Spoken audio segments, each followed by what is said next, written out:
Hello, I'm Dave, and welcome back to another episode of Nerd Talk, the Capper Collective. It's episode 15. If you've been here before, thanks for coming back. If you haven't, well, we're just a bunch of nerds that get around and talk about sports. It's actually a little bit more than that. I just like to play on the way that we like to talk about numbers, get in groups and talk about numbers, and there's nothing more fucking nerdier than that, in my opinion. But we're here to win money. We've got cappers from all over the place, all over the world even, because Terry's from a different country. And she's your queen too, Terry. Wait, is Canada even a real country? Well, it is. Well, yeah. I mean, I don't know. Is it? Anyway, we've got Terry from Canada. We've got everyone else. We might as well start with him. We've got some new faces because we're going to start doing hockey. Which to me is foreign. I'm dipping my toe in the water. But that's what we're going to start the show off with. But I'll introduce people right now. We've got Terry. You've all seen him. Glad you could make it, sir. Let's go Wild Picks, YouTube. You guys, everyone in the chat's going to know who you are anyways. Earl Sports Bets. We've got Nick. Tim's coming too later. We've got Occupancies, first time on here. Great hockey capper. We've got Will, too, both fantastic guys. I've done a couple shows with them. They know a shit ton about hockey, and I don't. So I got to bring in, I'm like a president. I don't really do anything. I just bring people around me. Yeah, exactly. Yeah. So anyway, we're going to hop right into it. And I guess the best way to do it, and you guys know I don't have a very structured show at all. See, you can tell. Because ads are popping up. Sponsored by. Well, let's do this instead. We're going to go game by game. But let's talk about the bets we have out there right now. We can start with Terry and get it out of the way because he's going to cry. So, go ahead.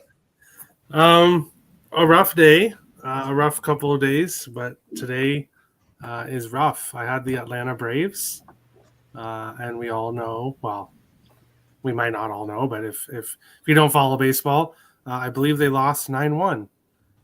So that kind of sucked. I have the over in this Montreal-Detroit game. Detroit has 30 shots on goal, just past the halfway point, and have no goals. They have not scored anything. It is 0-0 in that game. So, yeah, today is going to be a little bit rough. I do have Vancouver. The Dodgers money line. Also, but not holding out too much hope for them with the way today's going, but on to tomorrow. Oh, I was muted. Sorry. See, I'm mic official now. So, again, producing level of this show is going to plummet even worse than it is because I have too many things in my face and buttons to push. Yeah. Go ahead, Nick. What do you got? What are your 15,000 bets you have, like usual? Not a huge card today. Let me grab my book. Baseball has been really nice. 3-0 start to the day. Had the Guardians early. Never in doubt. Phillies first 5 money line. I've had that every single game they've played in the postseason so far. The worst I've done is push, and then I had the over 6.5 as well. I was mad because this morning I had a couple plays locked in with the Phillies to win the National League and the World Series, and I didn't pull the trigger, and I really wish I did because I think that this team can go to the World Series at this point because I think this is one of those teams that's catching fire at the right time. I think the Phillies are definitely a dark horse. I have the Dodgers going later. That's my last play. For baseball, looking to go for 3 for 3 there. I'm on the Navy midshipmen. Plus 13.5. I got that earlier in the week. A little bit of Canadian football action. I'm on the Alouettes minus 3.5. Let's check that score real quick because it is 24-17 red-black at halftime. All right, that's not off to a great start. And then I have Hamilton first half plus 4. Hamilton first half is a wagon this year.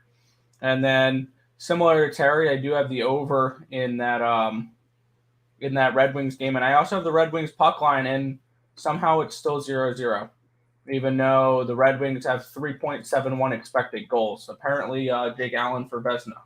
That's kind of where we're going for this one. They should have 3 to 4 goals by now when it's 0-0. Montreal has 0.29, so they should have 0. So I'm hoping I'll get a couple goals from the Red Wings to at least cover the puck line because that over is not hitting. I have the Winnipeg Jets. They're up 1-0 at the moment, which is nice. And then I have the Hurricanes later on the puck line at plus 140. So not a huge card for me today, but a little bit. Yeah, I can tell. Occupancy. What do you have today? It can be hockey, it can be everything. What are your bets today? You winning, you losing? Yeah, doing okay. And I just want to thank Dave for having me on the show. It's really cool to be on Nerd Talk and been popping in the chat a couple episodes prior. And I love sports. I love betting. Today, started off with a loss. I had Yankees in under 8.5. Bovada puts those lines out. It was looking good in the beginning with that 2-1 lead, and then they blew it. So that was a loss there. Turned it around. Went on Phillies first 5 -0.5. Team total over 3.5. Full game money line. First to score. So we made it back with the Phillies. Hell yeah. That was nice. Yeah. Had Castellanos to have a hit. Plus a Brett Burns. Home run, I know. Home run for I know. I saw that post. It was funny. My friend who doesn't even watch sports sent me that post. So for tonight's card, I live bet the over in this Canadiens Red Wings game. I got a over 3.5 at like minus 135, and I thought that was going to be like smooth sailing. So that's looking a little weird with the 0-0. But my pregame bets, I'm on Detroit and Reg, Detroit money line. I'm on Detroit team total over 3.5, parlayed with Carolina money line. I'm on Detroit to score first and Carolina team total over 3.5. I'm on Carolina to score first and Detroit minus 1.5. And then I'm on Carolina minus 1.5. And then the under 6.5 in New York and Winnipeg. I like that bet. Will, what are you on? Yeah, I'm sticking pretty much to hockey right now. So I'm on the over 6.5 with the 2 guys above, if not all 3 of us. I'm also on the Canadiens money line by myself, it seems. And I joined you on the under 6.5 for the Rangers Jets. But these are all smaller-ish plays. It's early in the year. I like to wait for some stats. I got you. Yeah, for hockey, you guys know I know Dick. I mean, I know less than I knew when I was a 10-year-old kid. We went over that, the ESPN versus the internet. Talking about floppy disk today and stuff. Dial-up internet. Dial-up internet, man, that was so cool when I got it, and I couldn't even imagine now, like waiting for what? Yeah, did you? Yeah, it was before you were even born. By the time you were born, they had cable internet and stuff and T1 lines. They don't even use T1 lines anymore. That was anyway. I was born in '99, so yeah. Anyway, you don't even remember Y2K. Y2K what? Exactly. Anyway, what am I on? That's all I'm trying to do.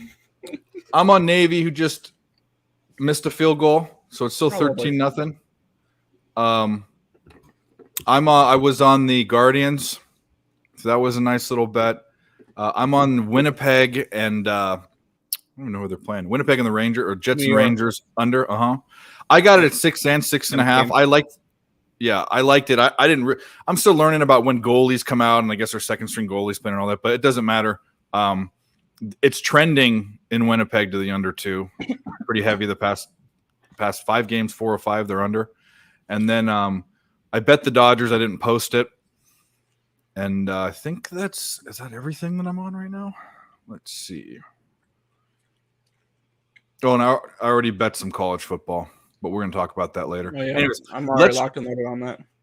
I bet USC. That's right. I mean, it's not even a homer play. I mean, anyway, we'll get to that. Why I did that.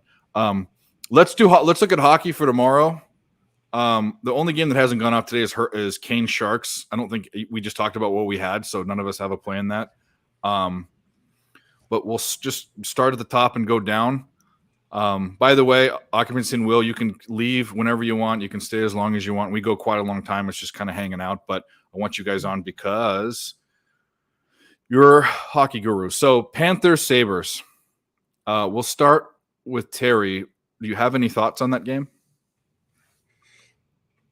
Well, I've been kind of looking over here the last few minutes, a few of these games. You don't have to go deep into. I know you probably haven't capped everything, but off the top of your head, I mean, I'm sure you can have something to say. Like the guys all the way down to the fourth line on every team. So, well, with the price we're getting, Buffalo plus 175. Right, pull up the odds, huh, David? If you're looking at standings, if you look at standings from last year, you're going to be like, you're crazy, taking the Sabres against the almighty Panthers. But the almighty Panthers are not quite the same Panthers they were last year. I'm expecting this team to take a step back. But the one thing I also notice is this is at a 7. I'll be on the under as well, under 7. Which you can get for minus 120. Right now, the best price, minus 120. There's also other places, minus 130, minus 135. So not really the best price, but the minus 120 for the under 7, I'll take that. Florida, again, you can't look at last year. You can't look at last year's Florida team and go by that because Maurice is a defensive-minded coach, and Florida is going to be more of a lower-scoring team, I think. So for me, it's Buffalo and the under. I think we get a kind of lower-scoring game, maybe something like 3-2. Nick, what do you think? Yeah, I actually don't mind those looks. Wow. Yeah. Wow, you agree? Eastern Standard Time on October 14th. It's going to lose. Yeah, it's going to lose. That means take the Panthers in the over because I actually agree with that. I already locked and loaded Buffalo Sabres money line, and no, I'm not Tim. I don't bet that every day. But no, I do agree that this is a Florida team that, first of all, in the offseason got fucking fleeced in that Tkachuk trade. That was not even close. They gave up Huberdeau and Weegar for that, and that they get Tkachuk back. I mean, that was a bad trade for them. Huberdeau is somebody I put out on Twitter that I have an MVP ticket on this year. I think that he can have a good impact in Calgary. And Weegar's a really good quarterback to the power play, and now they don't have either of those, and they got Tkachuk. They lost a couple other. They lost Marchman, which was a nice third liner they had that provided depth scoring last year. This is not the same Florida team, and I think they take a major step down. And absolutely, I think in the beginning of the season, the under is probably a really good look. Number one, it's an early game. Usually early games generally go under. Number two, you're going to get some value earlier in the season because everybody's going to remember the high-flying cardiac cats that came back in games, played high-scoring games. This is not the same Florida Panthers team. So I think you'll find value in backing unders with them to start the season. So I think that's definitely a good look. But yeah, I'm already locked and loaded on the Sabres. Dog play. Nice. Shout out to Pedro, one of my first Twitter follows and followings. He's in Portugal, so it's really, really early in the morning for him. Thanks for showing up, buddy. I want to get him on for soccer. Him and Ashley, maybe Goran. Anyway, that's definitely for the World Cup. Something I love to watch. Probably, besides football, probably soccer is my favorite thing to watch on TV. Yeah. The World Cup. I know it's very strange. Go ahead. Yeah, when we get into soccer, those shows, I'm probably going to be washing my hair that night. So that's fine.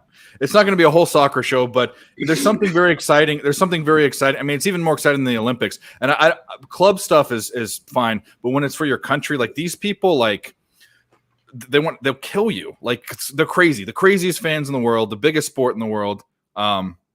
Anyways, it's going to be fun. Occupancy, Sabres, Panthers. What are your thoughts? Yeah, Nick said it well. Florida got fleeced in the offseason. I love that term too. That's a Y2K term that I might take from you every now and then. But it's true. They're not the same team at all. Like just looking at the game one stats here, 29 shots on goal for the Florida Panthers against the Islanders. Granted, it was against the Islanders, a much better defensive Granted, team. they're a better defensive team, but like this Panthers team was putting up 35, 40 shots a game last year. They are absolutely a different team, and the books I don't think have caught up. So the way I would always bet the Panthers last year was just wait for them to go down, and then, in between periods or whenever they were like closer to minus 125 or plus 100 favorites, jump in then. So no way, no how am I laying any juice like this for the Panthers in Buffalo. Not going to happen. I'm tempted to take the Sabres. My one book I just saw has plus 109 for the Sabres +1 for the game, which I think is a pretty square bet. You lose an OT or by one in reg and you just push. So I would be looking at that. And then my book doesn't have the team totals yet for the Sabres, but if we're getting like a 2.5 at minus 125, minus 135, I mean, that's the way I would look as well. 7, that's a number from last year. I don't know, that just doesn't seem right here. I don't know if do we have starters announced for the goalies yet? No. Did it was Bobrovsky in game 1. I don't know if they go tonight tomorrow, and then I don't know if it's gonna be it was Anderson game 1, and then they're going to Ukko-Pekka Luukkonen. He's okay. I don't think he's 7 goals bad, but be leaning towards the Sabres with a handicap or other team total. Is it UPL or is it Comrie, the backup? I thought UPL was hurt. I might be mistaken though. Yeah, I think it's Comrie. Okay, that's what I thought. Also, you're muted by the way, Dave. Also, maybe a decent look for this game is hope it's a 4.5 and take the Florida Panthers under team total. What? Say that name, Ukko. What? Ukko-Pekka Luukkonen. One of the best names in hockey. Let me guess. Iceland. Give me 2 seconds. I will figure that out for you. I'd Google it, but fuck if I can spell that. Finland. I guess it's Finnish. Sweden. Sweden? Yeah. From a diehard Sabres fan. Okay. All right. Well, you're up on this game. Go ahead. Spit some knowledge. I'm gonna pass and just watch my team play. Maybe Finland. I would put Finland. a couple dollars on some parlays, double some goal scorers for the Panthers and Sabres, some of the top guys, because I think some goals will happen. But I kind of agree with the rest of the guys here. The Panthers are overrated. The Sabres are a good young team, and I don't think a Saturday afternoon game in Buffalo is a good spot to play either team. Cool. We're gonna get one other. Actually, it's apropos because this is his team too.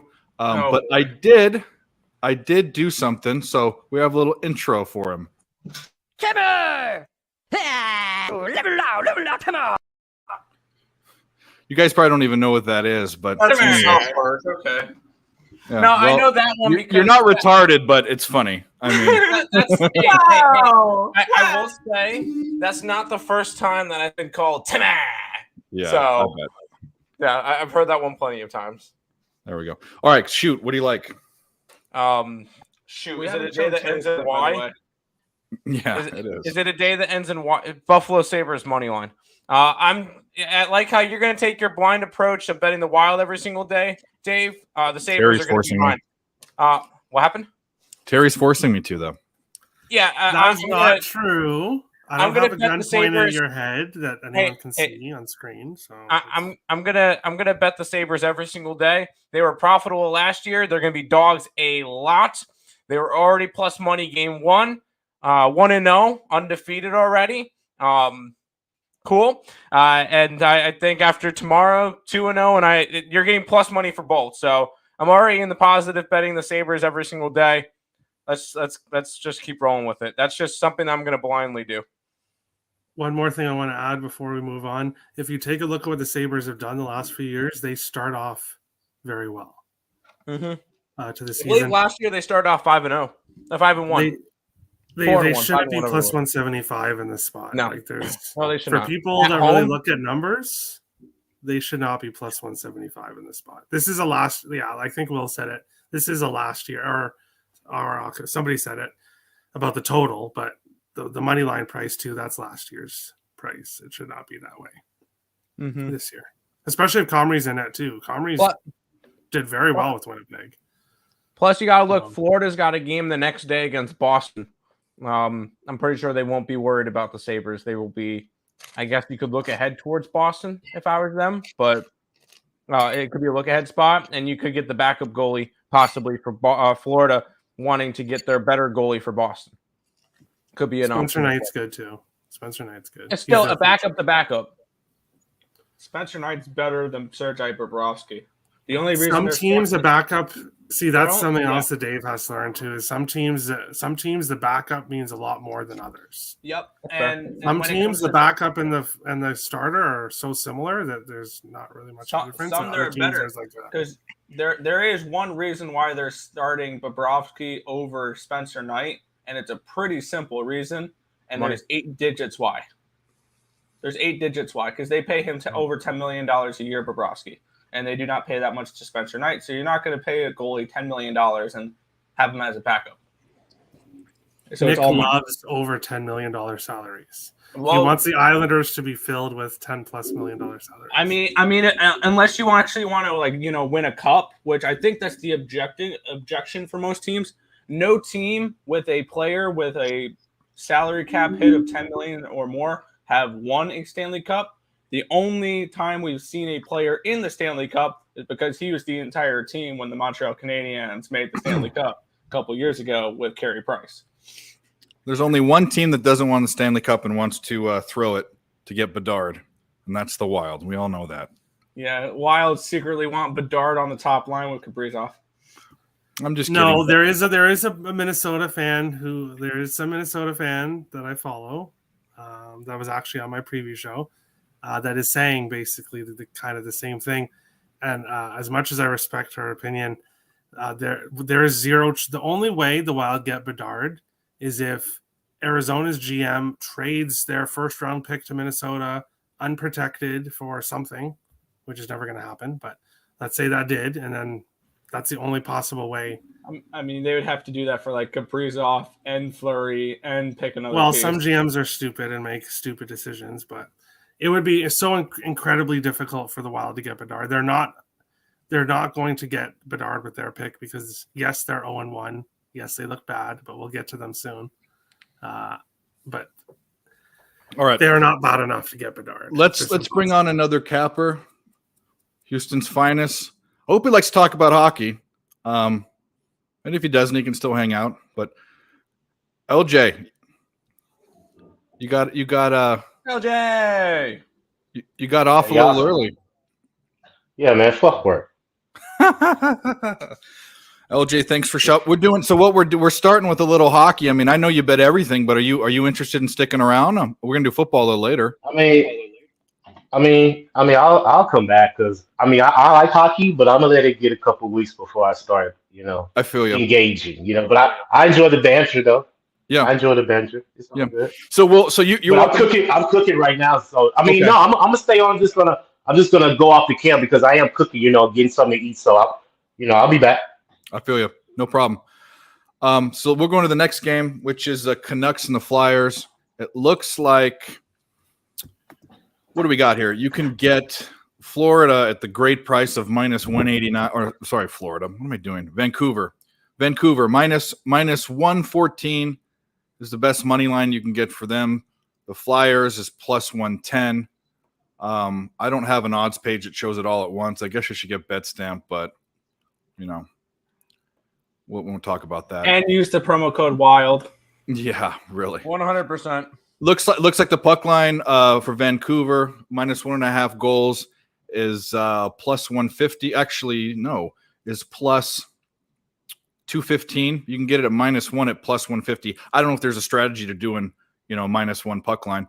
And then Philadelphia is plus 1 plus a goal and a half at minus 245. These lines suck. That's why I gotta get in the hockey mode because I don't know how to bet it. Anyway, and the total is at 6.5. Juice to the under. So Terrence, you want to take it away? Well, Vancouver did not have a very good first game of the season, but a lot of teams haven't had a very good first game of the season, so they aren't alone. Philly did have a good game, winning their first game of the year. I don't really see Philly winning back-to-back too many times this year. A lot of respectable cappers do like Vancouver in this spot, and I do like the price on Vancouver. I haven't pulled the trigger yet. Right now, you're looking at the best price is -114. Some spots with -120, but then you're looking at -125, -132. The price is kind of moving towards Vancouver. So I don't bet -130s or -132. I like to keep it around unless I'm really confident. Like if there's a team that I'm really confident they're going to win, they're -130, maybe -135, but I have to be super confident. If not, I'll take them in regulation. Yeah, the Wild. If not, I'll take them in regulation. And there's a big price difference between the money line and in regulation. So Dave, you're complaining about prices. So if you take Vancouver in regulation, you're looking at around +118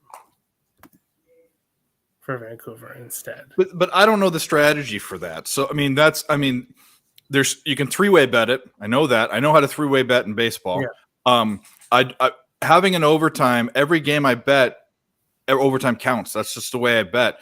I know soccer is another one that is that deep. So by the way, I was on the phone with Bet Online. By the way, sponsor me.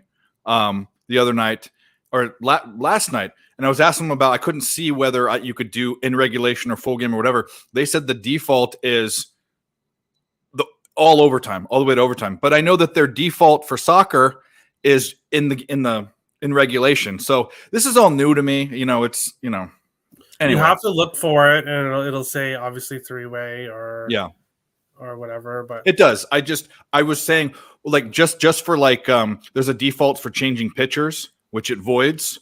There's a default for every site. I just want to know what it was. So anyway, we'll start with people that aren't eating. We'll go to Will. Both you, Nick and Tim, are eating, but anyway. It's all good. Will, go ahead. What do you think, Canucks Flyers? Yeah, I actually woke up this morning and FanDuel's look-ahead lines for tomorrow were still out, and Canucks were at +102. And I put a bunch of money on it. And then I sent it out on Twitter at -104 a few minutes later. And then it got locked a few minutes after that, like normal. I would still bet it at anything below -125. Canucks? Yeah. I think I don't really understand why the Canucks aren't -140 to -160 favorites here. They're on the verge of being a playoff team. Philadelphia is one of the worst teams in the league. I understand Philadelphia's at home, but I just don't quite get this number. I also lean towards the under, but I probably wouldn't play it. By the way, Navy scored a touchdown. It could be an overreaction to go Navy. Philly winning and Vancouver losing. Could be a reason why the price is as it is. Also, Vancouver started off pretty badly last year. Yes, a different coach, but there is a possibility that they just start off slow. So, yeah. The great thing about this is not to mention I like your real background a lot better than this being in a stadium, but your aura is different because it's hockey season. When you talk about hockey, you have this like power. You're like a Bond villain on one of those videos, dude. You're like, am I wrong? Tell me someone if I'm wrong on the panel. But You're not his wrong. aura is different. This is where Terry just comes out and he's just like, I love it. This is Terry's happy place. This is his happy place, is talking about hockey. So just let him talk about hockey. He's very happy when he does it, especially when his Wild try to win. You know what else he's really happy about? I'm actually very high. One more time. Actually, very high. When you said that, I was writing down. You could see me smile because I was writing down clip. I clipped it. I wrote the time down and everything. You were saying I'm actually very high on a Ducks. team. Yeah, No, whatever. Yeah, for sure. But That wasn't a bad one. That's a nice one. Yeah. They're coming now. well, since you did that, I better jump off here and head to the garage. So I'll Okay. see you guys All right. later. Well, you're coming back though, right? Yeah, I'll be on my phone Okay. in the garage. So Cool. I'll be back. Hey, there you go. I like it. All right. Occupancy. What do you think? Canucks Flyers.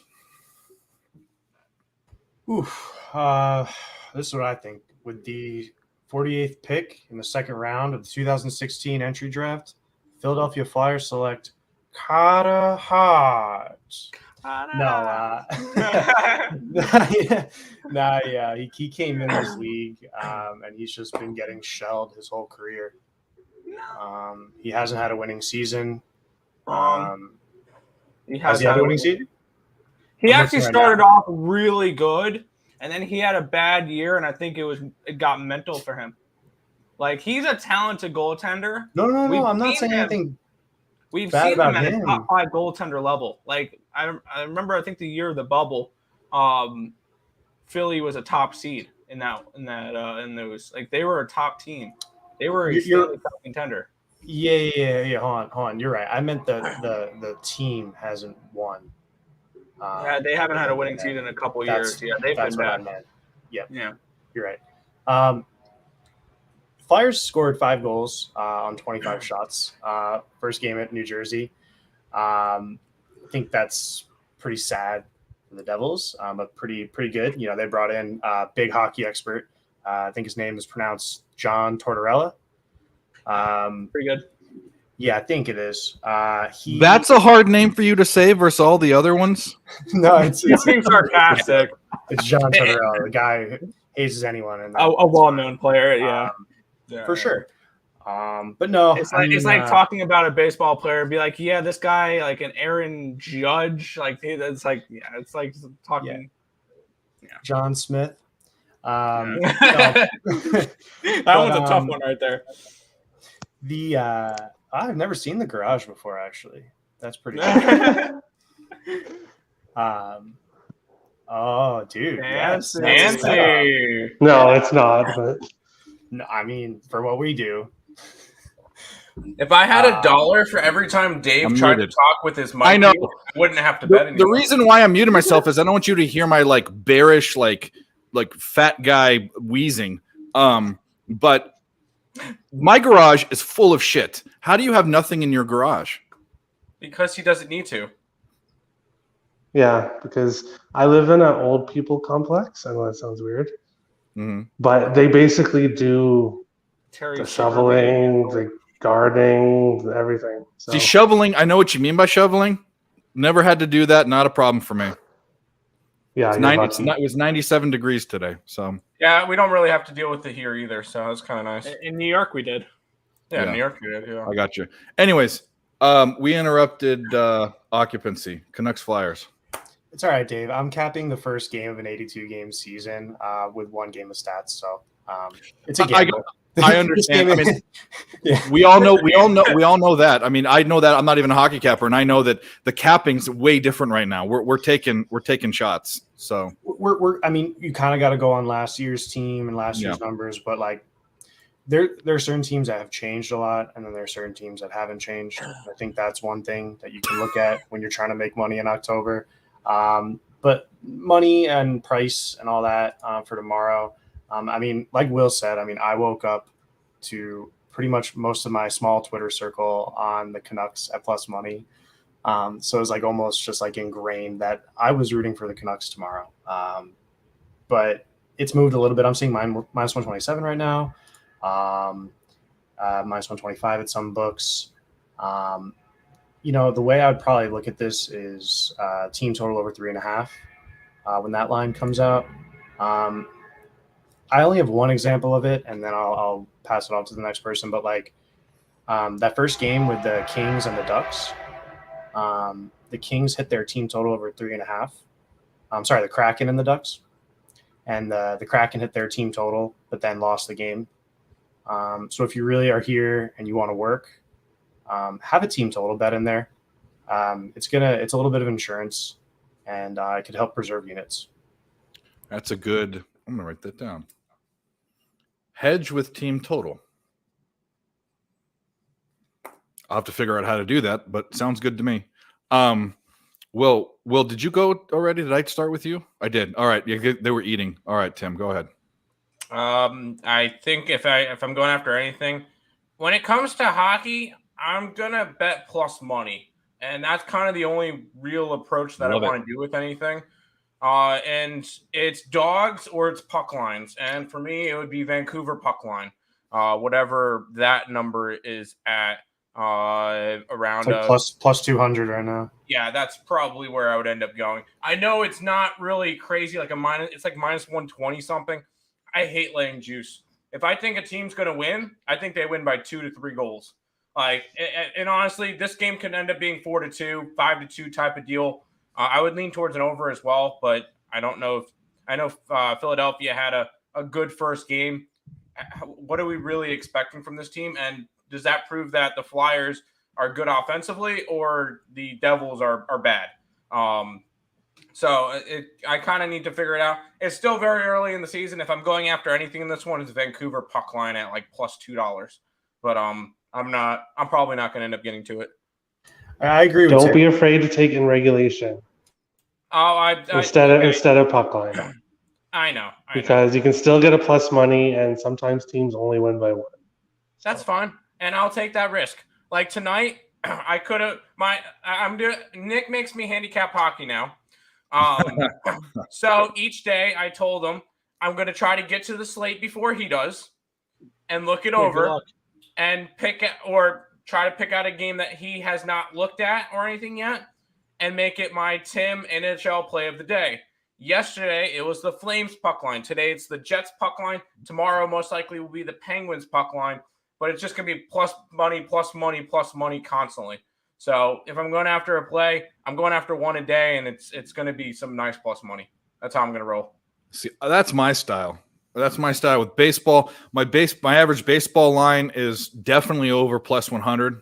It's probably between plus 100 and plus 110. I don't start – the only negative – I do take – first five bets up to like minus 125 or minus 130, just because there's no other variables. I mean, it's just the pitcher and how they're hitting. And you also it's much more predictable a starting pitcher in the first 5 innings versus when he's going around the batting order the third time in the 6th inning. And then there's the bullpen. So, but anyway, I'm big on plus money. That's why I love how hockey's set up. Nick, go ahead. This game is weird for me. Because when I heard that Vancouver opened up at a dog price, and this is just the contrarian in me thinking, but I see Vancouver, a team I really like this year. If you follow me on Twitter, and when you saw when I put out my futures, Vancouver 60-1 to win the cup was one of them. And I have plenty of Vancouver things. So seeing this team at a pick'em, granted, I know it's a travel spot for them. They're all the way in Philadelphia.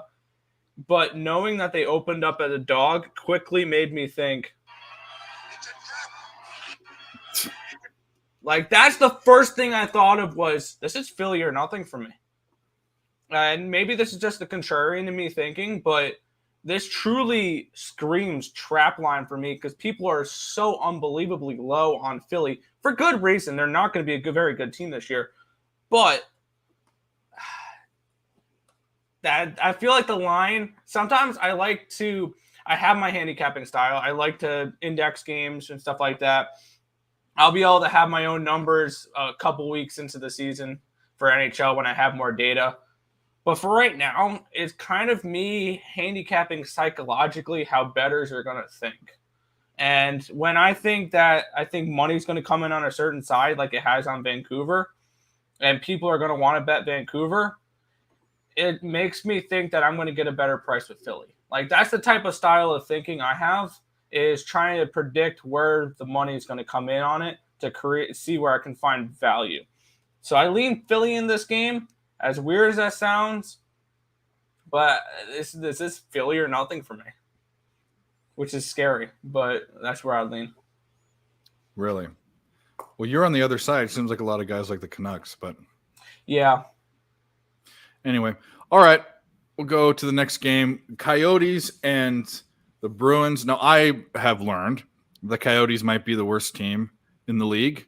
I don't know much about the Bruins, except for that we found out the other day that there are, in fact, Bears in Massachusetts, but not in Boston. So, anyway. You let Terry back in. He's in the private chat saying he's back. Oh, see, this is why. Terry. Okay, we'll let him back in. Hold on. I'm actually very high. What'd you say, Terry? I'm actually very high. Oh, okay. Fine. Holy shit, we got a goal in the Wings game. 1-0 Wings. Now you're muted. Oh, he's swearing. Yeah, at me. no, I'm good. I'm good. Yeah, I just saw that someone scored, but I wasn't able to say anything. 1-0 Padres. All right. Coyotes, Bruins. Obviously, if they're one of the worst teams, I mean, they're a ridiculous dog. Like, to me, it's ridiculous. Plus 275 is the best you can get on WinBet. Boston, the best odds you can get is minus 300.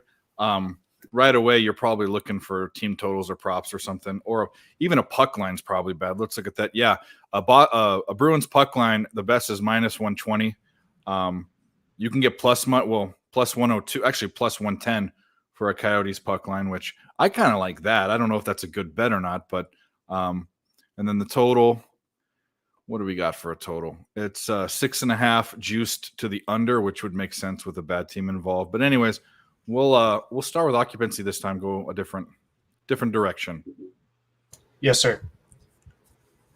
Oh, a Coyotes Bruins.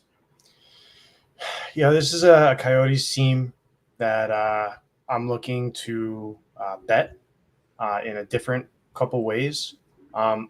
Thank you guys again for reminding me about covers.com. Mm-hmm. They have That's what I use. wagers stats on teams' performances.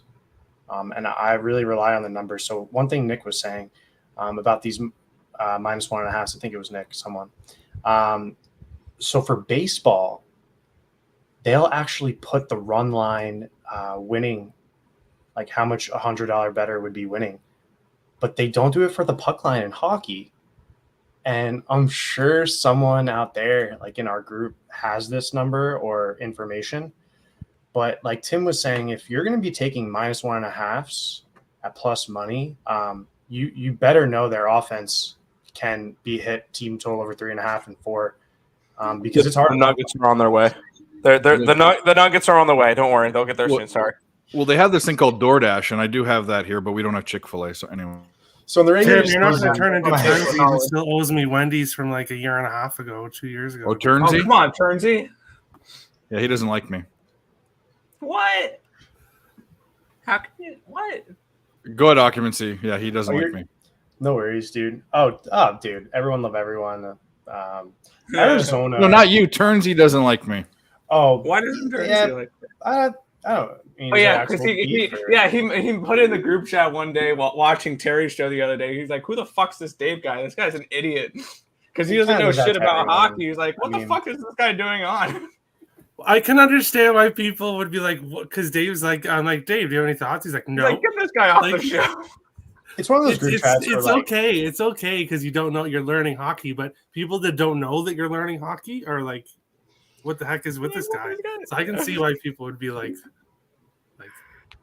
but I want to call you an idiot. I would just. I don't care. Yeah. He Not just put fuel on the fire.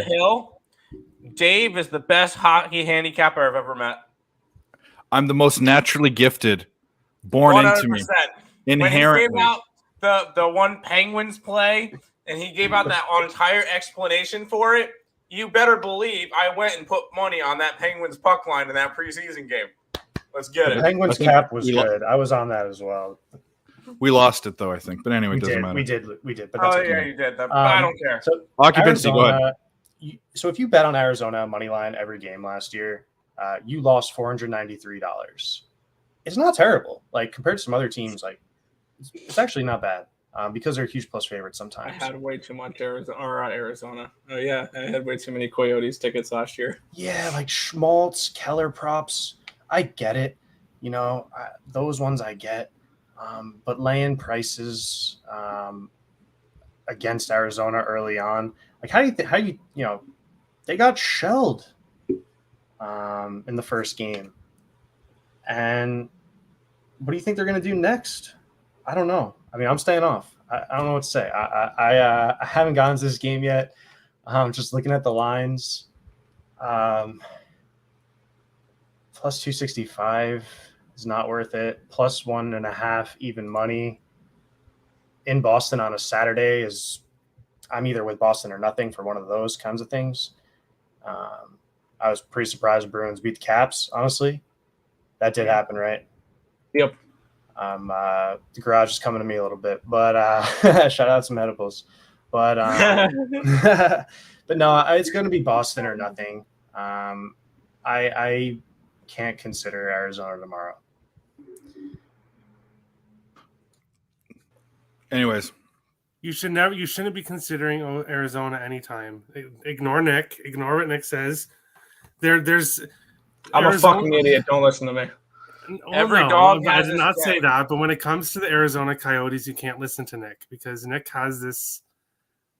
Him and his Coyotes, as he says, have a love affair for some reason, and they are the most awful team in the league. So obviously they will win games, but good luck picking which ones. Unless you bet them all the time, they're bad. That's all that needs to be said. Like they're really, really bad. Like they are purposely losing games to try to get the next generational player. So what do you like in this game then? Find a bet, bud, because the odds suck. Yeah, that's exactly the thing. Is you pass and move on. There's like 14 hockey games tomorrow. You don't need to bet this one unless you're a Boston fan, and then maybe take Boston minus 2.5 if you think they're gonna. Pasternak over 1.5 points. He did really well. Coyotes money line. You kind of want to stay off. Coyotes reverse puck line. Yes. And as Banana says, yes, Coyotes. He spelled it. Oh, just a Canadian's going to make fun of how we talk. Okay. A. Anyway. What's the one word? Oh, say the word process. Process? Yeah, see? They can't stop its process. Anyway. That's fine. It's all good. In another life I had a job where I worked in Canada a couple times, and the word process and process always got me. But who hasn't gone? Tim, do you have any opinions, Mr. New hockey capper like me? It would be I would need to go plus money. So it would have to be a lean towards Arizona because the only way I can get plus money with Boston is minus 2.5. And kind of similar to a run line and minus 2.5 run line in baseball. I'm not going to lay 2.5 in hockey. Puck line's plus money. The puck line's barely plus money. The plus 1.5 for Arizona. Yeah, that's what I was saying. I won't lay 2.5 goals. It's just not my style. I would rather go. If anything, I would probably lean towards an under in this game. And the only reason why I would go and try to lean towards an under is this one could easily be 4-1, or 4-0, 3-0. Like Boston's is not a good offensive team. They scored, but Washington, I don't know. We'll see with them this year. Arizona, you could easily score against them. That's why this one could easily be 4-1, something in that area. So I would lean under. I would have to lean towards Arizona though if I was going to bet a side, just because I can't get plus money on Boston. What Terry, how do I the banners down below? Yeah. How it pulls people's names up like this. You can't see their name. Is there a way not to do that? No. Okay. Because I want to put like NHL. I'm gonna have to maybe like change the background or do something because I want to let people know what we're talking about, but I don't want the names to go away because put a scroller in the bottom. Well, you're full of good ideas. See, that's why you're the best. That's actually very high. See, you have all the good ideas. Okay. Okay. Hold on a second, Dave. Okay. You need a video for a pass. You need to make one because that's what Tim should do. Instead of betting Arizona, pass on the That's game. why I said I'm not betting it. Or Yes, Boston I know. -2. I know. Well, we do have this one. We do have this one. We all know. It's now. Timber! Level out, come on! The best part is the end. I chopped it up. Oh man, I'm an idiot. Okay, who's up? Occupancy's gone. Tim's gone. Terry's gone. Will's gone. Go ahead. You have any thoughts on this This is a bum fight to me. Well, not a bum fight, but a game where there's a bum in it that's going to get crushed. Yeah, we watched Pittsburgh, Arizona the other night. It was pretty ugly. I think for me, the question is again whether or not Arizona lets in 5 or 6 to get the over. But I wouldn't really play a side here. I just don't think there's any value. And yeah, I think we have a 14 game slate, so we'll find something else. Nick, tell me you're on the Coyotes. So we're not betting the Coyotes money line?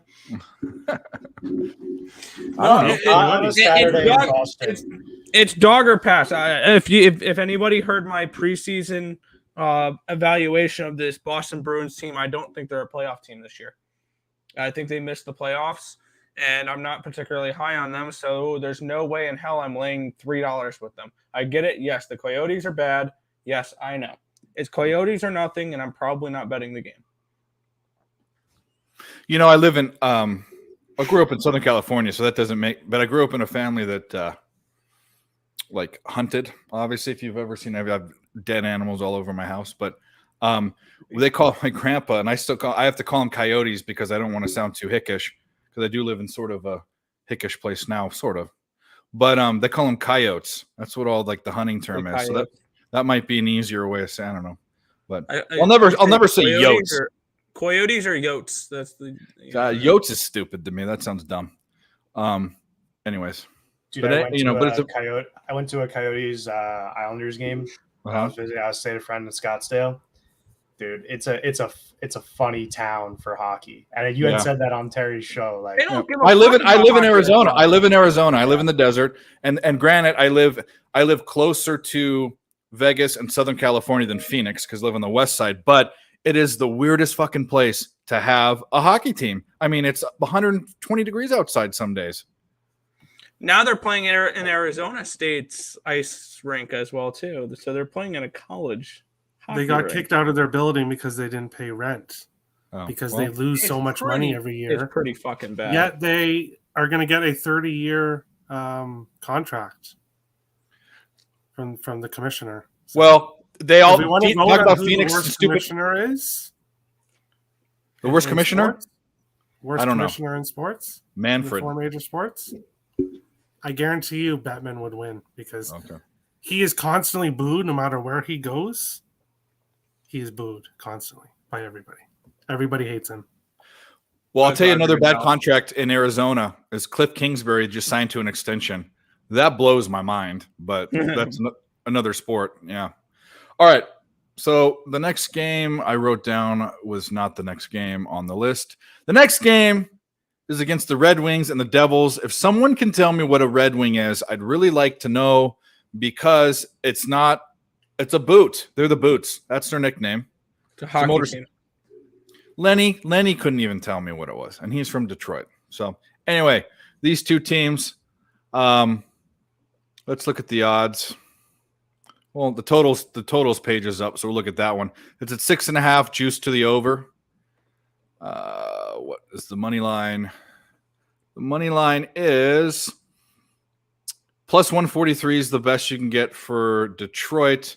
The best you can get for the Devils is minus 159. That's pretty telling to me who the better team is, or at least what the books are telling me.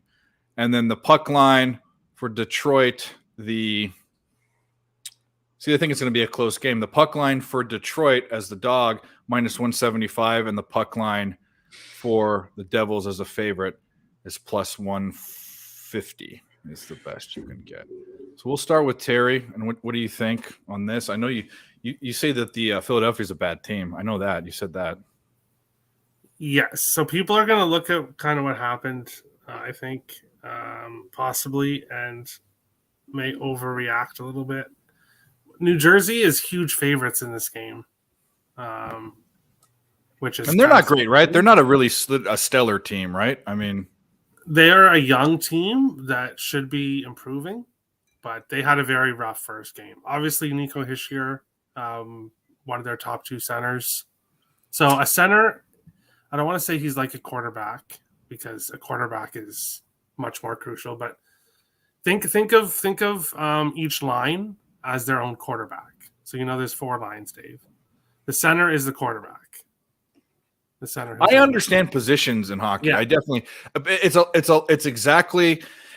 It's not quite like a point guard, but it's like soccer. The center in soccer is like the center. He's usually your best scorer. He's usually your best puck handler. He dishes the ball. He's the dude on the team. I know that. Not necessarily scorer. Playmaker is more. Center is the guy who kind of moves the puck around, who wins the puck, and then obviously moves it to the different players mostly. And center has to be a good playmaker, but Nico Hischier is a huge player to be out. So, but I'm still leaning with I think the over is the play from the first look. I'm not taking New Jersey as big favorites. Detroit has only scored 1 goal tonight, even though they've dominated the Montreal Canadiens. And I guess I'm on the over today, and it obviously is not going to hit. The live over is 2.5 right now. So that tells you all you need to know. But I think if we go to tomorrow's game, I think some of these shots go in. So I'm looking at the over. I said Philadelphia. I'm on the wrong game. So we're on the Red Wings Devils, obviously, right? Yeah. Okay. Anyways, go ahead. Sorry to interrupt. No worries. I think we see goals here that we're not seeing now. I think we see them tomorrow. Over. So it's 6.5. It is juiced to the over. So someone is on your side. 6.5s aren't. I don't know. Obviously, you'd rather have a 6, but sometimes you can't. Okay. I know this. I do know. If you go to Urban Dictionary and look up Red Wings, I know this. And by the way, I don't want to say on the show, but there is a funny thing.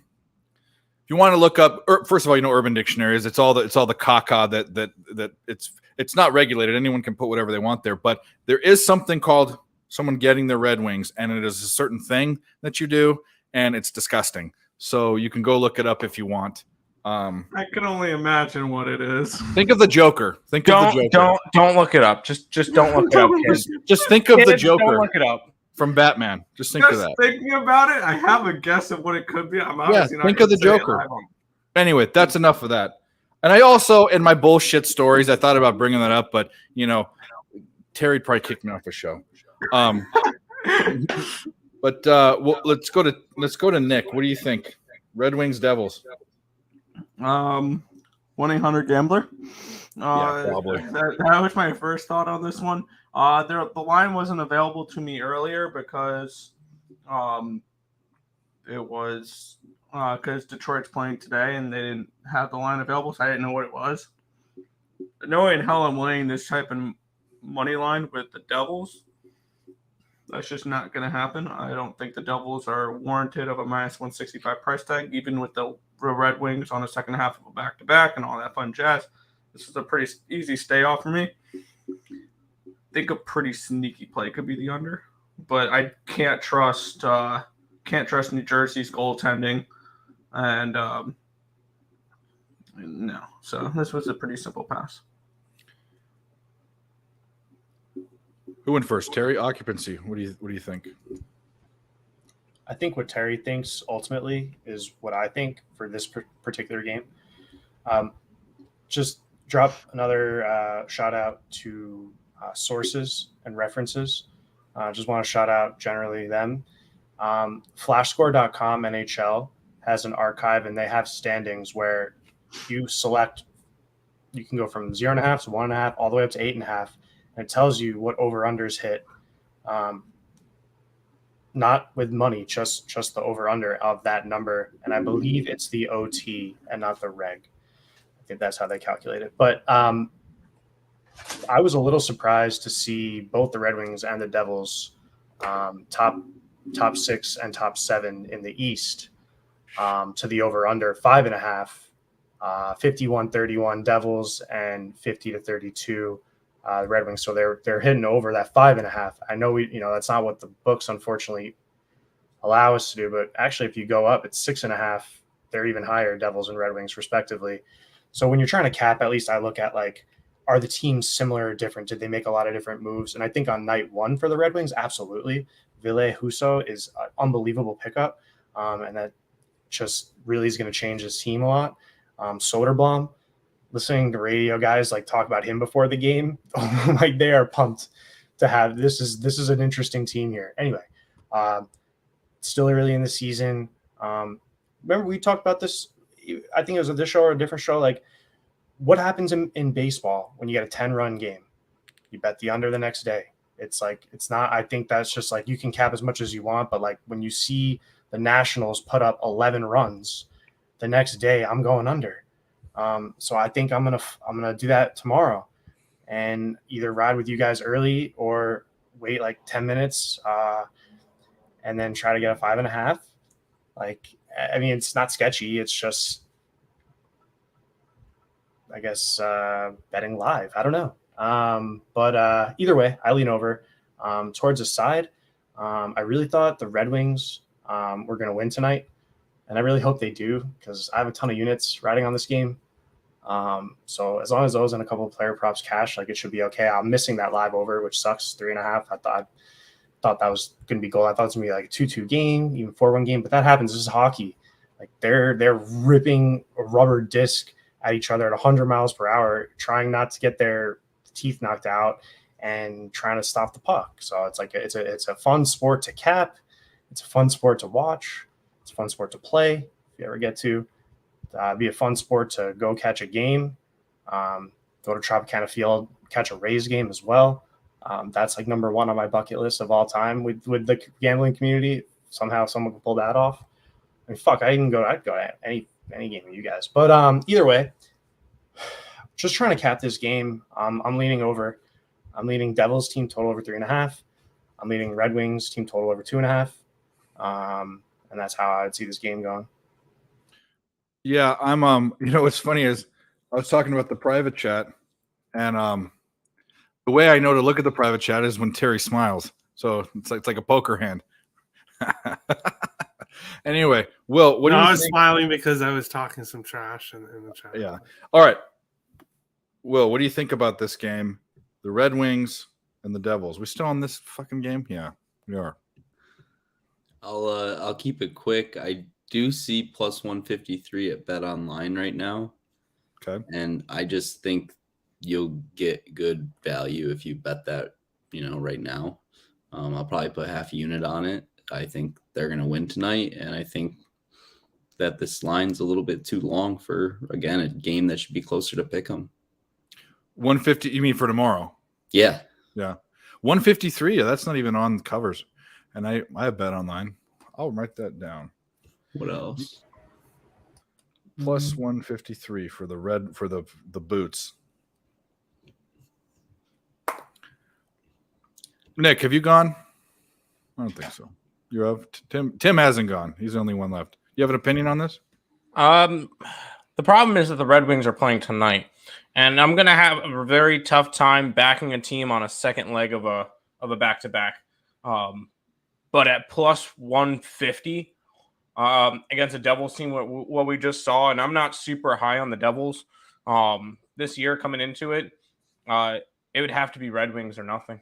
I know they're traveling, but it's not that far. Detroit to New Jersey, was that an hour and a half plane ride? It's nothing.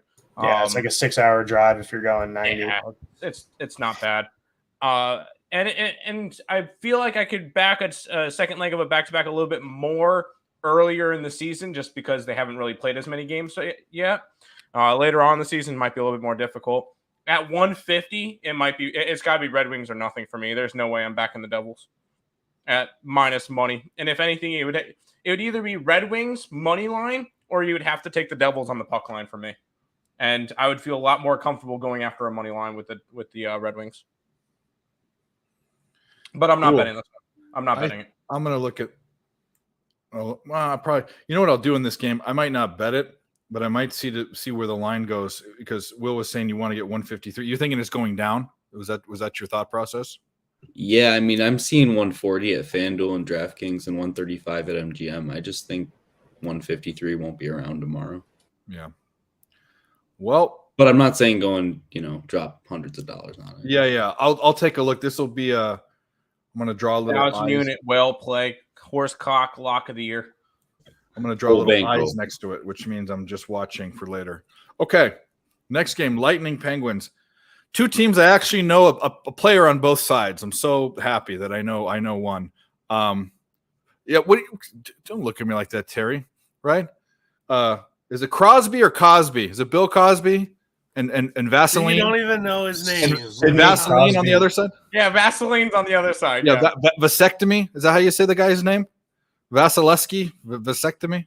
Anyway. Vasilevsky. I know that.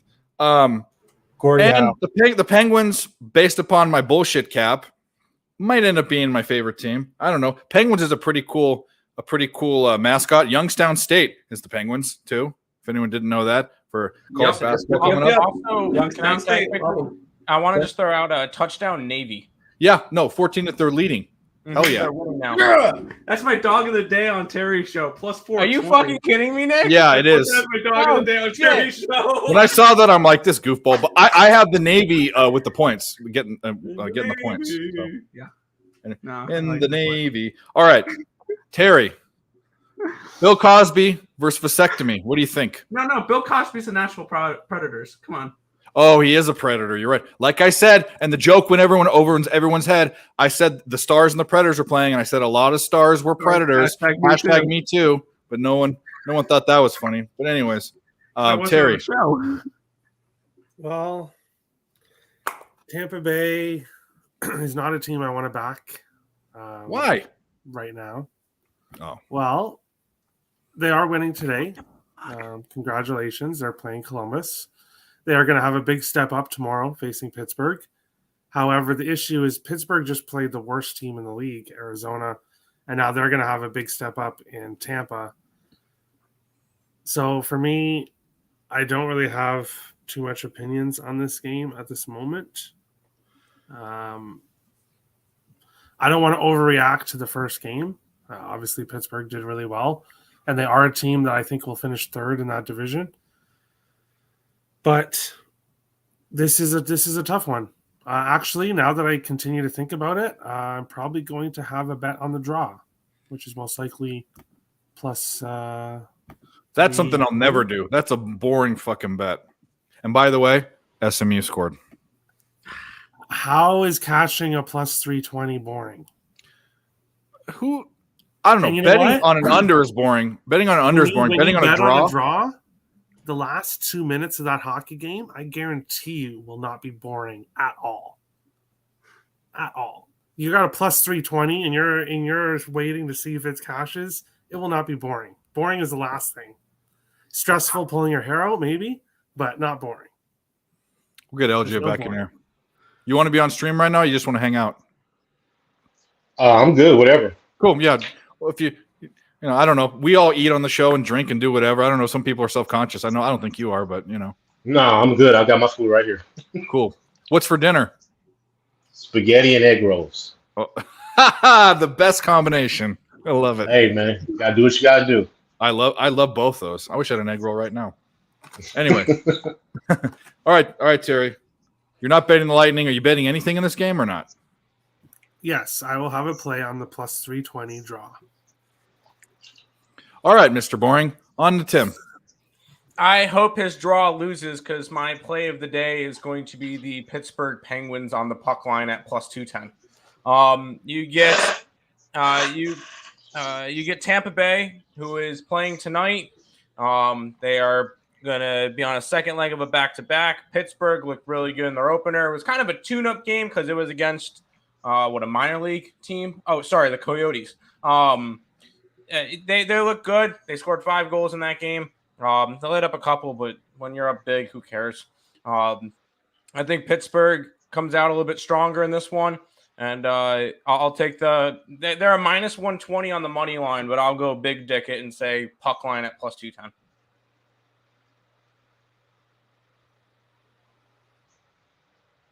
That'll be the Tim's NHL play of the day. So you're muted. Hello. What just happened? Wings goal 2-0. Have the Red Wings puck. Is line. that total? Is that over dead though? Oh, the over's dead. Over's but dead, but puck I had line- the puck line in the over. Yeah, we had the puck line too, so that's a big Yeah. goal right there. That's a huge That's goal. units. There you go. The Boots. Good job, Boots. Nick, what do you think about Lightning Penguins? I'm on a similar page there. I want to see. I might take them just -1, but I'm going to be on the Penguins tomorrow. I do see a little bit of value with them there, especially if who would we be getting? Because I highly doubt we'll see Vasilevsky in this game on the third game Elliott. in 5 days. It'll Elliott, be Elliott. is it still Elliott? Yeah. Yeah, it's still. How many Elliott. games does a goalie play before? Is it 2 and 1? Or what's the? It depends on the goalie. I mean, I wouldn't be surprised to see Vasilevsky play because the guy plays 847 games a year. But I like Pittsburgh in this spot. I'm not somebody that's who do you call it? Just scored again. Red Wings just completely just sealed up that puck line. But I'm leaning. Was the team Penguins total here. 2 or no? It's 3-0. Well, if we're there, they were 2.5 or 3.5 over. I have not a clue, but I have them puck line, so that's all that matters. For me at least. Selfish. Yeah, I was just gonna say other people exist other than you, Nicholas. For me, my bad. For me. But yeah, I mean, I lost the over. I'm trying to think about like the collective better, you know? Yeah, Capper Collective. Come on. The hell. I'm sorry, Will, I know Will's sitting there with the Canadians. I apologize. But yeah, I'm gonna be on the Penguins most likely. It was 3.5. I've checked Money Puck tonight. I'm aware of what's going on. Yeah, that this is what the score should have been. It should have been higher. Wow, 4.64 to 0.76. The Canadians really they went for a fun skater on the rink, didn't they? Allen had 25 saves in the first period, which is I think you needed Allen for fantasy tonight. Well, Yep. I'm missing something. Navy's plus 19 right now. No way. No. That was a teaser, I believe, that Occupancy Oh. put in the I other. was gonna say no. I don't do that's. Yeah, that's a couple bad people word. were teasing. That's a bad word to me. Teaser, pleaser, parlay. Red Wings. I hear you. Everyone's different better. I know. I know. I got you. That's what we all do. Things. That's the point of the show. Well, what do you think about the Lightning and Pens? See the lingo there? Catching on the Pens. Yes, sir. Yeah, I would probably I wouldn't play anything right now. If anything, I would wait for the steam to come in on the Penguins, just like it came in on the Jets, and maybe play the Lightning if it got to like 140, but nowhere around pick 'em, especially with Elliott in that.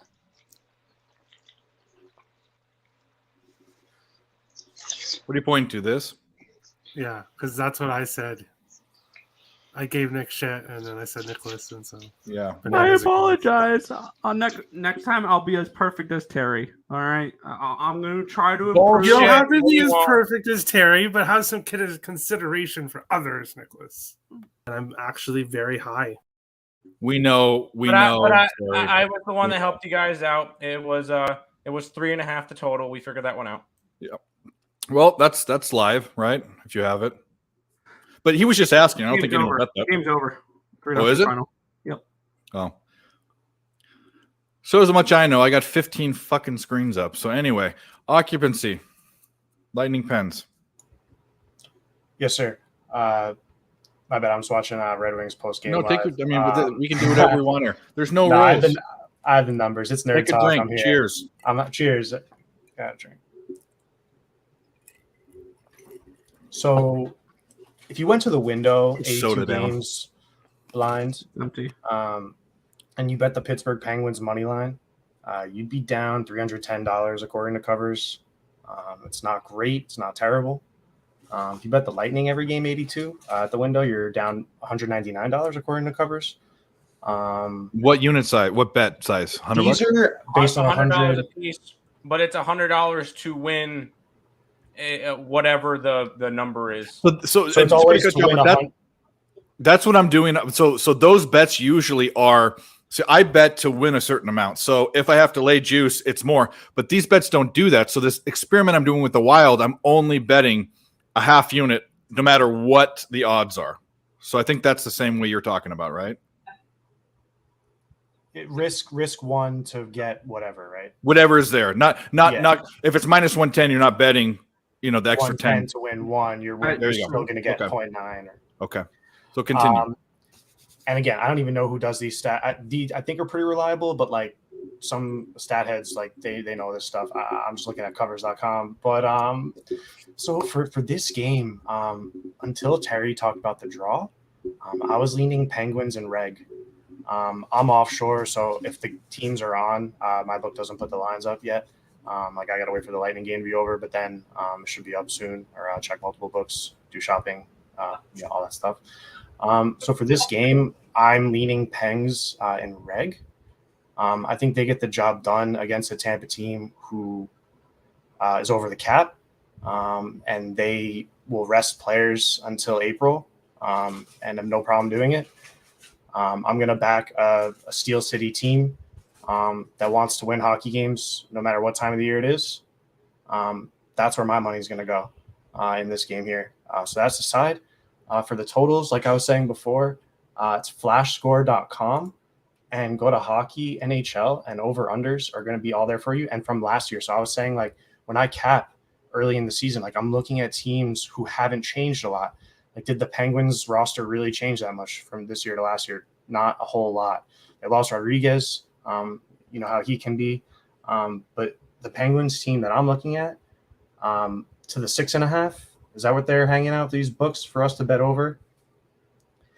Is that what they're really hanging on us right now, or is it a 5? Or what? I'll look it up right now.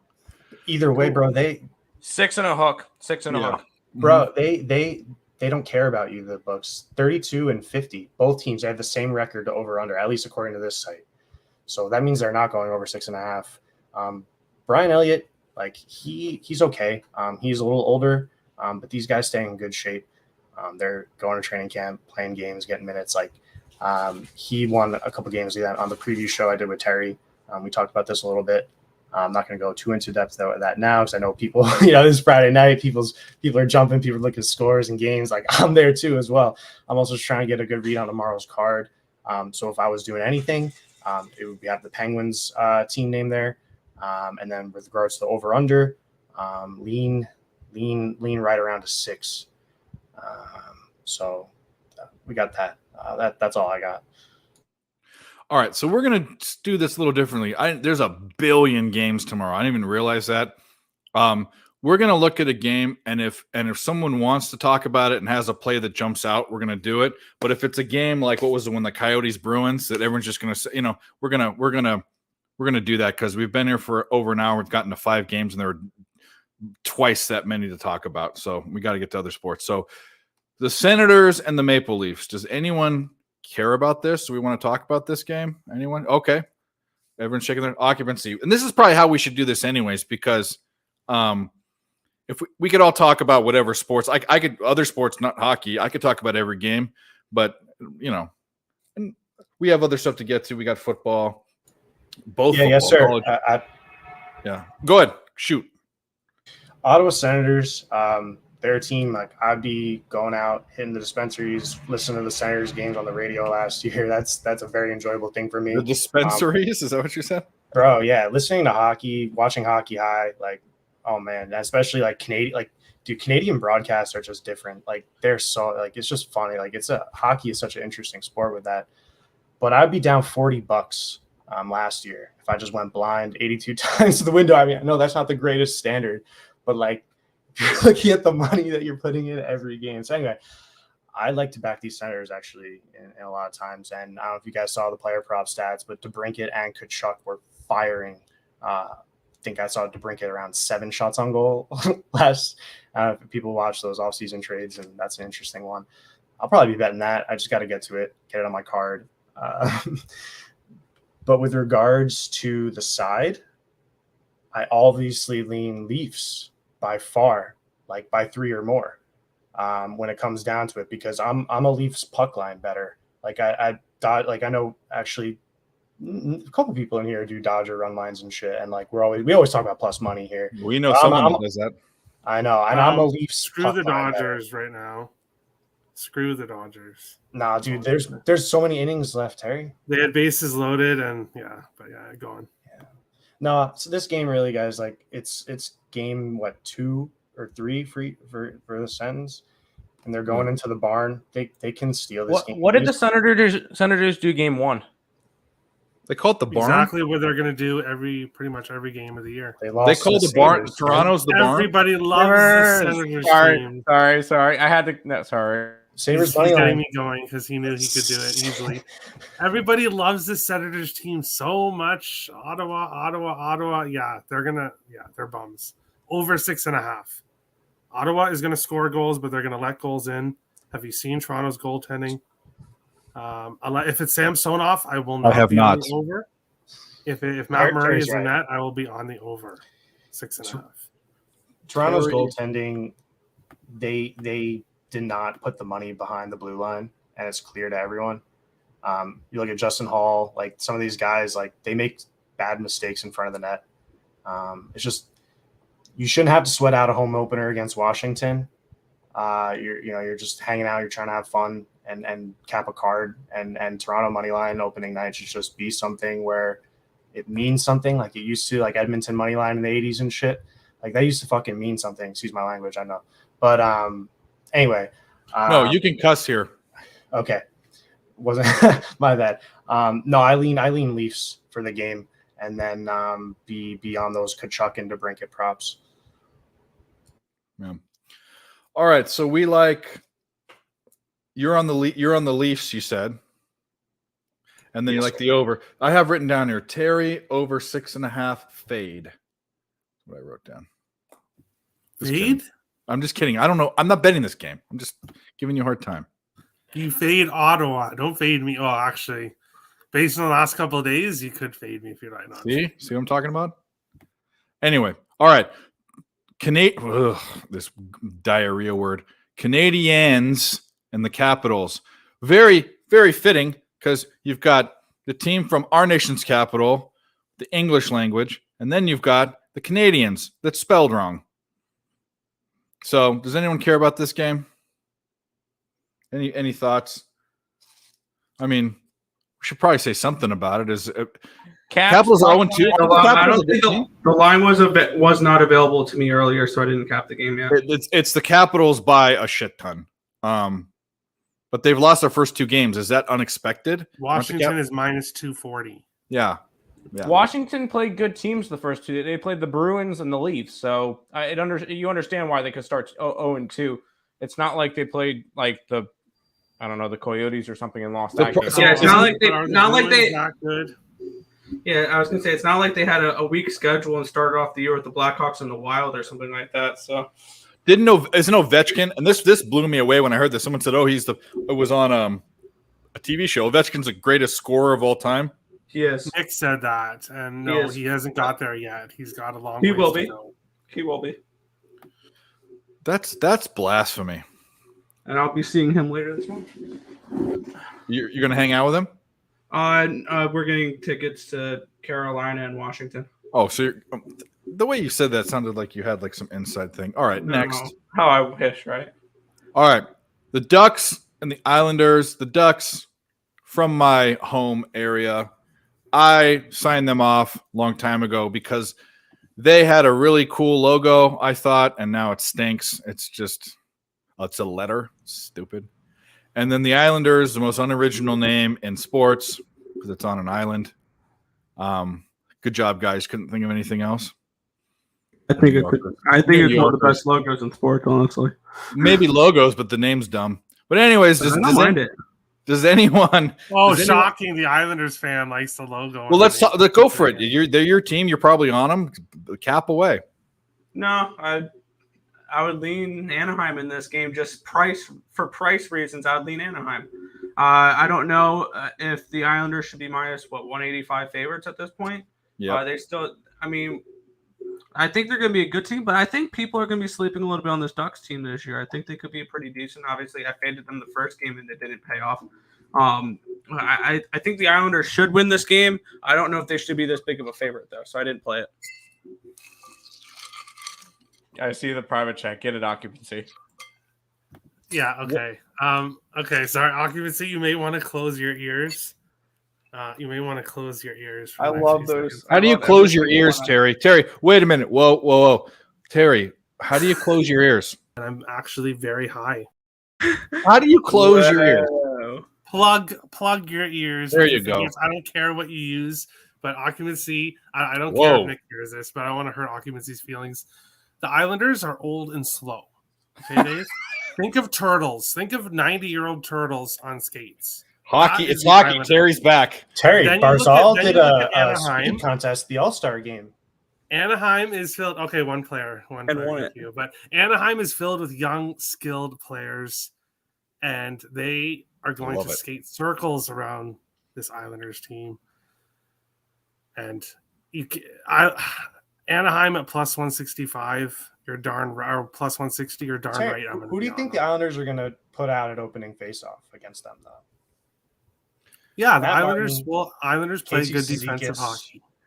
I'm Adam not saying Pelech, take Anaheim Ryan minus Pollock. 2.5. The show's getting good, by the way. Or anything, but They're going to smash Anaheim. them. Dude, these Anaheim guys are, at plus 160 is a great place. A great price. it's a good price. I do give you slow Islanders. Price wise, it's Ducks or nothing. Correct. Let me ask this.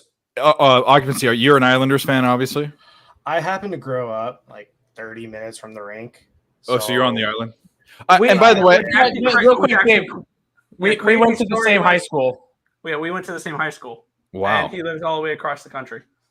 wow, Not at the same time, but we went to the same high school.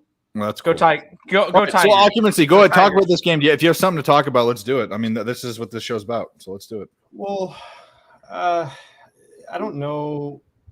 We got to look up the head-to-heads. I got it right here. My bad. Last time they played, Islanders won 4-3. The time before that, Islanders won 4-0. Time before that, Islanders lost 5-6. Time before that, Ducks shut out Islanders. That was 2019, though. So I'm only capping the last two, and that was the last Islanders both won. It's a matchup thing. I'll look into the card as well and the stats and money. Actually, okay, fine. Looking at this game, look at the best lines available. Covers.com is saying if you went to the window with the Islanders, you'd be down almost $1,500 last year. I lost a couple. It wasn't terrible. Throw last year away. No, I know. And the Ducks were not better, though. Actually, they were worse, minus 1764 about. Anyway, according to Covers.com. But they match up really well against this team. It's old and slow. Usually is going to win in the NHL versus the Ducks team. Not in a sense of like money line frustrate wagers. them. Like Yeah, they and play money- that grimy defensive style hockey that can frustrate the Ducks. And anything can happen on a money line wager. That's why I'll be leaning Islanders team total over 2.5 live if I could get it. Minus 140. That's fine. Just add it to the tab. That's all I got, guys. Barzal props, Sorokin props, Bailey anytime goal, Bailey. Nelson anytime goal, Lee I like over half a Pajot. point, Pajot over half a point, Sorokin saves ladder, Mason McTavish under shots, I mean, you could go on and on. Zegras under shots. I would go Terry over shots, and I would go maybe Terry all-time goal to look at the other side as well. I'm not just talking about this crazy. I don't think the Islanders are going to win 7-0 or 7-2. I'm not saying that. It's going to be like a 3-4 game, 3-2 game, 4-2 game, something like that. 3-1 Isles. Yeah, something. I mean, So do you have a bet? What's your bet? my bet Your bet? will. Well, all those bets you put, or you read them off. You can rattle them off if you want to. So Or you don't these have to ones if you don't. No, they'll be quarter unit plays. That's fine. Yeah. I got Islanders money line, or I don't have to rattle them off. Yeah, you don't have to. Here's what we do, by the way, when people sign out, or whenever you want to leave, which you guys don't have to say the whole time. You can. You get 3 plays of 1 to 3 or none, 0 to 3 of your best bets, and we put them all together, and we have the collective record, which right now I think we're up 5 units after getting absolutely demolished It's for been 2 taking a weeks. hit though. Yeah. Yeah, College football, we need major help on. But anyway, talking about going up next to stadiums, I grew up 20 minutes from the Ducks, from where the Ducks play. Dude, nice. We're in OC. Yeah. Mm-hmm. Are you in LA? I'm up in like San Jose area right now, but okay. Yeah, I grew up in La Habra, which is in Orange County, but I went to school in LA, but I just moved from Orange County, born and raised for 37 years to Arizona. My family's been here for 10 years, but I stayed there. I see, dude. Yeah, I was driving up and down the 5 for I was living. Well, that cuts right through San Clemente for a little bit. So here's the deal. So my family now that lives in California, they live in Dana Point, which is right dude, next. Yeah. Yeah. Go there and grab a coffee or something. You know. There's plenty of cool places. But anyways, we'll go to the next game. Will, do you have any opinion on this? You're gone, but maybe you don't. You've shaken his head before, I think. Let's go to the next game. The Predators are playing the Stars again. In Dallas this time. Okay, but we have to say it. We have to say it because, well, I'm not woke, but whatever. A lot of Stars are Predators. # me too. Does anyone care about this game? Because by the way, the Stars last night cashed team total 2.5. I'm going to be looking at a lot of team totals at 2.5. I like that number. It just seems to me like absolutely, yeah. I mean, because you're going to get. I got plus 130. Wow, fuck them up. Yeah. See, looking at this game, I don't have too much interest, but if I were to bet this game, I'd probably pull a tool out of Terry's toolbox and bet the draw. Because the Stars last year were a big draw team. They were a big overtime team. It's too boring. I know it's super boring. No, I don't know what the price is. Super boring. But I would lean draw if I had to bet this game. That's a stoner bet. It's just. Yes, do what I do on your show. Oh, you actually have something to. What is that? I written it down in this game. Was that a parking ticket? Nick literally stole my play. Yes, this is a second draw. My second draw on Saturday. Dallas is a draw team. They go to overtime a lot. They didn't against Nashville. You said that actually. That makes sense. Yeah, you said that before. Dallas is a high draw team. They go to overtime. You're high. And Montreal won 34-30. Enough. So wake up, fade the Red Blacks at home. They're 0-8 straight up and against the spread now. The Red Blacks. So Dallas Star, it's in Dallas. The Predators are in Dallas. I don't know if LJ could tell us about Predators and Predators in Dallas, but I'm making a stupid joke. I'm just anyway because LJ's from Texas, not from Dallas though, from Houston. We had way more fun in Houston than Dallas, but the draw. That's what I'm writing down. I'm going to question mark. That would be the only thing I would bet on that game. Would be the draw, but I don't bet draws, so I'd rather. They're not boring. You can't use boring as the word. Stupid. Literally, that is the most exciting bet you could possibly ever have. To tie? Yes. It's a plus 320. Then you get bonus hockey. And you're literally sitting there wondering if you're going to win it because there's no way to. Well, I love when I'm betting and I'm wondering whether I'm going to win. That's my favorite. Okay, so the teams are tied 2-2 with a minute to go. You're not going to be kind of excited that you're going to cash a plus 320? I'm going to have high blood pressure. What if one team is up by 1 and then with 10 seconds left? That way is a little different. They pull the goalie and all that. I can see tie that. It. Yeah. And then all of a sudden you're tied and you cash a plus 320. Now you're speaking my language. Now you're speaking my language. It's not boring. All right, Dallas draw. Let's get to you guys are going to have like some of these games more.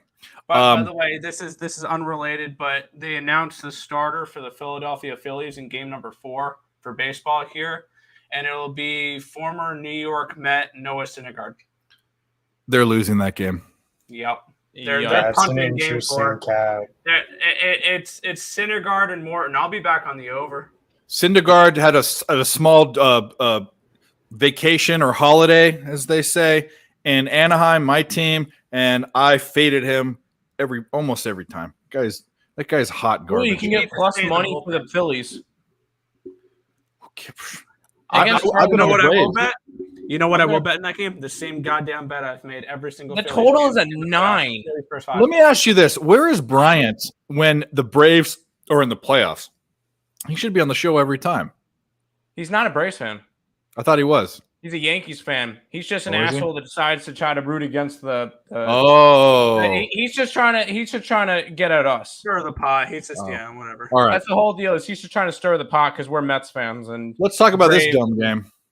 A team. One of these teams I've watched them in live, the Kings, and we all know I had that Monty Python video I showed you all that the King beat the Knight, although he wasn't a golden knight, he was a black knight, and we lost. Whatever, it's not the way it should have gone. And then we have the Wild. So does anyone? Let's move on. We don't have to talk about this game at all. Terrible Yeah, we game. don't No need need to to do this touch game. on That's this one. fine. It's a pass. Yeah, no, There, Complete pass. Okay, besides me obviously betting, which didn't go well, I'm betting a half a unit every Wild game. Two things I'm doing in hockey. Betting a half a unit every single Wild game as an experiment. I'm going to piss away all my football and basketball winnings. Yeah, you are. Can I ask a question? Yeah, go ahead. What's your reason? Why? Okay, this is why. So This guy right your here. team, well, first of all, Terry's forcing me. This guy Okay. right here. So you just want to go against him? No. He's a Wild fan. So the reason why I'm doing that is because over the whole season, they say those teams, if you bet $100 every game, you are profitable. Well, he guarantees that I'll be profitable betting like the Dodgers or the Astros or one of those teams that is profitable. So this is supposed to be one of those teams. There's two things I'm doing. I'm betting a half a unit on the Wild every game on the money line, and he says I'm going to be profitable at the end of the season. So that's what I'm going to do. He's guaranteeing this. Well, I don't know. I'm probably losing money, but it's fun for the show. but hold on. Rewind a little bit. Let me say what I'm doing first. I'll let you talk. You can have first go at it. The other thing I'm doing is the Blackhawks, which are a very bad team, which I think have a really cool logo and name and everything. I'm betting a quarter unit every time that the other team is a minus 300 favorite. So we do that in baseball. I like that one. I like that one. I know you would like that one. Yeah. So that's a baseball thing to do. But Terry, why am I going to win money? Why are you forcing me to do these bets? As Nick said on a previous show, which I wasn't even aware of. So yes, last year, if you bet the Wild every game, they were the second most profitable team in the NHL. If you bet them every single game. I don't know. Who was the first? Rangers. Okay. But as Nick has said previously, if you bet the Wild every game for the last 4 years, I think it was 3 or 4 years because 1 year they're down like 2 units. they've been profitable. So this team has been profitable for a long time. And basically my whole reasoning why I said it is Dave said on a show before that you have to bet against your team. Which you don't. And you're changing your opinion on that. Okay. No, hell no. I'm saying you absolutely should. My most diehard fan, I'm a USC fan because I went to school there, and it's ingrained in you when you do that. You're not just a fan because you're watching on TV. I was going to say colleges are like that. Like it is. It's different. You are tied to that for the rest of your life. Yeah, you're right. It doesn't matter. So here's the deal. I've bet against USC a few times. I do not bet them when I don't want to, but there's been obvious spots. I want to know from the panel, and I'm going to ask. And I'm not going to do it because I'm doing the experiment, but I want to know when you guys think is a surefire bet against the Wild, and we'll keep a tally. We'll call it the Terry tally, T squared, and we'll see when he should have bet against his team. We're going to do that. How about their first game of the year against the Rangers? Thoughts? That was one of them. Well, anyway, that's over. Here's the deal. Terry, go. What do you want in this game? Tell us why we should bet the Wild. No, I'd like to go last. Jesus H. Okay, occupancy. Go ahead. Actually, Will hasn't talked. Will, do you have any? Do you care about this game at all? Yep, he agrees. The Wild stink. Okay, wow, occupancy. How can you not care about this game? What is wrong with you if you don't care about? Do you have any bets in this game, occupancy? Yeah, I'm gonna back a team here. I'm just looking at last couple matchups here. Looks like they've been splitting. Wild seem to have the advantage slightly. In 2021, they met. Kings won 2-1, Wild won 3-2, Wild won 4-2, Wild won 4-3. So it does seem like the Wild have. Someone told me, I was talking to some capper, and they were saying like LA sucks, and I was like, like that's interesting. Like I thought it was always go Kings go. Like I thought it was always Trevor Moore shots props. I always thought it was Kopitar, half a point. these things like quick saves, 24.5. Like, I'll probably bet those tomorrow. I mean, those are always bets that I'm happy to make if they're on my card. Like, I'm not upset at minus 125. Like, obviously, I'm going for plus 105s as well, but that's just how it is. So I'd be looking to back the Wild on the money line. Kaprizov anytime goal, Wild puck line. This LA Kings team is disappointing. I backed them in reg last night, and that was a mistake. I backed them on the first night, and that was a mistake. Yeah, I did backed too. them in the playoffs last year. That was a mistake. I bet Arvidsson shots on goal. That was a mistake. But that's why I'm still here, because I'm finding better guys and bigger and better teams, honestly. Like, this Wild team, they're going to start slaying. It's just only a matter of time. Like, dude, of course you're going to lose to Igor on night one. Like, of course you are. Like, it's not even a question. Like, he's the way better goalie. Fleury's old. Terry, you talk about old and slow, the Islanders. He's like, called a flower. Like, they call him dude, the he's flower. old. Like, that's what I'm saying. These guys are quick. On the opening night. Okay. Hold on a second. So let's not including this year. Skip last year. Who won the Vezina the year before last year? Wasn't that the shortened season? Who won the Vezina trophy for the best goaltender in the league? Yeah, that was with the Vegas Golden Knights defense in front. That was Marc-Andre Fleury, the Wild with the goaltender. Vegas So Golden Knights he is defense. old, but he is still a very good goaltender. He looks like a baby, though. What's old for hockey? How old is old? He's upper 30s now. Fleury's not old. I don't mean it like that. Fleury No, he is a Hall of You Fame mean he's goaltender. past his prime, is what you He meant. is old. He's He definitely is past his prime. Let me say this about the Kings, and this is something. Did they just fucking score again? SMU is going to. I thought we were going to get this game. They scored again and they scored again. So now they're up 19 points. Yeah. Anyways, which they can still cover if they score. And there's a whole quarter left. But anyway, I noticed the Kings when they played the Golden Knights. The Golden Knights had twice as many shots on goal than the Kings did. The Kings looked better. Their set plays looked better. They just never shot the ball. They just passed the ball. They were like watching England play soccer, which I don't know if you guys know about soccer. Anyways, it was frustrating to me. And but their plays looked rookies, well. bro. They're not like I listen to these games. Like they're not Dursey, all these guys, like they're not like veterans. They looked talented. The problem is the difference was it was the Kings going on the other side and passing the ball around looking pretty. And then it was the Golden Knights just taking a slap shot and scoring. I mean, it was Wild win by 2. I mean, Wild are gonna manhandle them. Honestly, they're not like that Greenway, Erickson. I mean, dude, these guys like play physical. Wild and reg. Hey, Detroit, what's the Red Wing, Joker? Anyway, I actually did what Tim said not to do, and is look up what that was. And you should never look that.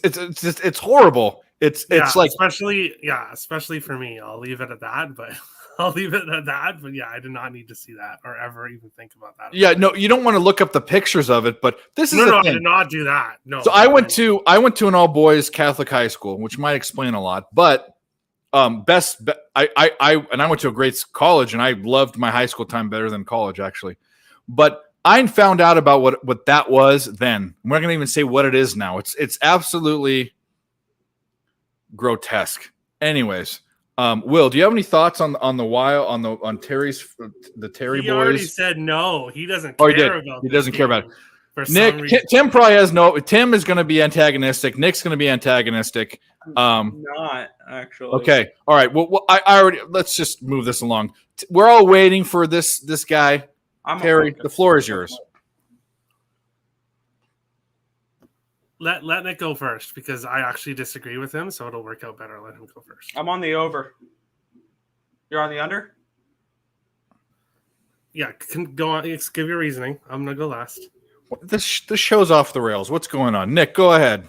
Yeah, no. My projected number for this game was more like 6.5 rather than a 6. I just thought I thought there was value on there. Also, I see a little bit of value with Minnesota. Okay.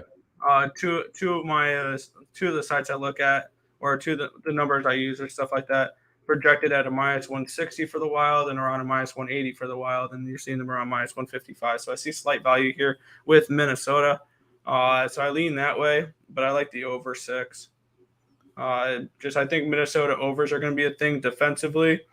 I don't think Minnesota's that great defensively, and I know the Kings last year, at the very least, were a team that put up a lot of chances. They were one of the best teams expected goal-wise. They were one of the better Corsi teams. They were one of those teams that just shot the puck at the net and created opportunities. Like, they didn't shoot it the other night. I watched them. They just dicked around. That was last night. Oh, yeah, that was 2 nights ago. That was last year. So I don't want anything to do with the side in this game. I would lean mini if I had to bet it, but I'm on the over 6. I just think that should have been a 6.5.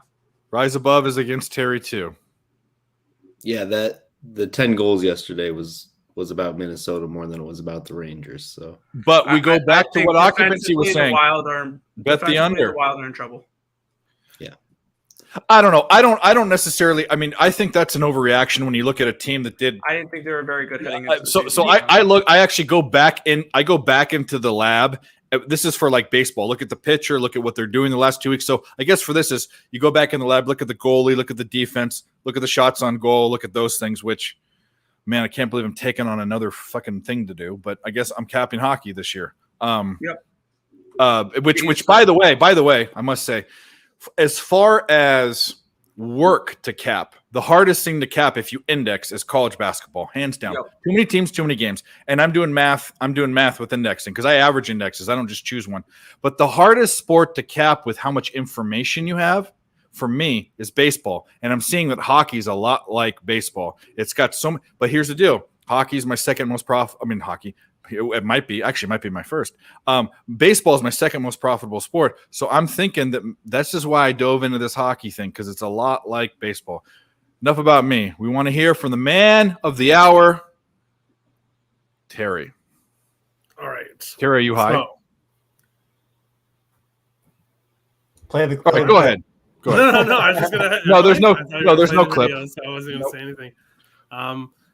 Fuck that.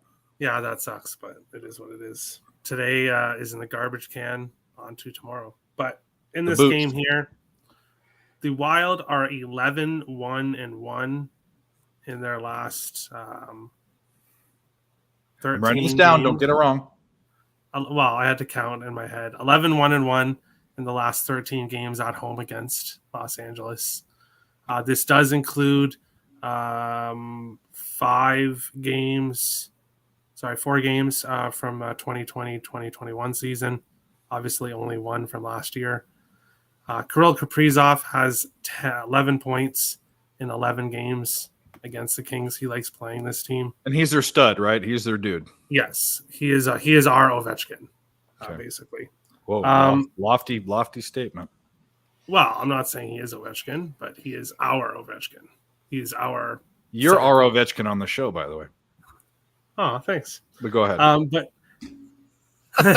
Nick's like, fuck that. But no, Wild are going to bounce back in this game. You can clip that. I will be on the Wild in regulation. I will be on the Wild team total over 3.5.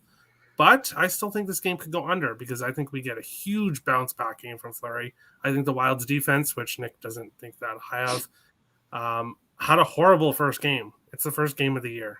It's the first game. I'm not worried. This Wild team will bounce back. I could see a game 4-0, 5-0, 4-1 type deal. I don't think LA actually scores very much. I will be on the Wild team total over 3.5, and I will be on the Wild in regulation, and I will be on Kaprizov points, probably to score, and I will be on Kaprizov and Zuccarello both to get a point in a parlay once again. Well, I will be on the Wild because Terry's forcing me, and I will throw up in my mouth. I'm already salivating because of it, because it's minus 155 or some shit. I mean, I can't believe I'm doing this, but you could just bet in regulation. It will get worse. I know, I understand that, but that's the experiment. So if this is my point, I'm going to secretly say, I'll let you go in a second. I'm going to secretly say that I kind of hope that I lose money, because this will prove that taking big favorites on a money line is dumb. Yes, that's why I'm doing this partially. Also to show that Terry, here's the deal, Terry. Let's make a deal. No. I don't like the way We're this making is a deal. going. No, I'm gonna propose something to you. If the Wild are not profitable in this venture, it's a very simple money line, one set amount of money. If they're not profitable, you have to bet against the Wild next season in one game. No. I It cut you seems fair. off before you. I knew what you were going to say, but no. He said, I'm going to do it. That's what he said. Oh, I'm muted. Oh, He you said muted deal. me. I heard Okay. that. No, I heard he it. muted me. Deal. Booked. No, Booked it. absolutely Okay. no way in hell. I'd rather chew broken glass. You've only said that one other time. That's a very. Anyways, all right. We got 4 more games. We all know what was going to happen with this one. The Blue Jackets and the Blues, blue and blue. And you know what I thought was interesting was the Blue Jackets are in Ohio, and then I looked up I thought that was too far west for the Revolutionary War to have had any sort of significance in. But I guess they actually fought battles in Ohio.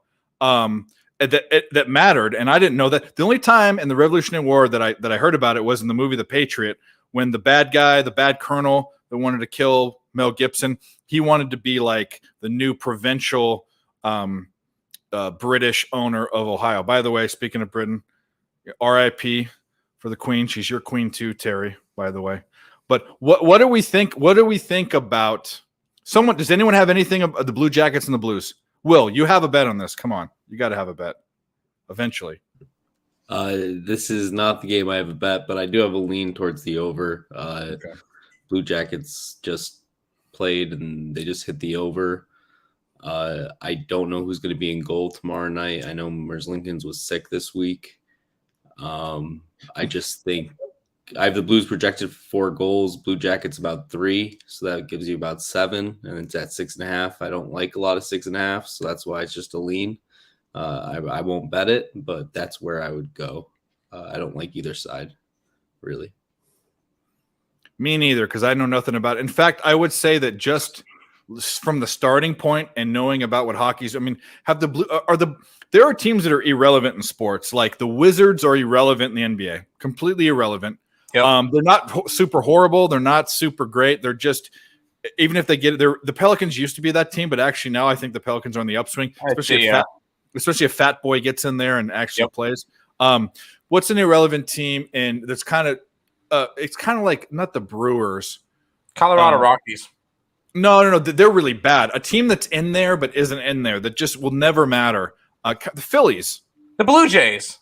No, I was gonna say that. I was gonna say that I was gonna Mets, but I decided. No. There's I don't know a comparison in MLB, but it's So you're looking for what? A team that's not that might make the playoffs on the bottom end, but never is going to win. But never, the Texas Rangers. They're just irrelevant. No, it's not even. That's not even a good comparison. New Jersey Devils could be one. He's looking for baseball. Anyway, the Blue Jackets that team in the NHL? Blue Jackets are irrelevant. They're irrelevant. Just like no matter what happens. San Jose Sharks is another one. But the Sharks were in like the cup a couple. Didn't they win? No, Toronto Maple Leafs. Maple Leafs. Yeah, Maple Leafs. No, it's a team that specifically fits a certain bill, and that is where they're a borderline playoff team. They're relevant to the Wizards, the Washington Wizards. I've got the answer to this. Okay, it's the Buffalo Sabres. No, I'm talking about a team that's outside of. I'm trying to make a comparison to another sport that I would know, but it's. I mean, what other team? What you're trying to say here? Yeah. Anyway, the Seattle Mariners until this year. No, because they were bad. I think the Washington Wizards are the Blue Jackets. That's kind of what. For mediocre, but not bottom of the barrel. Yeah. Columbus. Yeah. Okay. There you go. Anyone else have any opinions about this game? Because we just kind of summed it up. I want to see what the line is. Yeah, I want to see. The what the Blues line are 210 favorites. Blues puck line or nothing for me. I like this Blues team. I've liked them the last few years. They were Stanley Cup champions just a few years ago, so I still think, and they have one of the deepest rosters in hockey. So I really like this Blues team. So it'd be puck line or nothing. The Colts. The Colts are that team. Not this year. Before this year, they're horrible. But the Colts were a team that would make the playoffs but you knew they were never going to the Super Bowl ever. Oh, the Titans. The Titans would be. Titans would be another. That's a perfect one. Vikings. Irrelevant. One of those, Yeah. where they'll sneak into the playoffs. The Vikings, the Twins, the Wild. What else? Minnesota teams, just the Timberwolves. The Timberwolves. There you go. Yeah, the teams that their ceiling is a first round exit. I think they're going to be good. LJ Terry's a big Minnesota. He's not from Minnesota. He's from Canada, but he loves Minnesota teams. You just gonna let them talk about your teams like this, Terry? Like, He's a Canadian. I'm surrounded by people that are not Minnesota fans, so I will just. I like your Timberwolves this year. I have futures on them. Yeah, and the T-Wolves will be good. Seen a Minnesota sports team? They're kind of right. Problem is, the T-Wolves are going to have issues every year. The T-Wolves are going to have issues having two bigs that I don't know how they're going to mesh together.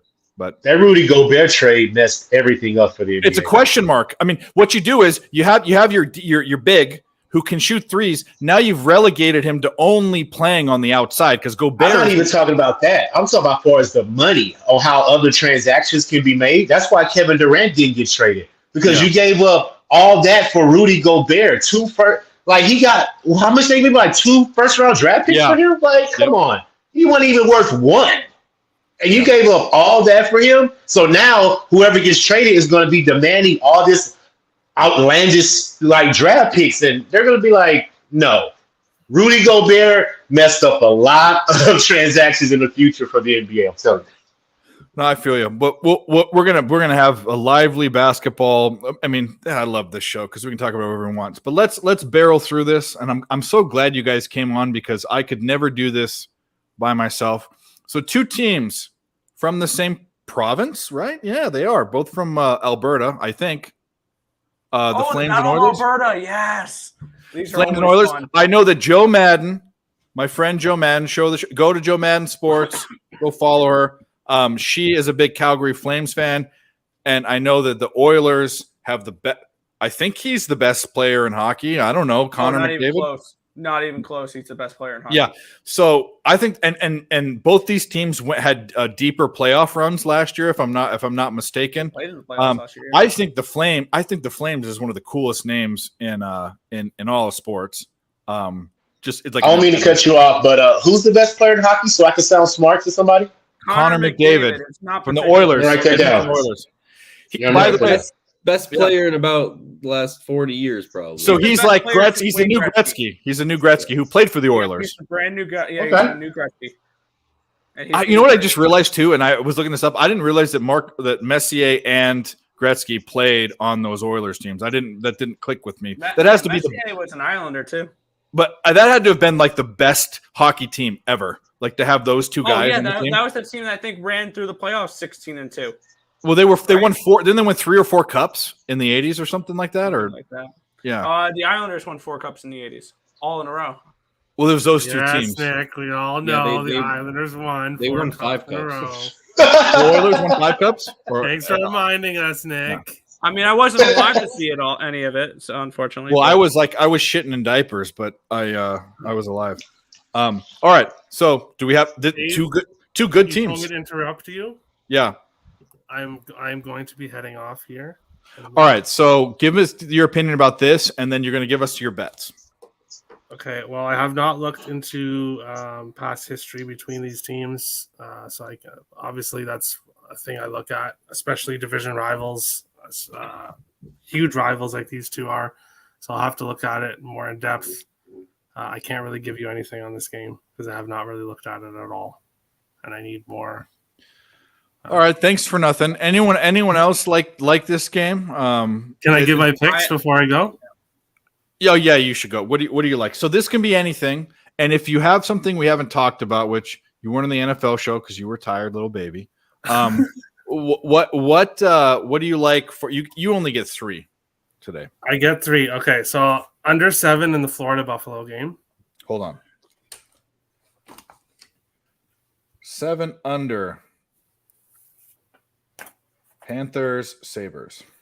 No one will go against me in that, I don't think. No.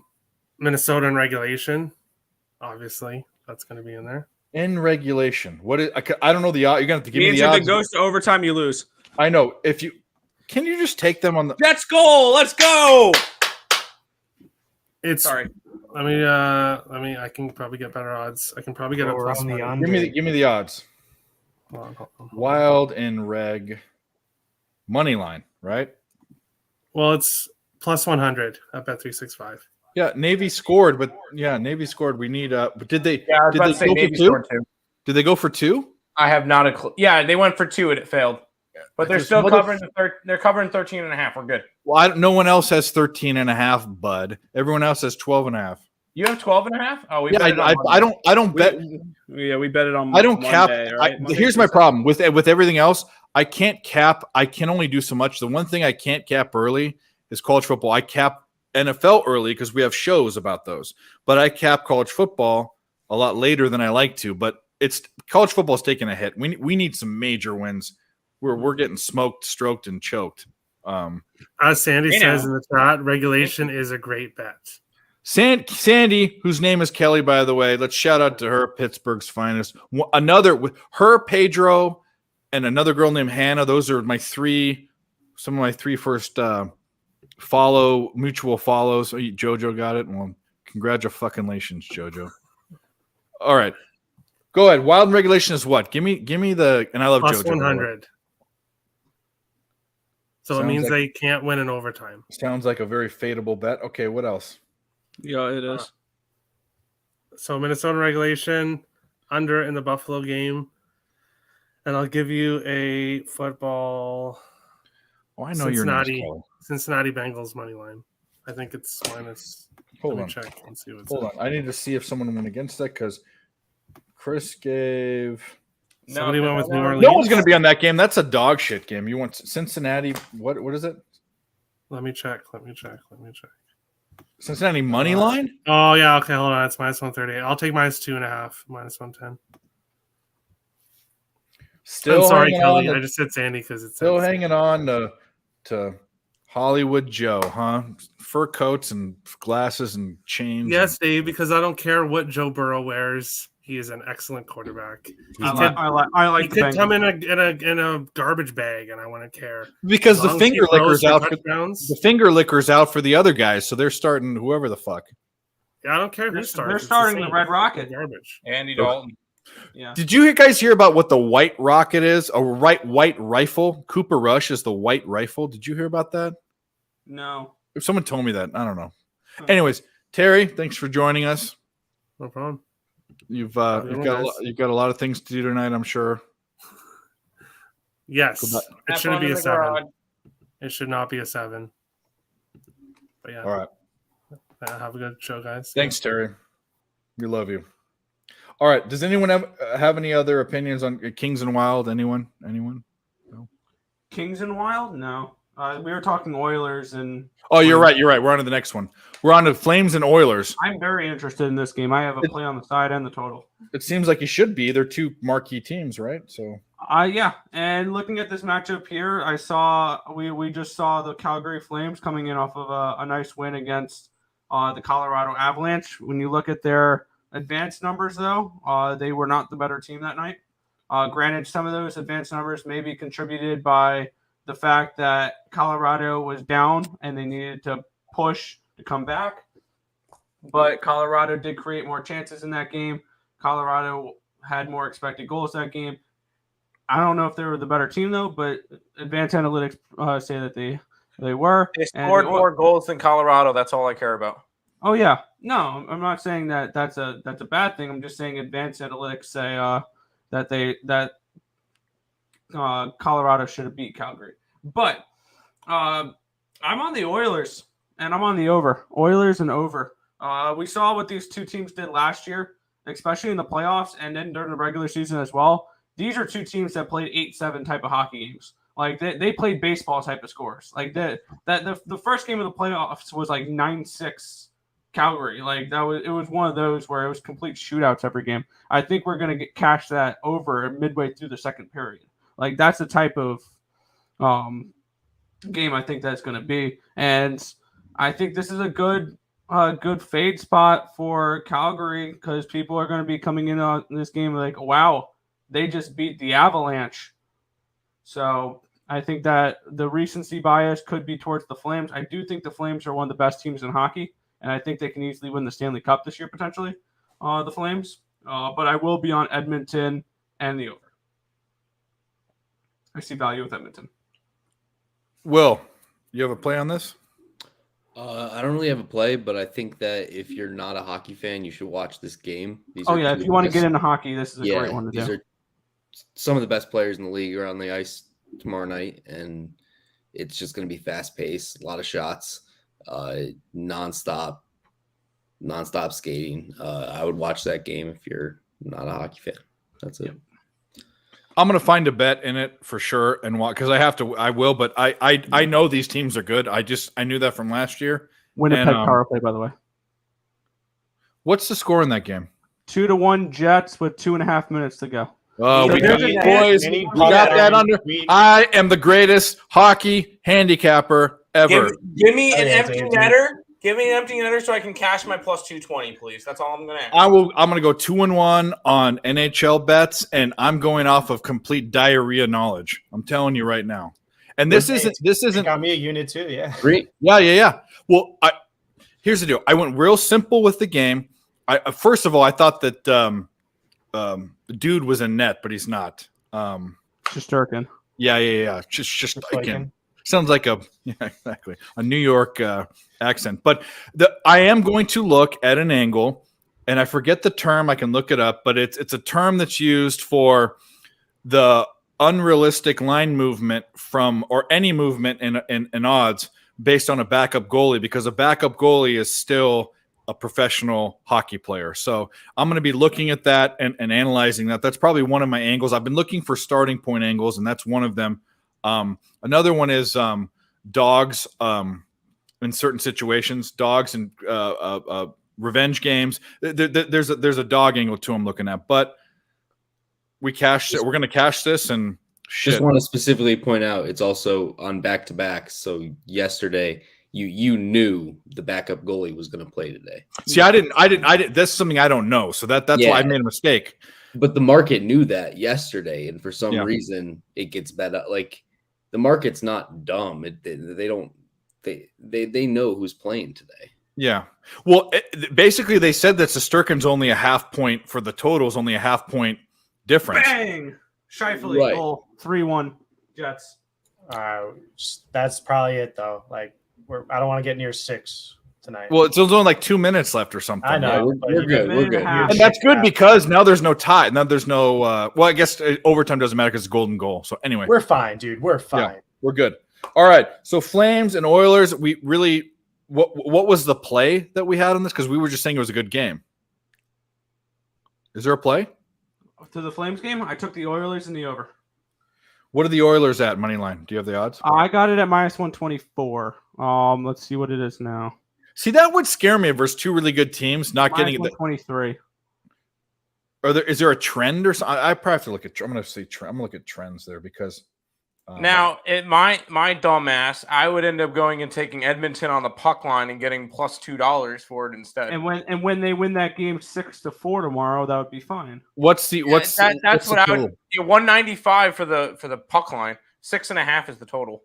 That's it. I think that's 6.5 is -124 for the so over. What I'm going to go do, and let me ask this because I've asked this about everything. Have either team? What have been the shifts? Have either team gotten better, worse, or the same on offense and defense? Have there been big moves that would affect anything? Edmonton's about the same.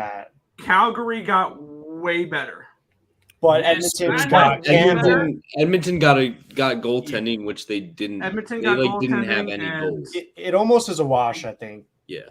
And Calgary blew up their core and replaced them with better. So occupancy knows where I'm getting at. So like what I want to do for totals is I want to see if a team that didn't get significantly better or worse, the matchups, both teams, I want to go back to old stats and look at how many goals they gave up and how many goals they score. And I have that for you. Yeah. Edmonton was number 1 in the West in over 6.5 last year. Okay. Meaning they're what I'm looking at least. So they were still under 500, barely on that over under 6.5, but I'm seeing 40-42, but that was above the Wild, Preds, Avs, and Blues. Those offenses are unbelievably powerful as well. when I cap this game, I mean, I personally agree with Nick Earl. I think he capped it correctly. I think he's got the side right, and I think he's got the total right. Now, what I've learned is that you have a money line wager in the NHL, you're ready to get burned on the stove plate. Absolutely. The what? The stove plate, like you're cooking right on the main fire. That's a money line. That's what this is a terminology we need to know. Stove plate. Yeah, my bad. Like my it. bad. It's whatever. Yep. But my bad. Yeah. Team total over 3.5 for the Oilers. It's just if you expect over as well, then it does have to be a 4-2 game, a 6-4 game, a 5-4 game. I think we're going to see goals like people were saying with baseball scores. Like when I checked, Nick, like minus 700 I saw for over 4.5, right? So that means that there's a very high chance we're going to see some goals. That's just saying in hockey night in Canada. Is there a consensus here that this 4-1 game should be an over at 6.5? Are we all thinking that's the play on the total? So this could be a 7 in like January or February. We could see this at a 7. This seven's a number in man. hockey that's almost not unheard of, but that's like a 12 in baseball. That's like a 12 in baseball. Yeah. 4-1 Jets. They just basically wrapped it up. 20 seconds left. They just scored an empty Good puck line. Good puck line call. That was good. No, well, I have this game at 6 and 6.5. Don't fucking score another goal. That's all I gotta say. I think it's over. It looks, but LJ, by the way, LJ, if you want to tail, I know you like that people tell you for your prop bets. If you want to take a hockey bet tomorrow, it sounds like the strongest hockey bet we've had is the Flames Oilers over at 6.5. Yes, just to let you know.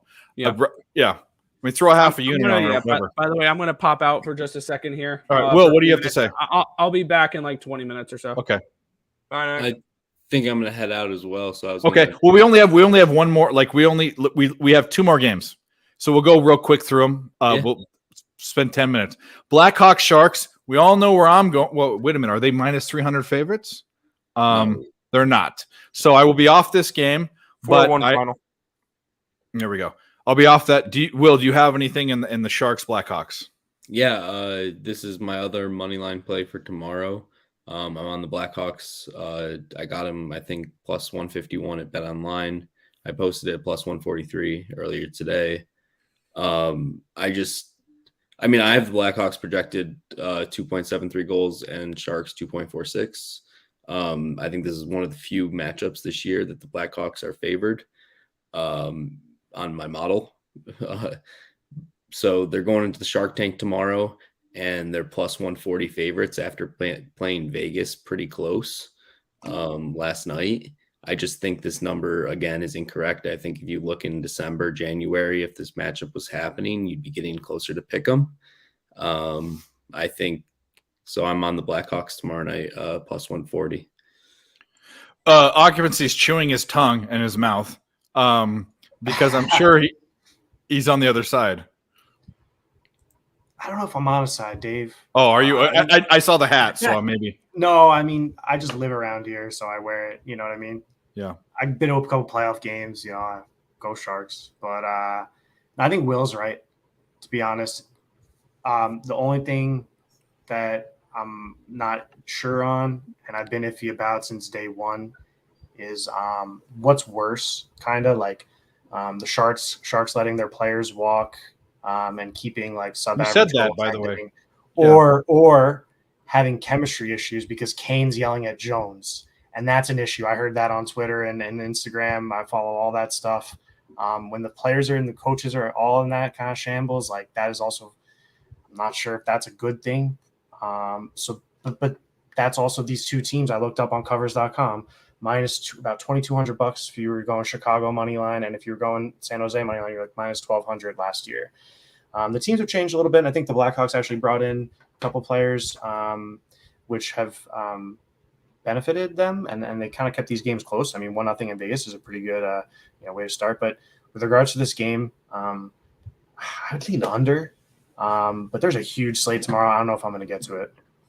So I do know about this because I'm, on this Blackhawks thing. They have Toronto's backup goalie from last year, right? That's their goalie, the Blackhawks. Who's the Blackhawks goalie? Do we know? We don't even know. I think it's Mazurnik. Stalock played last night. No, I'm thinking of a different team. That's why I was asking. This is why it's a big jumbled mess in my brain. So who's Mazurnik on Toronto's? Yeah, he was. You're right, Dave. He was a backup on Toronto last year. He was on Detroit for a while. He's always been your average goalie. Yeah. He's been hurt a lot though, right? That's his thing. Anyway, well, I don't want to belabor this. We need to get Will off. We'll go to the last game, which, by the way, last night, it's the Golden Knights and the Kraken. And I think a Kraken's kind of a dumb name. I know it's kind of a cool, fantastical thing, but there's so many things Seattle could have done. The Salmon, the Orcas. I mean, a bunch of other cool names they could have picked, but they picked the Kraken, which is whatever. But I will say, last night when I was looking at the Kings and the Kraken, and it was in the second period, and it was tied, I said, what seems right here? I've heard people talk about the Kraken, especially the coin and the Kraken and all that crap that Terry was talking about. And then I watched the Kings play the night before, and I wasn't impressed. So I said, hey, well, wait a minute. I'm getting plus 135 on the Kraken. And was that last night or the night before? It was last night, right? Yeah, last night. And I bet the Kraken. So based off of my dumb capper knowledge, just based off of lines and looking at odds, I took the Kraken, and it worked out. They won 4-1, I think, 3-1, 4-1. Anyways. Do you guys have picks? Will, you need to get out of here. Do you have a pick on this game? Yeah, this is actually my third pick. I'm on the under. I have this projected for 4.9 goals, and it's at 6.5. So that's an easy play for me. I just think these teams kind of play slow, boring hockey. You saw it last night in the Seattle-LA game. If you watched it after you took the Kraken, I did. In the first period intermission. It just kind of, some shots happen, but it's not a quick pace game like you'll see with Calgary Edmonton tomorrow night.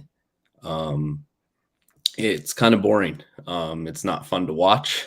I wouldn't recommend it, but I will be betting on it. And under 6.5 is the play for me. I'm going to look that up, Kelly, by the way. Anyone else have a play in this game? Kraken, Kings? I got a player prop, Oliver Bjorkstrand. Guy came out firing on night one. He's a pickup from Columbus. My bad, am I like cutting out? No, you're good. Okay. No one's heard of him really. I mean, like people know him, but like it's also like, who is this guy? But at the same time, the books haven't caught up really. Like I've been looking at a shop. I picked him up in my fantasy league, so that was good. So looking to put some money on him to shoot the puck like 2 or 3 times and maybe notch an apple. What's notch an apple mean? Record and assist. Okay. I heard some guy call the puck a raisin once. I don't know if that's a thing, but Excuse me, it's called an Oreo. Okay, whatever. By the way, that Calgary Edmonton game is moving to 7 pretty quick right now. You think so? It's moving right now. Mrazek is the guy's name. Peter Mrazek. He was the Leafs backup goalie, and he is the Blackhawks goalie. But anyways, Will, what we do on the show, you can take no bets or 3 bets. We give out our best bets, and I don't do it like Terry does or any other show does. Individually, this is the Capper Collective. We dump them all into one big pot, and it's all about winning money. If you had to pick, and it can be hockey or any other sport, but you're a hockey dude. What do you think for tomorrow? What plays would be your advice for the audience? I would go with Canucks money line. Do we know where that's at right now? Minus 114 is what you said, right? Yeah, it's been moving, but actually I put that down. That was the best odds, minus 114. Yeah. I see minus 120 at MGM. I also see minus 140 at FanDuel. 14 is like Unibet or Bet Rivers. It's one of the two. Yeah. I'm also on the Blackhawks money line. Love it. And the Kraken Golden Knights under tomorrow. Why did I put the Kings? Because I'm thinking about Monty Python. They're playing the Wild. Don't watch that one. Yeah. So we got Kraken, G Knights, under 6.5. All right, buddy. I know that I let people plug whatever they want at the end of the show. I mean, plug your Twitter. I mean, go follow this dude. I mean, he's fire with hockey. Was it Will Diet something? Yeah, NHL Tip 6 and on Twitter. I post my model every day. You can make picks with it. I post my plays pretty much when I make them. It's nothing crazy. Anybody can really do it. I just take the time to do it. So follow me if you want to. That's capping. We take time to do it. Will, thanks so much, buddy. You're always welcome here. And I hope you come back. Thank you. Have a good night. You too, buddy. All right. We're going to switch to baseball because Occupancy wants to. And I know that LJ has something to say about baseball. Or maybe he doesn't. Do you shake your head? You do? Okay, good. Seattle Mariners money line. Okay, there's some order in the court, please. We gotta obviously we're gonna have a little we're gonna have a little battle here, but let me change the stupid banner because I'm the worst show producer in the entire world. That's not true. You're doing a good job. We're proud of you, Dave. MLB picks. Yeah, Dave. Baseball. I'm a handicap. You want to do baseball, right? You stuck around for baseball. So I was gonna ask about your top three, like, or with the picks, like that you record and everything. Like, you can do all sports. Like, you can do anything you want. Props, any sport. You can do Russian table tennis. You can do all little boys video Russian games. Table tennis. Yeah, high school girls basketball, which Tim likes too. All sorts of different. I'm sorry, what? You bet on video games. Yeah. So is Occupancy. Oh, sorry. Anyways. Furia, am I right? MLB picks. We're going with that. Let's open up. Now we got to go to the MLB page. Which, by the way, what's the score in the Dodgers game? 2-1. 2-1. No, there's still hope. We have the better bullpen. And SMU is now up 40-20. Oh my God! 8 minutes to go. That game's done. I can't believe how bad. I mean, I'm actually up in college sports because of live betting. I'm down on Terry's show specifically. All my best bets that are college bet. I'm getting smashed. Absolutely. I had another 3-0 day on Terry's show. I had Jets puck line. My dog was the Phillies, and then I did Jets team total over as my total. My other best bet could have. I hit a total, which was the Winnipeg game. I almost thought about putting that as my best bet, but I'm trying to beef my college record up, and I can't. I don't know what the fuck's going on. Anyways, baseball tomorrow. What do we got? I hit the Guardians today. I posted it on Twitter. Let's start right off the bat with the Braves and the Phillies. I know the Phillies have been hot. I'm surprised the Braves haven't been able to put up a fight. I'm going to pull up the odds right now. Don't load. All right, so we've got Morton and Syndergaard, right? And what's the funny thing is, I think the Braves should be a little bit bigger favorites. -120 is the money line. Does that say something about the Phillies bats? It has to. Maybe. I mean, Tim, I already know what you're on, but you can start if you want. Yeah, I'm been betting the Phillies every single game this postseason, and it's 4-1. I'm going to keep riding them. I know it's Noah Syndergaard. Trust me, I've seen him plenty of times before. When he was in New York, he's not necessarily the best of pitchers anymore. I don't care. I'm just going to keep betting the Phillies. I think the Phillies make it past the Braves, and whoever they face in the CS, I agree with Nick. He mentioned it earlier. I think the Phillies have a legit shot to make the World Series.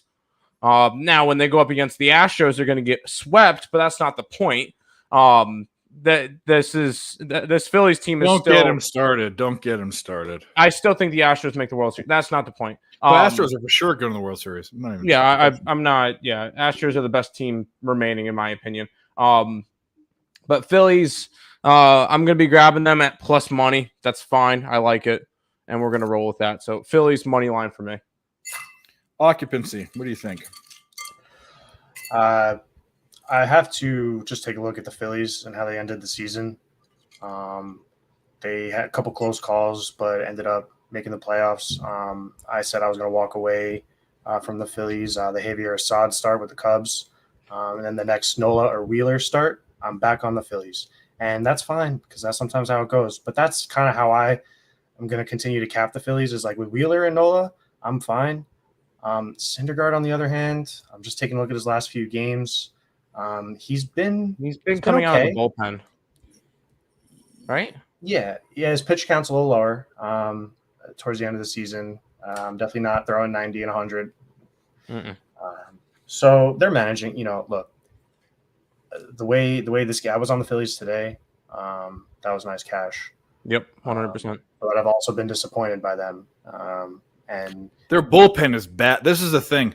Bullpens are probably. I would say this: if I looked at anything, you obviously always look at your starting pitching, but I would skip. And what I do when I cap, I look at starting pitching, and then I look at what teams are doing the last 2 weeks versus a lefty or a righty. But in the playoffs, I skip straight to the bullpen because that the greatest playoff player I've ever seen was Mariano Rivera. It is everything in the playoffs. But here's the deal: the Phillies are blasting the shit out of the starting pitchers, so it doesn't even matter by the time it gets to the bullpen.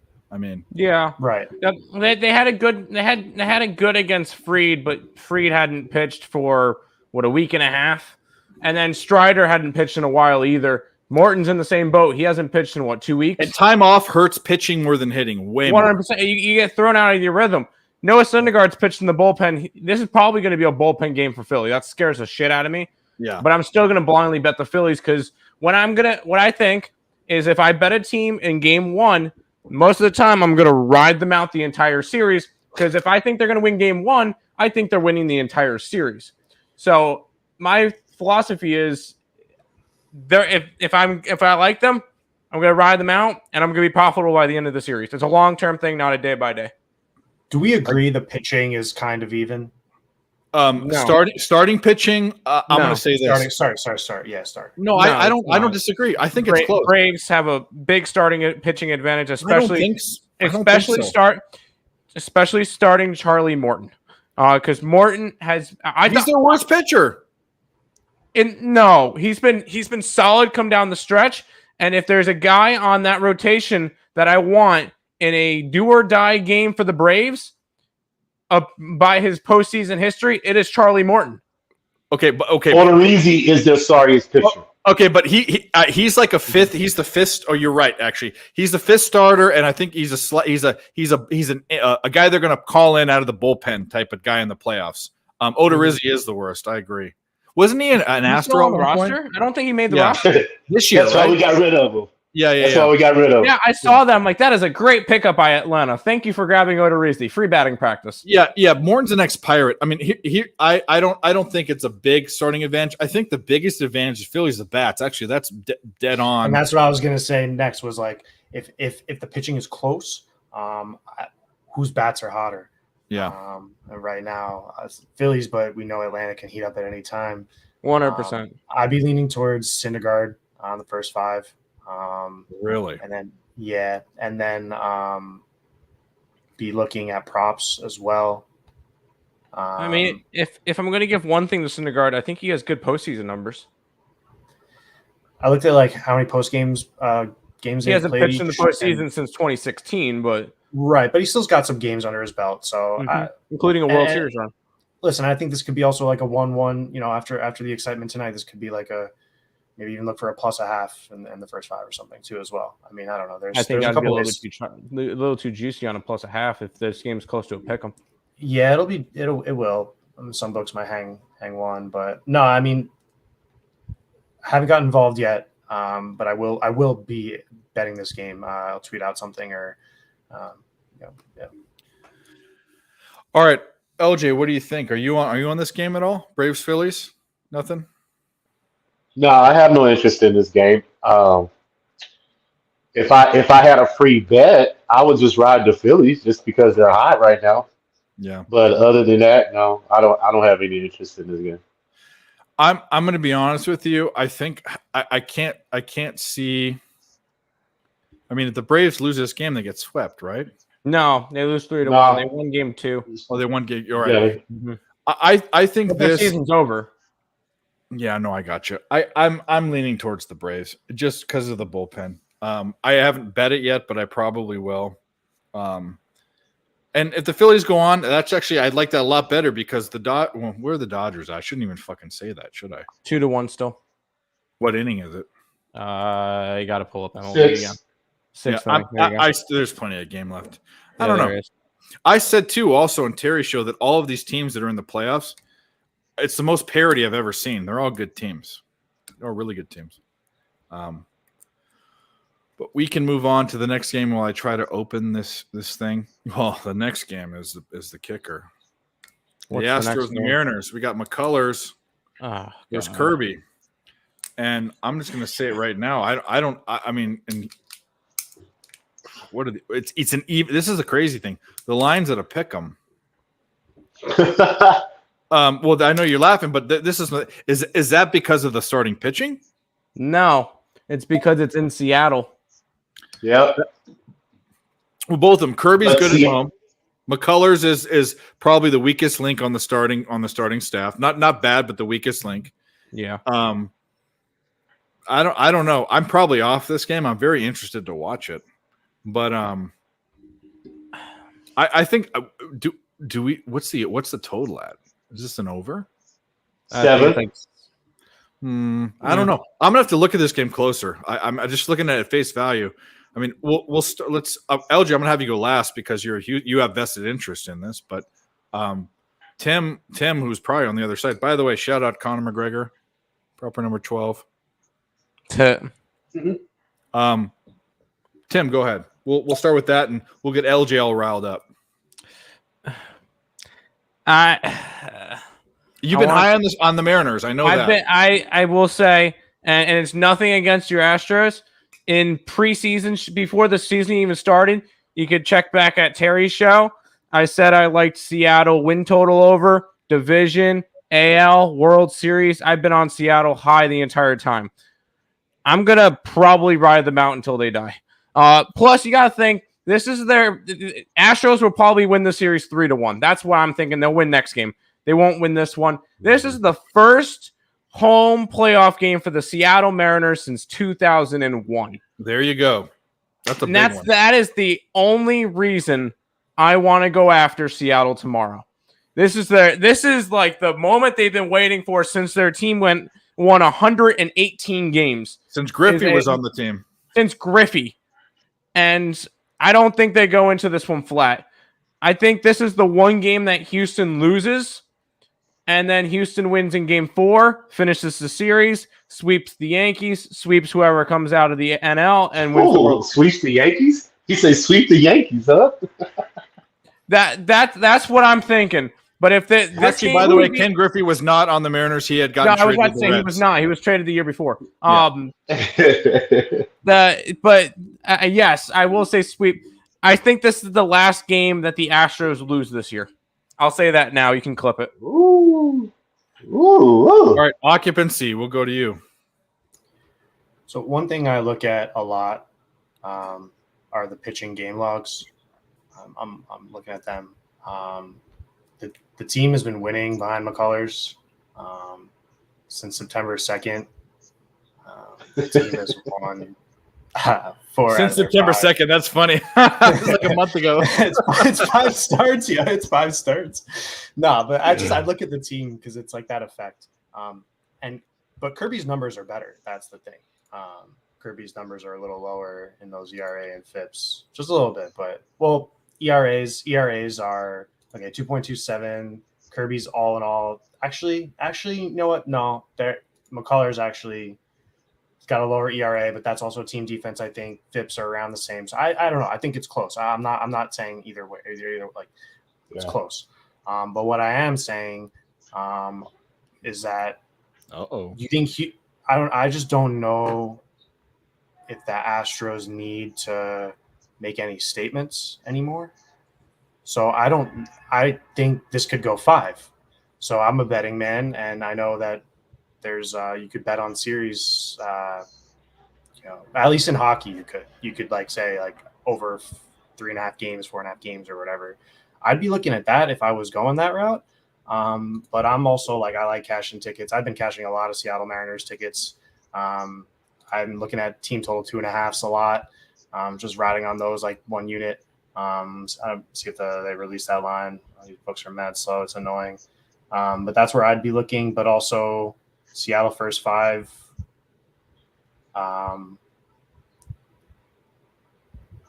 And then with the rest of the game, like I probably will end up having a Mariners money line ticket. I usually split like my bet. That's why I go first 5 team total money line, F5 money line, F5 run line -1/2 +1/2, and then I go player prop. Like I pushed out on Castillo K props. I was riding that, and I should have just stayed on.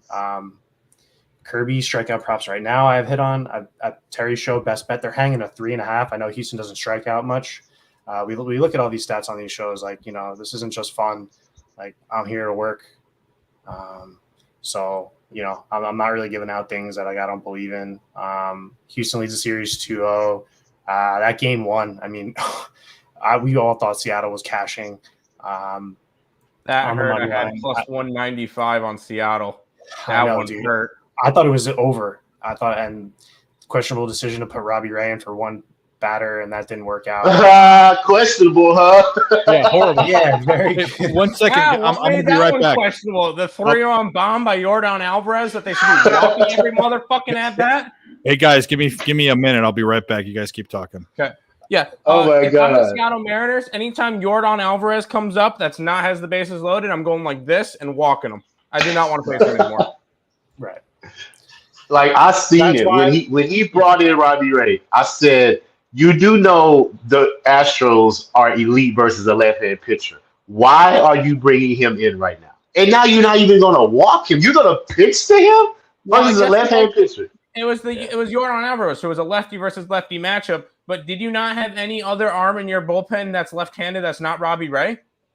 I'm like obviously, like I did not. Like I knew it. I was like, I didn't think he was going to get a run. 95 gone. I didn't think he was going to hit a home run. I knew he was going to get a base hit. I did not think he was going to hit a home run. I was like, oh my God, why is he doing this? But hey, I guess we didn't have another game. And now we got game 3. And looking at the lines, the books, I think they're saying it's pick 'em. So when it comes down to it, I think this could go 5. I think this really could. I'm actually wondering what that series price is. But either way, guys, like keeping the show moving. LJ, what are your thoughts on this? My thoughts is that I do believe the fact that the run line of Mariners is +195. I'm thinking this is going to go under, considering it's at a 7. And I do believe that Seattle will get this game. They should have got game 1, considering Alvarez hit that home run. And something else is telling to me that I would have thought if they would have got game 1, I'm thinking Marco Gonzalez would have pitched this game. That's just my personal opinion. But the fact that he's a left-hand pitcher, they know how good the Astros are versus a left-hander. So they're going to save Marco probably for the next game because they want to get this win under their belt. And like Occupancy saying, it could go 5. And I'm thinking that they're banking on this to go 5. So I'm going to take a safer bet and just take the under. I don't think the Astros are going to win this game. I don't think they have to win this game. I don't think they're going to have the urgency to win this game. I think that Seattle's going to have all the energy behind them. Like y'all said, first playoff game in so many years, at their home. The Astros aren't that good versus a right-hand pitcher lately, and Kirby can go out there and he can throw a good game. He may give up a hit or so. And McCullers can come out and pitch a good game. I can see an under first 5. It may be 1 run. Who knows? Because it was going that way the last game because Castillo was out there dealing. You see what I'm saying? So I can easily see this going under 7. And I can see a 1-0, 2-1 game, Seattle wins. So that's my opinion on it. But I'm not going to take the Astros this game. I'm going to lay off. I may take McCullers strikeouts. I want to see where it's at when it comes out tomorrow. If it's at 5.5 to 6, I may take it. If it's over 6, I'm gonna stay off because I don't think he could get 7. I'm gonna stay around the 5.5 range. Just depends on what the number is. It's at 4.5 juiced right now. I'm seeing. Yeah, so I'm just going to see once it come out tomorrow with my book. But the fact that that run line is plus 195 and the Astros run line is minus 235 on my book, and the money lines both pick them, I see this game going under. They don't see a lot of runs in this game, and the total's 3. Yeah, So team so totals is 3. Yeah. LJ, are you betting Mariners? No, I'm betting the team. I'm betting the total game under 7. I think it's going to go under. I see a 2-1. You know what I'm saying? Somewhere around there. Low scoring game. Yeah, I'm off the game. I the Astros are so good, and even though Mariners have won me a lot of money this year, I don't think that this is the spot. But we'll go to the next game, which I probably will be. I haven't capped the game yet, which I guess we can do here, which is Yankees and the Guardians. We got Tristan McKenzie and Luis Severino. I like how the Guardians have been playing end of the season in the playoffs. Today kind of showed you, they kept it real close and they opened it up. The Yankees bullpen had been really good, but they're coming back down to earth against a bullpen that's basically performed at expectation, which has been above average. And I'm going to start looking at the starting pitching, but I'm probably on the Guardians again. I mean, Tim, you can take it away, but while I look at stuff, but I think I'm on the Guardians. I'm on the same boat. When it comes to October baseball, most of the time I'm getting back in the better pitching. And right now, I don't know if there's a better pitching staff currently in I guess you could argue the Astros, but the Guardians have probably one of the best pitching staffs left in baseball, left in this postseason. And when it comes to it, I think the Guardians are definitely still a dark horse to try to make it out. If they can get by the Yankees, that would be I would be really impressed. The Yankees have just played well all year, minus a couple portions where they kind of shit the bed. We thought they were going to almost blow the division, but the Yankees have just been the Yankees all year. And when it comes to it, I'm going after Cleveland again. I was on them the first 2 games. Same deal as them with the Phillies. I'm going to keep riding them. I was not on the Guardians, though, in the wild card matchups. I will say that. I was on the Rays. But I've been on the Guardians the first 2 games, and I'm going to keep riding them. This is the Guardians' first home playoff game in 5 years, since 2016. I'm going to go ahead and grab them. I think they show up against the Yankees, and Tristan McKenzie's been making us money all year, so I'm not going to fade him. Occupancy, you have something in this? Yes, sir. Let's start with the weather. Go ahead. Yeah, I'm seeing 55 Fahrenheit, winds 10 miles per hour left to right. I'm seeing the line open up at minus 115 for the Yankees, 6.5 over under. Last 5 games, Guardians have won 4 out of 5. Yankees last 5 games don't really count because they're playing the Rangers. Taking a look at this line movement, I'm seeing minus 120 for the Yankees right now, plus 150 for the run line. Like Tim said, I've been backing the Guardians when McKenzie and Bieber pitch. And Cal Quantrill. I was always I hop off him every now and then, but I every now and then he was the most profitable pitcher in baseball this year. Yeah, I took I didn't bet like all season. Like I wasn't really going mid-summer baseball. But next year I am when I get my record and everything. But this game, if you really look at it, I think the series goes 5. I mean, I've been saying that with a couple of series here. If I was be able to bet all these things, I would be betting these games to go 5. Even just fun side bets, but I don't know because I love both teams. I'm just tied to Yankees fanhood, just because I grew up around there, my family grew up around there, and it's kind of one of those things where if it's October, I have to have Yankees tickets or it feels wrong.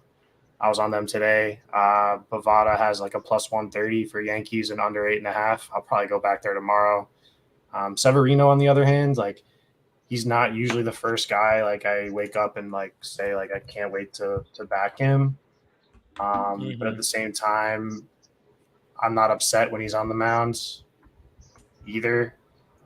Let's see, has he been dealing? His FIPS and ERAs are still in the 3s, so it's respectable. Team's been winning a little bit. He was out. Looks like he didn't play a lot of the summer. Yeah, he was out for a while. Injury. Yeah, but he's back. Workload management, obviously, with bullpen. Dave helped me with that, remind me to get back on that. And just taking a look at the Yankees bullpen overall, it was still third for the regular season at 2.97 ERA according to covers. Well, look at their expected numbers. They're pitching above expectation is the whole thing. Okay, so you're saying they're worse than they show? I'm saying that they're above teams that are playing better than they should be. The Cleveland is really good and bullpen, and they're playing at expected value. The Yankees, especially the past 2 weeks, they have like an under 2 ERA, the bullpen, but their expected numbers should be way over 3. I'm not saying take what you want with expected numbers, but I think it kind of showed with this. No, game. that's merit. Yeah. I mean, dude, no, I everyone caps around. I was gonna say, like, Cleveland is also right still at the bottom. One of the best bullpens this year. Actually. Yeah. So I don't see necessarily an advantage in that department. Playing Cleveland home games, I could also think under. But as we talked about, I still expect a lot of these series to go 5. So check out your books to see if they have those bets. But I still think the Yankees and then the series to go 5, and I don't know what'll happen. LJ, you got anything in this game? Yankees No, Guardians? I'm not really interested. I may look at McKenzie's strikeouts tomorrow, see where it's at. But other than that, I don't have no. I'll be rooting for the Guardians because I will want anybody to beat the Yankees. Just a hater like that. Yeah. This is what. By it the is. way, when I was on mute, I ordered egg rolls. Good to know. Okay. Well, because you made me. I'm not a smoker, but I have a smoker's appetite. So I add the munchies for egg rolls. That's just called being a fat ass. But okay. Well, no, trust me, I'm the fat ass of fat asses. Trust me. Hey, Nick, thanks for coming back. What do you think about the Guardians and the Yankees? Probably the Yankees win the series. I'm going to be on the Guardians most likely because I've been back in the Guardians. So probably the Yankees win the series and the Astros make them their bitch in the CS again. To be completely honest, that's probably what's going to happen because the MLB is dying for another Yankees Astros CS. But I want to back the Guardians. I need to look at the game more though. I haven't really looked too much into it. Where are we at with the Dodgers game? I haven't been 2-1 still. 2-1 still. Wow. So that's the next game with no odds out. I guess we can talk about it. We've got Anderson and Musgrove. By the way, Musgrove to me is not their best pitcher. No, I think Yu Darvish is. I wonder if even he'll though have any sticky stuff on his ears again. Yeah, the fucking cum that was on his ear. Did you see that? Yeah, whatever the fuck he had on his ears. Yes, we saw that. We were watching the game. That was disgusting. I mean, randomly his spin rate went up that game, and it happened last year too. After Some Mets fans are in here. Last year, yeah, really. Last year, so quick. Well, by the way, I must say, after last year, when that one day where they cracked down on the sticky stuff, Musgrove's numbers fell off the face of the planet. This year, they seem to forget about it. And if you look at pictures of his ear, the inning before and after, that's not sweat. That's sunscreen. And by the way, Dabby Cab, shout out. It was a major league pitcher. It's a mix of sunscreen and talc. There's an actual mix. And if you put it on your ear, it looks like you're just sweating a lot. But if you go to inning by inning, he looks dry as a bone the next inning. I mean, it's gone. And I think the umps didn't even know what to think because it's not like Vaseline. It's not like Stickum. They just probably felt it and said, "Wow, your sweat is thick or something." You know what I mean? It's like I don't know. Keep in mind, it was like 50 degrees out in New York. You're not really sweating all that much in that type of weather.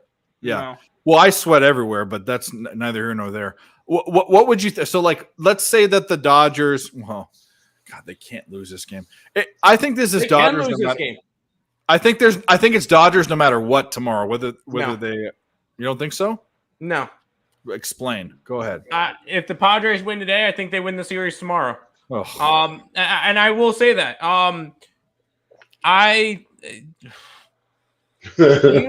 You have the Dodgers are going to have Anderson on the mound tomorrow.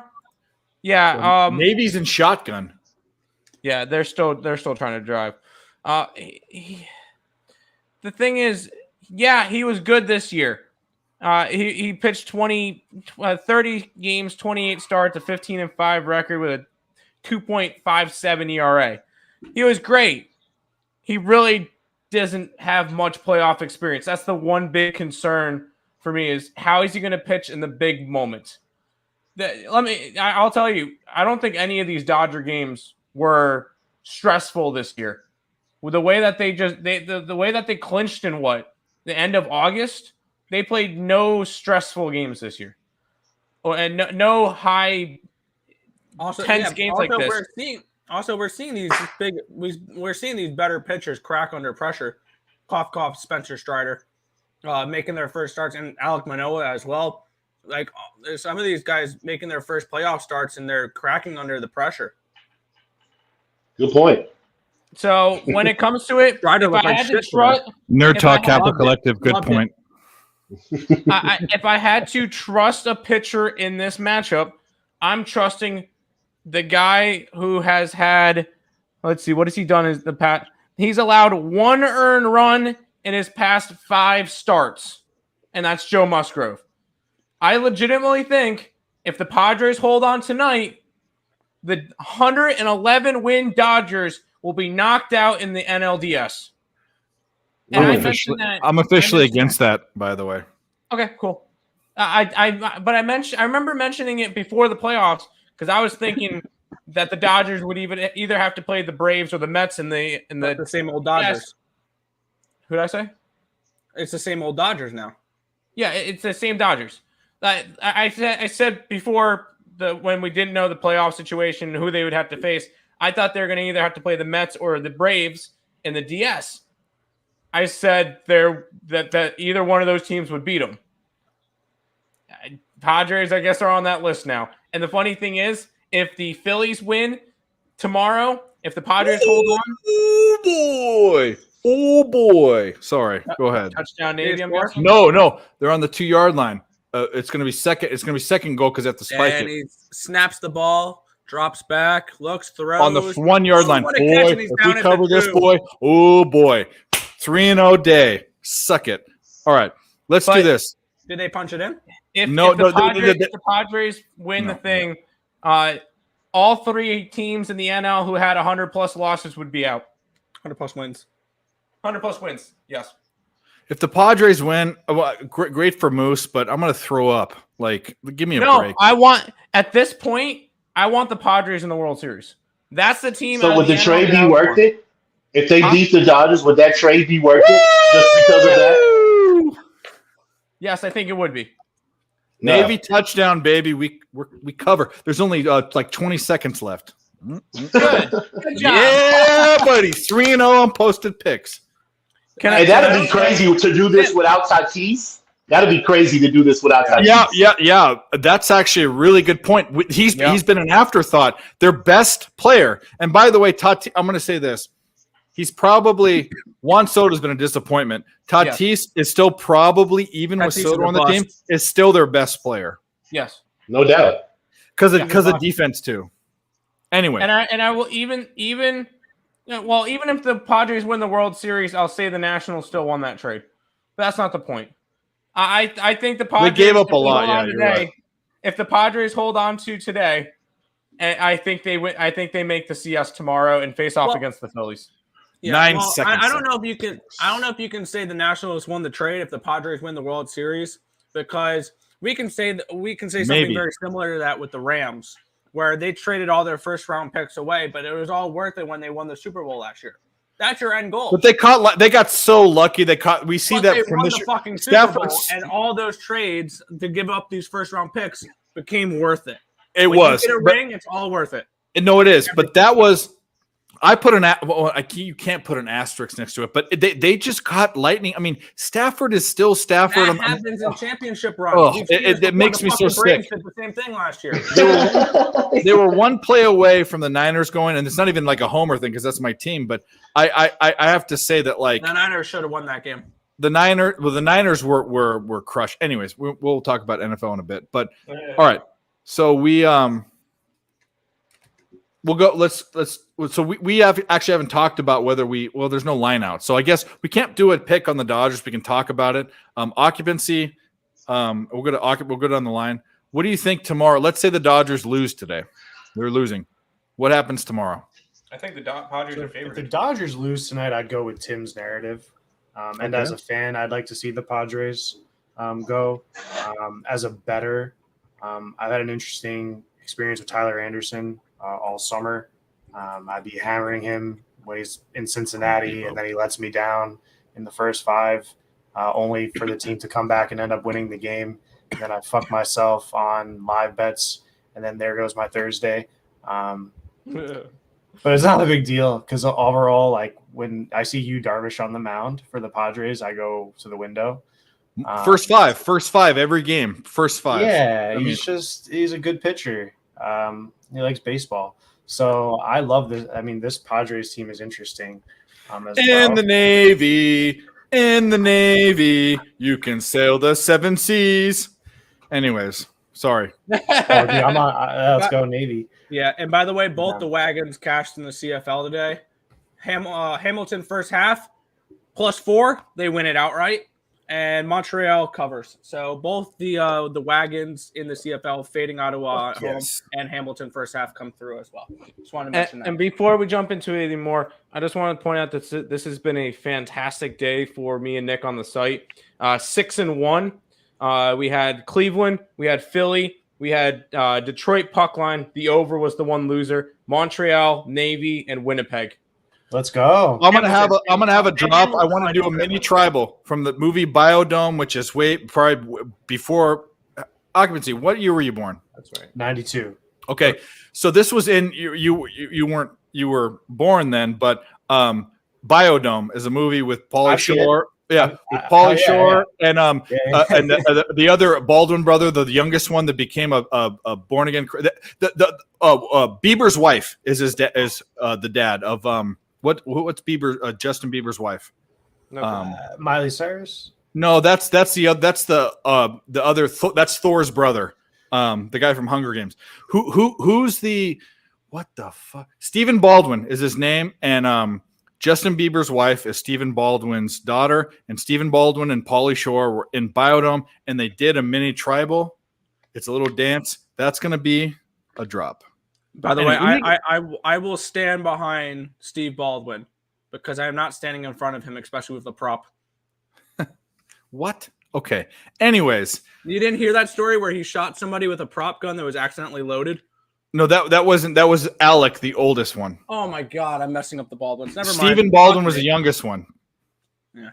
LJ knows the Baldwin brothers. Yeah. That's more of our like ilk. Anyways. Didn't they used to live in Syracuse? Yeah. I don't they're from that area. They're all political and shit, and they're just dumb. Anyways. And then there's 4 brothers. There's Alec, the oldest, who's the most famous. There is actually no, he's the second oldest. The oldest was a drug addict. He's a fat guy. I forget his name. Then there's William Baldwin, who played in that movie and had a sex scene with Cindy Crawford, which I still think about because you guys don't know who Cindy Crawford is, but LJ definitely knows who that is. And I've heard she the was name. like, yeah, she was like a supermodel. And then there's Stephen Baldwin, the youngest one, who was a big druggie too, and then became like a born again guy. The oldest one is Daniel. Daniel, he was on the show, that rehab show before rehab shows on VH1 way back like 15 years ago. Anyways, pill popper. But anyway, Joe just rein it in. Massapequa. This show is about massive chaos. Okay, there are no rules. You don't show your private parts, and you don't talk about illegal things. That's it. Here, hold on, Joe. Dave. Massapequa. Okay, Massapequa. Long Island. Yeah. Shout out. Islanders. Dumbest name in NHL. Anyways, okay, baseball, we had a good time. Let's move on. So here's where the show kind of takes a diversion. This is supposed to be a It's supposed to the be college Wednesday football. show is supposed to be NFL, and the Friday show is supposed to be, now I guess it's the hockey show, but it's supposed to be Hell college yeah. football. What we're going to do is we're going to actually, because even though LJ is frozen, I think we're going, and No, we he's need not. help. No, he's Oh, you're not. not? You were? You weren't? No, he wasn't. He was just thinking, and he Oh. wasn't moving. Wow, That's you're a what's coming mime, out of dude. the You're a ears. mime. You were like frozen.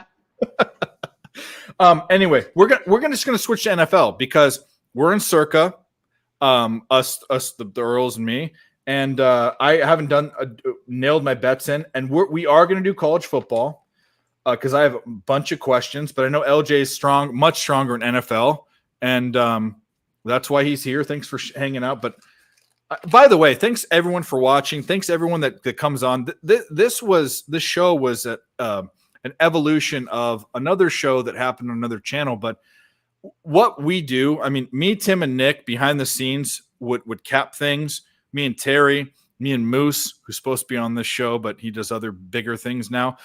We would cap things all night long. And LJ and I talk on DMs all the time about things. Like this is about getting capping in front of your face, because people say like, oh, well, how do you get to where you're at? People just post pics. They don't talk about them. They just say, hey, this is what I'm on.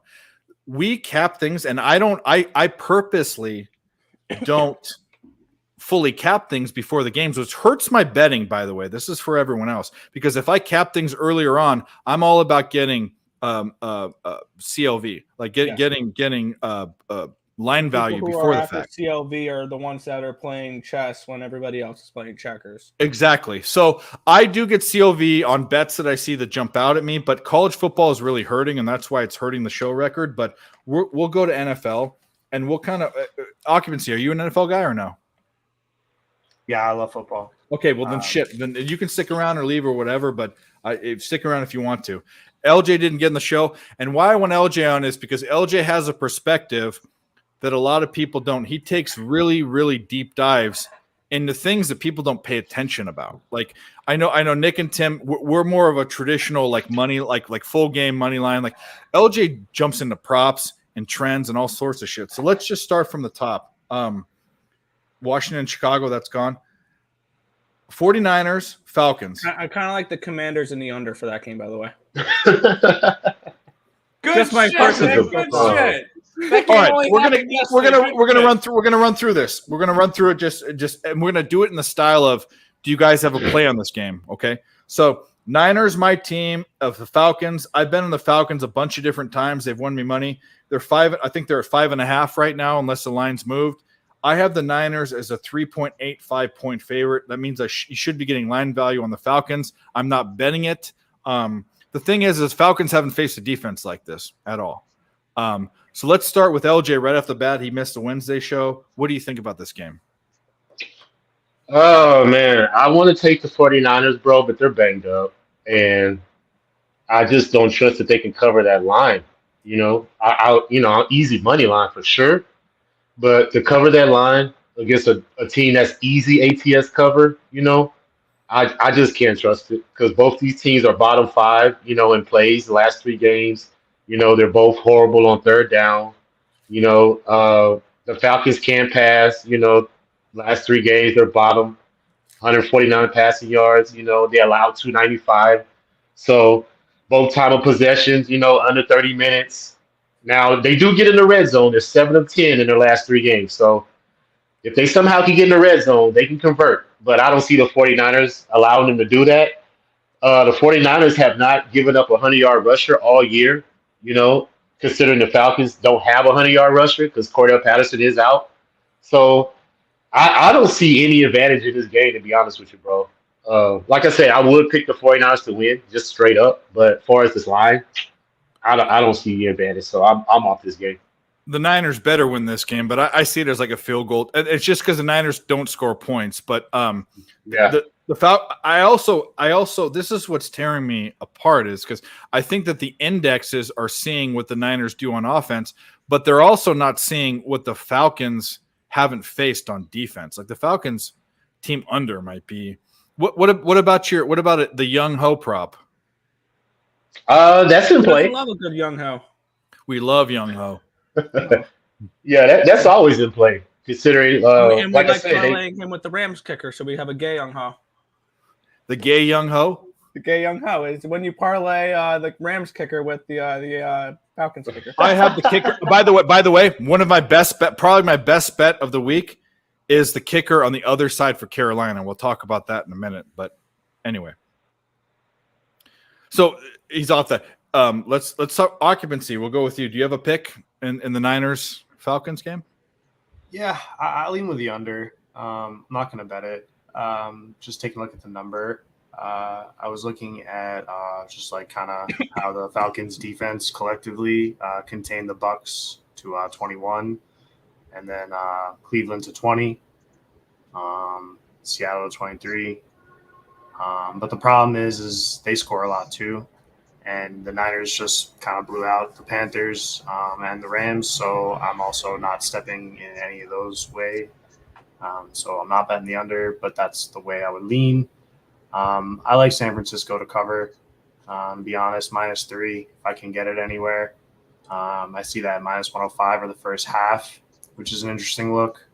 I got away with like a Vikings first half last week, so it might seem a place where I could drop like a half unit and not worry too hard if the books kind of already did a lot of work for me. -1, I don't know if I'll make that official or not, but I also like props as well. So I'm really interested in getting in, with some of you guys on receptions. If anyone looks at that, but I haven't dived in too deep yet. There's a lot of games on the slate. No weather to worry about. Line opened up, kind of think it's where it should be. So all in all, no moves for me. It's in a dome, obviously, right? Yeah. Hey, yeah. Well, I was saying that. Yeah, no. It's. I mean, Nick, finger licking Nick. What are you doing? Oh, yeah, I had honey mustard on it for a second. So. It's all right. I just saw you do it. And by the way, talking about Jameis Winston, shout out finger licker. But anyways, by the way, let's put a little bit of lightheartedness in this. We'll talk about our boy Jameis Winston. Who else is going to be able to step up to make some plays? So to me, I view Jameis Winston as the favorite. I think he almost has to lose this job. The best part of that is the guy laughing at him. Dude. Oh man, what a goober! All right, Nick, go ahead. Yeah, Niners and the under is where we landed. I believe we put them both up on the site. I kind of like the Niners first half rather than full game. Oh, that was not a strike. But sorry. I kind of like the Niners first half rather than full game. One thing we have noticed is the Falcons are 5-0 ATS full game, but 1-3-1 ATS first half. So they're not as good of a first half team. They're a team that comes back and covers in the second half and pisses a lot of people off like that. So I would lean. I like the first half for San Fran better than the full game, but I don't mind San Fran -5, -5.5, and then the under 44.5. I don't know if Atlanta puts up more than 10 points this game. Tim, go ahead. I'm putting on the Dodgers game on the TV. Yeah, Nick, we have San Fran as a circa pick this week. I know. Now, I will say that was their number 5 pick. That was the number 5 pick, and it wasn't one that we overly loved. We liked the other 4 a lot better. Bye weeks make it a bitch. Yeah, that's a little bit difficult, but I do like we do like San Fran in this matchup. I wish I could say the same. That's fair. Anyway, yeah, there's no real heavy lean. We'll go to the next game. New England and Cleveland. I have Cleveland as a 1-point fave, which means you should probably lean New England. But here's the thing. Cleveland's defense, their offense has been exactly what we thought. It's run heavy, right? Their defense hasn't been the same, but they're kind of banged up too. New England's defense might be a lot better than people thought. And also, by the way, the Zappy guy. The next Tom Brady. No, he's not. He doesn't have a rocket arm, but he's super accurate. So I'm thinking that New England's a play. I haven't pulled the trigger. It's a borderline circa bet for me. But I'll start with LJ again. What do you think about Patriots Browns? I'm all on Cleveland, man. -2.5. Okay. for the simple reason the Patriots are horrible on third down. Last 3 games, they are 28%, which is dead last in the NFL. They've allowed 383 total yards in the last 3 games. They are passing 198 yards in their last 3 games. They've allowed 162 yards rushing their last 3 games, 4 of 11 in the red zone, 6 turnovers. All those categories right there are recipes for disaster, in my opinion. As far as Cleveland, they're number one in time of possession, 34 minutes. They also are number one in rushing. So those things right there are letting me. Plus, they're coming off a loss, hard-fought loss to the Chargers because they're a field goal away from winning that game. And they're always in close games. Like I said, I think the couple of games that they've lost, the last 3, I believe, or 2 out of the 3, they've been right there. They're making dumb mistakes at the end of the game. I think Brissett threw an interception at the red zone, they're just making dumb mistakes at the end of games. They're good on third down, 15 or 40 the last 3 games. So their offense is controlling the ball. They just need to make more sound decisions and stay more disciplined. And I think that they can handle the league considering their offense is not putting up any points and they can't establish any on the offensive side. And I don't know if Mac Jones is going to come back this game. I would like for him to come back, because Zappy is playing well. But I'm still trusting that Cleveland is going to cover this side, and I think they're due for a win. And they're still at home, second home game in a row. So I'm going to trust that they cover this number on New England. And the history of Belichick, I think he's had Cleveland's number for a while. So I believe that it's going to turn around this game. I just think Cleveland is itching for a win. And I don't think the Patriots offense is going to be able to put up any points, considering how lackluster they are. Because they can't run the ball. Like I said, they can't pass the ball. Their total yards, they're giving up too many. And I always go against the team. If you're giving up more on defense than you're accumulating on offense, I'm always going to go against you, unless you're committing turnovers and taking the ball away. But you gave up 6 turnovers in 3 games. That's a lot. So I can't trust you. But now if the defense can get after Cleveland, because they've had 7 sacks in 3 games, so that could turn the game around if you could get stops on Cleveland and turn the ball over, things like that, and get a good field position. But I can't trust that you're going to drive the ball down the field on Cleveland in timely possessions, considering how lackluster your offense is at this time. So I'm on Cleveland minus the 2.5. Nick, what do you think? By the way, the egg rolls are in the house. Good. Hell Good. yeah. What kind of sauce you use? We were to worry about that. Sweet and sour. There you go. Good job. Should I do ASMR? No, I'm not doing that. Please Nick, don't. go ahead. Yes, let's hear that I don't, ASMR. I don't want that. But I've already locked in New England money line. I got it at what was it plus? Let me see what I tracked it at. What was it? I got New England at plus 130, and it's dropped down to plus 122. So I got a decent line with it as well. I like New England defensively. They proved last week against what was a high-powered offense in Detroit previous to that week, and they shut them down. And I can see something very similar in this game. Obviously, a little bit better weapons for the Browns, including I'm going to call the best running back in football right now, and Nick Chubb.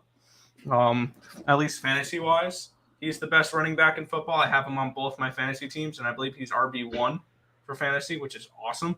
But for this game, I sided with New England with what I think is the better defense as well. In a low-scoring game, I think New England wins. I had it at a pick'em, so I just took the plus money too as well. Occupancy. You have anything in this game? Sir, yes. This game on my radar. I ended up betting both games last week with the Browns and the Patriots. I was on the over with the Patriots. Full game didn't work. I was on the Chargers -1 and the over. And those both worked. So with capping this game, I look at a few things. I believe the heavy lifting has been done by the sports books. and I'm seeing a minus 140 for the Browns. So that's the side that I'm leaning with. I think New England at home is always an interesting way, and I think they really made a statement in their own wild card hunt that way last game. But with regards to the Browns really almost pulling off that win, losing a nail biter to the Falcons, beating the Steelers, losing to the Jets by 1, and beating the Panthers, it's like I'm definitely thinking that's better than losing to the Packers, losing to the Ravens, barely beating the Steelers, and losing to the Dolphins. I'm going to be on the Cleveland side in this when I get to the window. And with regards to a total, I would have to lean over. If both offenses are doing what they're doing, I'm not going to get away in the way of any of these players scoring. I always bet Kareem Hunt over 2.5 receptions every week all season. That's a fantastic bet, by the way. I started looking at some of these, and the way they grade it obviously can vary. But that's kind of how I see this game. The more we talk about it, the more I want to maybe up the units for the side. But at the same time, the NFL is a weird place where like a 34-30 game or like a 27-31 game can go either way so quick that like money lines aren't the places that I necessarily want to be. So the team totals, I think, are pretty respectable for both sides, 21.5, 20.5. I'd love a 21 flat for Cleveland. That'd be a nice number. Maybe shop around, but that's kind of how I see this game. Cool. Tim. I want nothing to do with this game. The Patriots game? Yeah, no. Okay. It's two teams that I just can't get right now because the Patriots are a big question mark. They either come with good offense or we don't know what happens. And the Browns are hit or miss every single freaking game, it seems like. And it's not like I'm getting much of an advantage on a line on either side because the Patriots are plus 120, 130. It's like I guess I would have to lean that way just because of plus money, but there's better games to get to. I will say with this week's kind of gross. I'm not gonna lie. I'm not a big fan of a lot of these games. It would be a lean towards New England, but I'm not really interested in this one. All right. Well, Nick will be interested in this one. You might be too. The Jets and the Packers. -7 for the Packers at home, which, by the way, you'd say right away, if that was the case, this is the stinky thing. Hammer Poop, shout out to Hammer Poop. Don't know where he is, but the Jets versus the Packers at home, and the Packers are only a touchdown favorite. You would say in years past, like, what's going on? This should be a 10-point favorite, 12-point favorite, 14-point favorite. Whether it's Flacco or Dude Boy, which obviously if we're talking about him, we got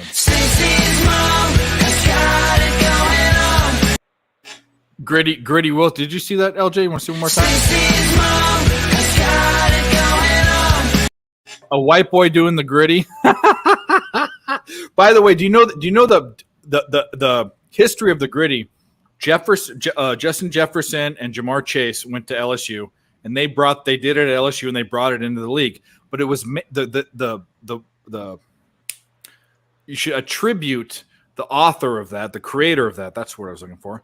Was their buddy in high school, and I forget his name, and he's now has rights to that dance, which went on Fortnite and all that. The gritty wasn't created by those two dudes. It was their friend, their high school buddy in high school. Anyways, Wow. Now Zach Wilson is desecrating it, but that's okay. Whether it's him or Joe Flacco, this Jets team is covering and in games, and it's crazy. It's absolute craziness. And for me, this is a circle play for me. I'm on the Jets. I don't think they win the game, but the Packers have major problems. The defense that was supposed to be good isn't as good. Aaron Rodgers is like, I keep saying it, like the Beatles after they went to India and found the guru. and found drugs. I mean, he's mind somewhere else. By the way, when you have a leader in your locker room that rolls his eyes when you drop a pass, how good's that going to be for you? Christian Watson, rookie, first play of the season, 75-yard, easy touchdown, drops it. He's a rookie. And you have the cameras zooming in on Aaron Rodgers' face, rolling his eyes. Or you have Aaron Rodgers mic'd up when everything's silent, telling the center to snap the fucking ball, which I heard they're not talking about this, but I heard that the other night. He's an asshole. And he is not a team player. He's not a leader. He's in it for himself. That chip on his shoulder from college became a log, and it's there, and it will always be there. But I will say this: the Packers don't look like the Packers. They're not scoring points. The Jets can keep this within a touchdown, I think. And we'll start with LJ again because I know he's a non-New York fan. But what do you think, LJ? I agree with you. I'm not going to bet it, but I believe the Jets could come in here and keep it within a touchdown. But I do believe the Packers win the game, considering the history of the Jets on the road against an NFC team. I want to ask a trivia question for y'all. The Jets have won 2 road games in a row this season. When was the last time they won 3 road games in a row? Do you guys know? 2001. It had to be the playoffs. Pennington. No. It wasn't. Testaverde. Mark Sanchez? Didn't Mark Sanchez. There you go. Like 98 or something. Mr. Butt Fumble. 99, 2009, 2008. Mr. AFC Championship. Yep. It was the AFC. There you go. Yep. 2010. I'm a Jets fan. I know when they're good. Never. But yeah, considering that and 1-8, their last 9 games versus the NFC on the road, I can't trust they're going to come here and win this game against Aaron Rodgers, who's 9-0, ATS straight up under Matt LaFleur after a loss. I don't think that I don't think the Jets are that good. Like, I could be wrong, Hey, any given Sunday, anything can happen. But I just don't. I would have to see that to believe that they could come into Lambeau and beat Aaron Rodgers, on a third game of a road, and win 3 straight road games in a row. Like, the Jets would really, really be the storyline of Monday football, going into Lambeau and winning this game. But I do believe that they could keep it within a touchdown. So I do agree, considering how they can run the ball, and the Packers do give up a lot of rushing yards, and they do give up a lot at home too, allow on the ground as well. So I'm going to take the prop that I think I texted you earlier, Dave. What is his name? Bruce Hall? Is that his name? Bryce Hall. Yeah, I'm going to take his over 59.5 rushing yards, minus 114, because he's averaging 63 in his last 4 games. He's averaging 55 on the season. He's averaging 58 on the road. So I think he will gash the Green Bay Packers rush defense a little bit, get some yards and, cash me that ticket, because I do believe 60 yards is doable for him. But other than that, I see the Packers squeaking it out in the fourth quarter. Maybe a field goal win the game, or maybe a touchdown to go about 4, maybe 5 points to win the game. But I'm not going to trust Aaron Rodgers to cover this line because of what they've been showing me lately. I was off of them against the Giants. I picked the Giants to beat them in London. So Aaron Rodgers is going to have to show me more throughout the season of them to be a playoff contender, because right now, I don't think they're a playoff team. And I'm just going to stick to my prop and cash my Bruce Hall prop for the Jets. I agree completely. By the way, and this isn't a homer pick. This is just because of what I saw, Utah versus UCLA. I'm going to be on more than 1 unit bet on USC plus 3.5, and I will have a unit on USC money line, by the way. And we will talk about we're not gonna do an in-depth college football like I thought we were, just because we went over on NHL, but we'll talk about it anyway. Tim, no offense, I'm gonna save it to last because you're the fan. Occupancy, you can go first, then we'll go Nick, then Tim. Yeah, looking here at this matchup, both teams coming off upsets. Jets beat Dolphins 40-17. and the Packers lost 22-27 to the New York Giants. I just keep kind of following trends, especially with these two teams. I think Dave has a really good point about, or sorry, LJ, I forget who said it, but someone was just talking about like going into Lambeau and like getting the win. And I don't know if I see it happening like as well. But at the same time, anytime I see the Jets beat the Steelers, I'm happy. I remember a couple field goals, Doug Bryan back in the day. I was watching those games, it was freezing, and like my friend shed, and we were just heartbroken like year after year with that team. I mean, we get far, and like we have got, but anyway, this isn't a show about fanhood. This is a show about making money, and that's the only reason I'm here. And you're a Jets fan, to be clear, right? Yeah, I grew up. Pennington Long Island. bought a house in the town that me and Nick and Tim lived in, or like he had a house on Elwood Road, like kind of by the highway. Yeah, like it's where he bought it for his mom or some shit. I don't know. But anyway, I love the Jets. But with this game, I'm just trying to make money as well. So I would have to take the plus 7.5 for the Jets. I think I would lean over 42, but that's priced at a minus 185, and I can't make those bets every week because I'll go broke. So I'm not going to do it. But if a 42 pops up in game, like, because if you look at the last two games for the Jets, they got over 42. And that's like, this is me trying to like get units for work and stuff. Like, that's where I would be going. What's the Jets team total at actually? Like, I don't know. We should look it up. That's not a bad look. 17.5. Yeah. That's where I might land, but I haven't gotten to the I'm on it right now. Those are What's the total game at? The full game total. 45. Yeah, 45. 17.5. What? So they're saying 24-17 or something in that nature. So that'd be 41. So they're saying an under.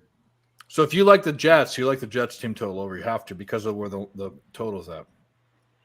Mm-hmm. And my book got the Packers plus 100 for the spread. So that let you know the Jets can stay in this game. Yeah. Real quick, Jojo, where were you at? Yeah, that is that Elroad. Technically like Elwood, yeah. Where are you at? Because the next comment is that Northport. That's right near Northport. Oh yeah, it is. It is. I mean, it is. Yeah. Yeah, Northport High School alum. So. Yeah. Go Greatest Tigers! town on the islands. Exactly. Go Tigers! Let's get it. Yeah, and you got that right. It's on the island. If you want to be in Long Island, you have to dig a hole. All right, let's go to Nick first, and then Mr. Jets after him. Man, I think I might be on an island by myself here. I like the Packers. I think this is a similar. Lindenhurst. Yep, I remember Lindenhurst. But I think this is a very similar spot to a couple weeks ago when the Jets played the Bengals. And the Bengals had back-to-back bad weeks, and then they came into the Jets and they won 27-12. I see something very similar in that game where Green Bay, coming in off of back-to-back weeks that were not great, they didn't cover against New England. They almost lost that game in overtime, and then they lost to the Giants in London. This, if anything, is a buy-low spot for the Packers and a sell-high spot for the Jets. Because the Jets, congratulations, you've won 2 straight games. Good job. Who the fuck have you beaten? Miami with Skylar Thompson as their starting or as the quarterback, and then Kenny Pickett and Mitch Trubisky and the Steelers. Fuck off. And then you beat the Browns because they completely shit on themselves the last minute and a half of that game. This Jets team, don't let their record fool you. They're not that good of a football team. The Browns, I think, was a quality win, though. I will say that based on the Browns' talent, because the showed Browns that- weren't hurt then like they are now. The Browns, Nick Chubb should have fallen down at the 1-yard line and the game would have been over. They would have kneeled the ball and the game would have been done. So really, the Jets should have lost that game. They shouldn't even had a chance in that game. They can fuck off for that one. But no, I don't think the Jets are very good. I don't. That's how you really feel. Yeah, me too. But are the Packers really good? That's the point. The Packers aren't really good either. And we thought about that week 3 when Cincinnati came in 0-2, and we're like, oh, we don't think Cincinnati's going to be very good. I don't either. I don't think they're going to be very good either. But they came in there and handled the Jets. Yeah. And now they're in Green Bay. They're in Green Bay for this one. I'm going to take the Packers most likely in this game. I'll lay the 7 points. I think this is Packers by double digits. The more and more I look at this game, more and more into the week, I'm liking the Packers more and more. So I'll take Green Bay. I think they win by double digits. I think this is a very similar game. I think this is a very similar game to when they played on Sunday night against the Bears. We have a derailment before we get in. I was logged off of my books,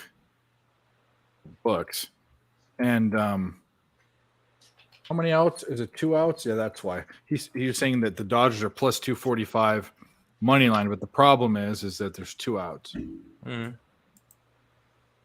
I can't do that. I can't do that. Anyways, Tim, give us some Jets love. This is the exact team that Green Bay does not want to face right now, because the Jets are a young, scrappy team that nobody has. They don't know that they're supposed to suck. Because that's a really good point, actually. This is a team that had very little expectations. They figured, hey, you know what? We would be happy with 6 to 7 wins this year, and now they're 3-2 to start the year.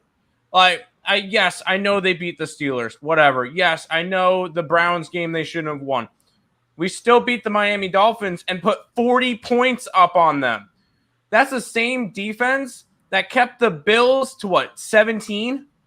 I'm sorry. That's I know they didn't have their quarterback and only scored 17.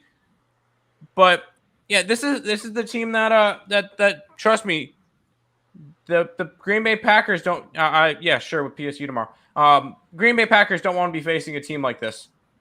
Because Aaron Rodgers, and once again, we're going to go back to what I did last week, fade the London game. Realistically, fading the London game should have gone 2-0 last week. Seattle did a couple of stupid things at the end of the game, and they ended up not covering. But the Bears covered and against the Vikings.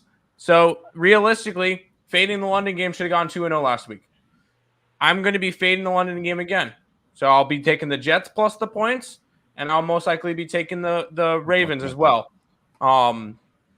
So, yes, I'm a Jets fan. I realize that it might seem biased. This is a Jets team that has not – they're a team that's young, hungry, and nothing to lose, which is the most dangerous against the Green Bay's got all the pressure on this game. They've got all the pressure. And I think they crack. Even at home. I think the Jets win your 3rd straight home game for the first time since, yes, Mark Sanchez. Bold prediction. Win. Right there. Wait a minute. They're in Green Bay, aren't they? Yep. He means the 3rd road game in a row. That's what he means. I got 3rd road game in a row. No problem. All right. Well, that was more lively than I thought. But anyways, next game, Jacksonville, Indianapolis. This is a thing. This is what scares me. I'm way low on Jacksonville. You put another jersey on? Oh. Anyway, I'm low on both these teams. I'm much lower on Jacksonville than people are. And even though the Colts have underperformed more and the Jacksonville has overperformed, but I'm convinced Trevor Lawrence is not a good quarterback. He's very mediocre to below average. And the rest of the team, what did they do? They got a coach. Fine. That's a question mark. Etienne's back. That's fine. Christian Kirk, which would be a wide receiver 2 at a bunch of teams, is now, their dude. I have the Colts indexed as 6.25 favorites, and they're only getting 1.5. I think this is the thing. This week is going to be the comeback to regression to the mean type of week. So the teams that have been doing out of their gourd well are going to dip back. And the teams that have been doing bad are going to kind of come back. And so that means Packers. No, What you just said there means Packers. But that's a 7. That's a 7. No, I think the Packers win by less than 7 touchdowns or 7 points. That's just my opinion. By the way, I have to say this. If you look at the Packers, Jacksonville, or the Colts, and you look at what team has either overperformed or underperformed by the most, I think you look at the Packers saying, what the fuck? I mean, Jacksonville is like, okay, good. They won. They're winning. The Colts are like, Colts are massively underperforming. I don't think so. I think people were too high on them to begin with. That's just my opinion. I think the Packers have massively underperformed, and I think the issues with the Packers versus the other two teams are way worse. So that's why I'd say it's 7 points. But all I have to cover is a 1.5 with Indianapolis at home versus the Jaguars. I think the books have this way wrong. I have the Colts. Might be just because this most weeks would be my best play, but I have two other ones that are better. But I'm all over the Colts, which makes me throw up in my mouth because Matt Ryan's not good, and people might. Everyone disagrees with me about Jacksonville, but I've been right. First game of the season, the Commanders versus the Jaguars. The Commanders, the only game they won, they won versus shitty teams. They just beat the Bears, which is a shitty team, and the Chargers aren't a shitty team. No, they aren't. But here's the deal: there's also flukes.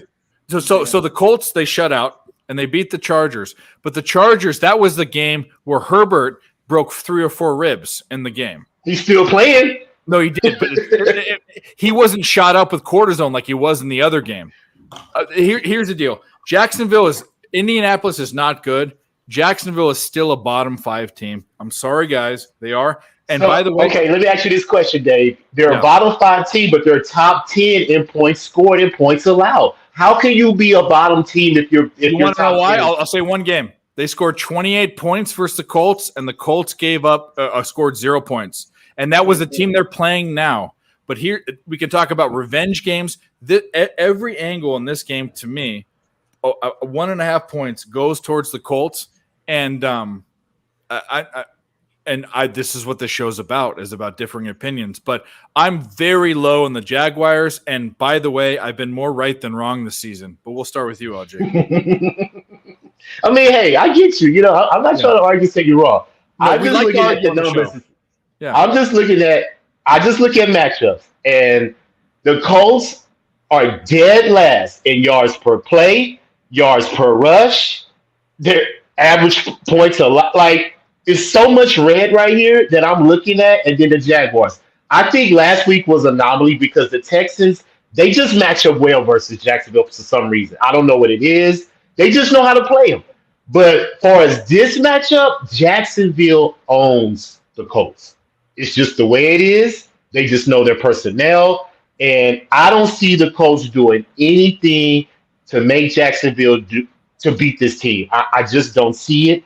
The Colts are averaging 5 points in the first half, 10 points at home. Jacksonville is averaging 12 points in the first half. So that's going to be my play because I've learned in these first couple of 5 weeks of this football season, the best team that you feel that's going to cover the full game, just take them in the first half and just let the full game let the full game go. That is a story of the NFL this season. That's for sure. Yes, because they just have trouble covering the fourth quarter. For some reason, they take the foot off the gas, whatever the case may be. So I'm going to take Jacksonville first half, and let me see what the number is right now. It is. I don't hate that +5. either. I don't hate that either. Okay, I'm going to take Jacksonville plus the half, first half. Matt Ryan is the most sacked quarterback for a game, tied with Matt Stafford. I see the pressure of the Jaguars getting at him, and I see maybe a 20 to 16, 17 game, some like 22 to 10, like somewhere around there. I don't see a high-scoring game, but I see Jacksonville controlling this game enough to where the Colts are not going to be able to even score 20 points. What is their team total? Let's look at the Colts team total. 20.5. I will go under. I will go under 20.5 to team total for the Colts as well. But I'm not. I would, but I'm not going to bet that. I'm just going to be safe and take Jacksonville first half because I think last week was just the fact that the Texans match up very well against Jacksonville, and I'm taking this consideration that Jacksonville is still top 10 in points scored and points allowed. And I still think that you are a top 10 team in this league if you are in that category. And the Colts, considering how they played against Denver, like, nah, I can't trust the Colts to win this game. But hey, I could be wrong. I got you. No, I'm not saying the Colts win. I'm saying the probably one of my strongest angles in football. I will say NFL football. If you're an NFL team and you're a touchdown, if they're not a touchdown favorite, They're -2. They're the favorite. It's 1.5. So this is the other thing. Wouldn't you think? Here's a question. Wouldn't you think? I was thinking about the Green Bay game. I was looking at that. Why aren't the Jaguars bigger favorites? I have no idea. So that's a question mark, big time. I have no idea. I think recency bias, the way how they played against the Texans. Maybe. I really feel that they're looking at that, but you were on the Jaguars, right?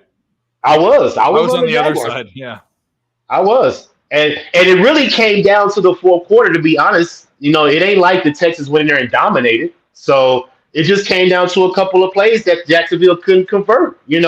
But the Texans do have a great pass defense. It's not elite, but it's to where you have to work on their defense. And Jacksonville couldn't run the ball. So it's just some things that they were miscuing on a lot of plays. But the way they play this team, they know the Colts. But I'm also going to take Riley Patterson's over 1.5 field goals as well because he averages 2.5 field goals a game. So I knew going to be on that. The nugget was coming out there. Yeah, I'm going to be on that as well. So, but I'm going to take Jacksonville first half because I think they're going to jump on them on the first half and let everybody know that last week was just an anomaly how they got beat by the Texans last week because the Colts are a bottom 5, possibly one of the worst teams in the NFL. They're bad. I still think the Jaguars are worse, but that's just me. And this is what the show's about. Nick, what do you think? I still think the Colts win the AFC South. And we see Wow, you took that to a different level right there. No, but hear me out on this one. We see them do this every year. It feels like the last few years is they start off slow and they get better as the year goes along. And they have that one win that they're not supposed to have, like they do against like they did against Kansas City this year, and it was Buffalo last year. But I got the Colts at -130 on the money line. I think that they're the better overall team here. They're at home. This is a revenge game that they got shut out against this team last time they went up against each other. So I definitely don't see that happening again in this one. And I had this game at, I believe, a 3.5, 4, I believe it was. So I got the Colts on the money line here. Jonathan Taylor is coming back though. So yeah, you also got to keep that in mind. They were missing one of their bigger weapons the last time these two teams played because Michael Pittman wasn't in the didn't play, and that's their biggest receiving threat. So you take that out of the mix and a struggling offense because the Colts are built around their defense, I believe.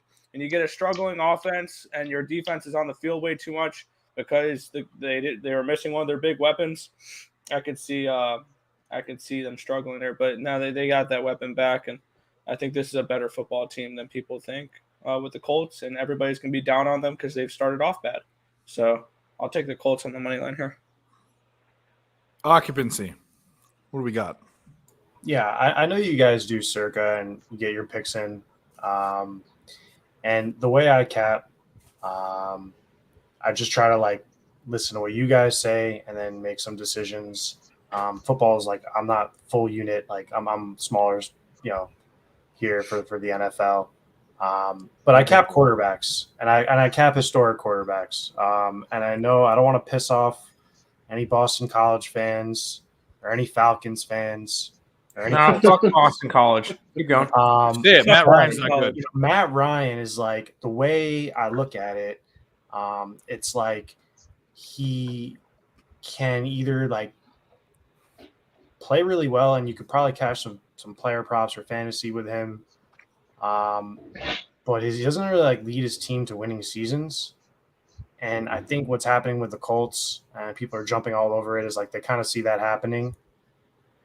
So again, like when I cap this game, I'm kind of looking at that stuff, but I got to pull up like Trevor Lawrence's numbers and all that stuff as well. So like my leans here are really just leans. When I first looked at the card, this reminded me of the Browns-Chargers game, where like if I saw a -1 for the Colts, I'd be going on it just because I think they're the better team overall. And that's the thing with Matt Ryan is like he also can put up 350, 3 TDs, 1 interception, and with Jonathan Taylor coming back, I'd have to look some team defense and all that as well.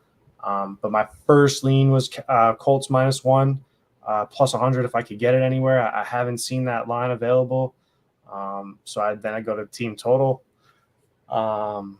That's juice as hell too. So essentially, I'm probably not going to be on this game. I lean under based on what we saw in Denver and with the Texans-Jaguars game. Also went way under. But I'm also like not going to be capping like NFL unders that much. But I think this is a good football game overall. And I'd be leaning towards Colts -1. Just so you know, division unders this year, 17-6. Oh, you got 21-4? I saw 21-4, but I mean that could be closing lines and stuff like that. Okay. My bad. I meant at a 42. At a 42, my bad. I bet the under. Okay. Either way, it's a good record. Yeah, it's a really All right. strong angle. Tim, what do you think? We're going to speed this up a little bit. We got a lot of games. Colts, same as Nick. I'm going to keep riding with it. Cool. All right, let's just jump to the next game, which I have zero opinion on. The Vikings and the Dolphins. I have the Dolphins as by the way, actually, I should maybe be on this. I have the Dolphins as 2-point favorites, but I think they're not taking into consideration Thompson. the quarterback situation. I mean, they that's generally don't. Yeah. And it's -3.5 for the Vikings. I'm not betting this game. We'll start with Nick. I mean, what do you think? I think Tim and I end up landing on the under in this game. And I know that can be scary with the with what could be on this Minnesota offense, but we don't expect 21-4. Yeah, we don't expect Miami to put up many points with Thompson at quarterback. So Tim and I end up landing on the under in this game. I forgot the number we got it at. I'm seeing 45.5. Yeah, that sounds about right. I feel like we put that one up. Yeah, I want to see the exact number so I can give out the exact number. We got 46 from at -105 earlier in the week. So we put up our plays on Wednesday, usually for the NFL, and we put up our college on Tuesday. So we beat some lines. Under 46 is what we got for this game. Just an aside here, if the Dodgers lose tonight, is the play Dodgers series the series to win? I mean, that has to be. Here's how you play it. Ready? If the Padres hold on and win tonight, they've won out left. You bet the Dodgers to win the series, and you bet the Padres game 4. If this goes back to LA, the Dodgers win this series. Yeah. Of course. No, but by the way, if San Diego wins this game, I don't know what the odds are. I'm on the Dodgers 100%. Actually, I'm going to be, if they lose the game, he's through a circle change. Well, that's a good pitch. I think I'm going to be on the Dodgers to win the series. I don't like futures, but I'm going to. And I'm on the Dodgers tomorrow. And I might be on I think the way to do it is, and you can get plus money on both those probably, Dodgers to win the series and San Diego money line tomorrow. When Hader decides to pitch really well, this is the game to do it, but fuck that guy. And then depending on what the line is for LA to win the series, if it's big enough, you can turn around and bet San Diego game 5 as well. All right. LJ, what do you think? What do you think about Minnesota, Miami? I'm going to take Minnesota's team total over 24.5. Miami's allowed 28 points in the last 3 games. I'm not going to take the spread. I don't like I said, they let the Bears cover last week, and I'm not going to trust the Vikings to cover. They're going down to Miami, you know, so Miami could easily backdoor cover, even though they're on their third string quarterback. Miami's dead last in a lot of categories I have on my paper. Total yards, total plays, passing, they're allowing almost 300 yards passing in their last 3 games. And that's one of the reasons why I'm on Justin Jefferson over 86.5 receiving yards, minus 114. Miami has given up a 100-yard receiver to Baltimore. Actually, they had two. I think Andrew and the other receiver, I forgot his name. They had 200-yard receivers on Baltimore they gave up. They gave up 100 yards to Higgins. They gave up 100 yards to Hall. So Jefferson's had 200-yard receiving games back to back. So I'm on his prop. But far as the side, I can't take the side. I don't trust Minnesota, even though they should cover that 3. I'm not going to take it. I'm not interested in covering points with the Vikings, but I am on their team total because they do score. And the fact that Miami's allowing 28 points in the last 3 games, I'm safe to say that the Vikings can get 24 points. So that would also lead me to the over 45. So it Miami would actually. That's the logical line. Yeah. So those are my plays on that. That's a lead for the total, but I'm definitely betting the over 24.5 team total for the Vikings and Justin Jefferson's prop. Occupancy. What do you think? Anything? Yeah, taking a look at the weather here. I'm seeing 83 Fahrenheit, 15 mile per hour winds, east northeast. Let's see the line opening around minus 170 for Minnesota on the money line. Over under set around 45.5. To be honest with you, I don't think the Dolphins season game plan is going the way they were talking about it last spring and summer. Game over. Dodgers lose? Yep. I lost the bet, but I'm telling you, I'm right now. I'm taking if it's under minus 130, which it probably will be. I'm taking a 2-unit bet, and I'm not telling people to do this. I'm not even posting Dodgers as a play tomorrow. I like other MLB plays better, but I'm taking 2 units on the Dodgers tomorrow, and I'm taking a unit on their future to win the series. When Musgrove doesn't do great in the playoffs, I was looking at his postseason. And this will be the thing: if Padres are the team of destiny, that's fine. That's fine. Padres, but Phillies, 2 teams of destiny. They could be, but here's a deal, bro. Like the Padres are sick. The Dodgers are. The Astros and the Dodgers are the 2 best teams. I'm going to say this: the Dodgers are the deepest team, the most complete team.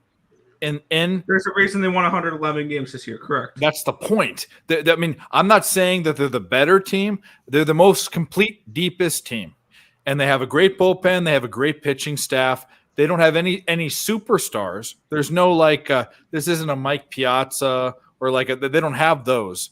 But every guy on that team. Wait, what? They don't have any superstars on this team? You said in the lineup. Is there a superstar in the lineup?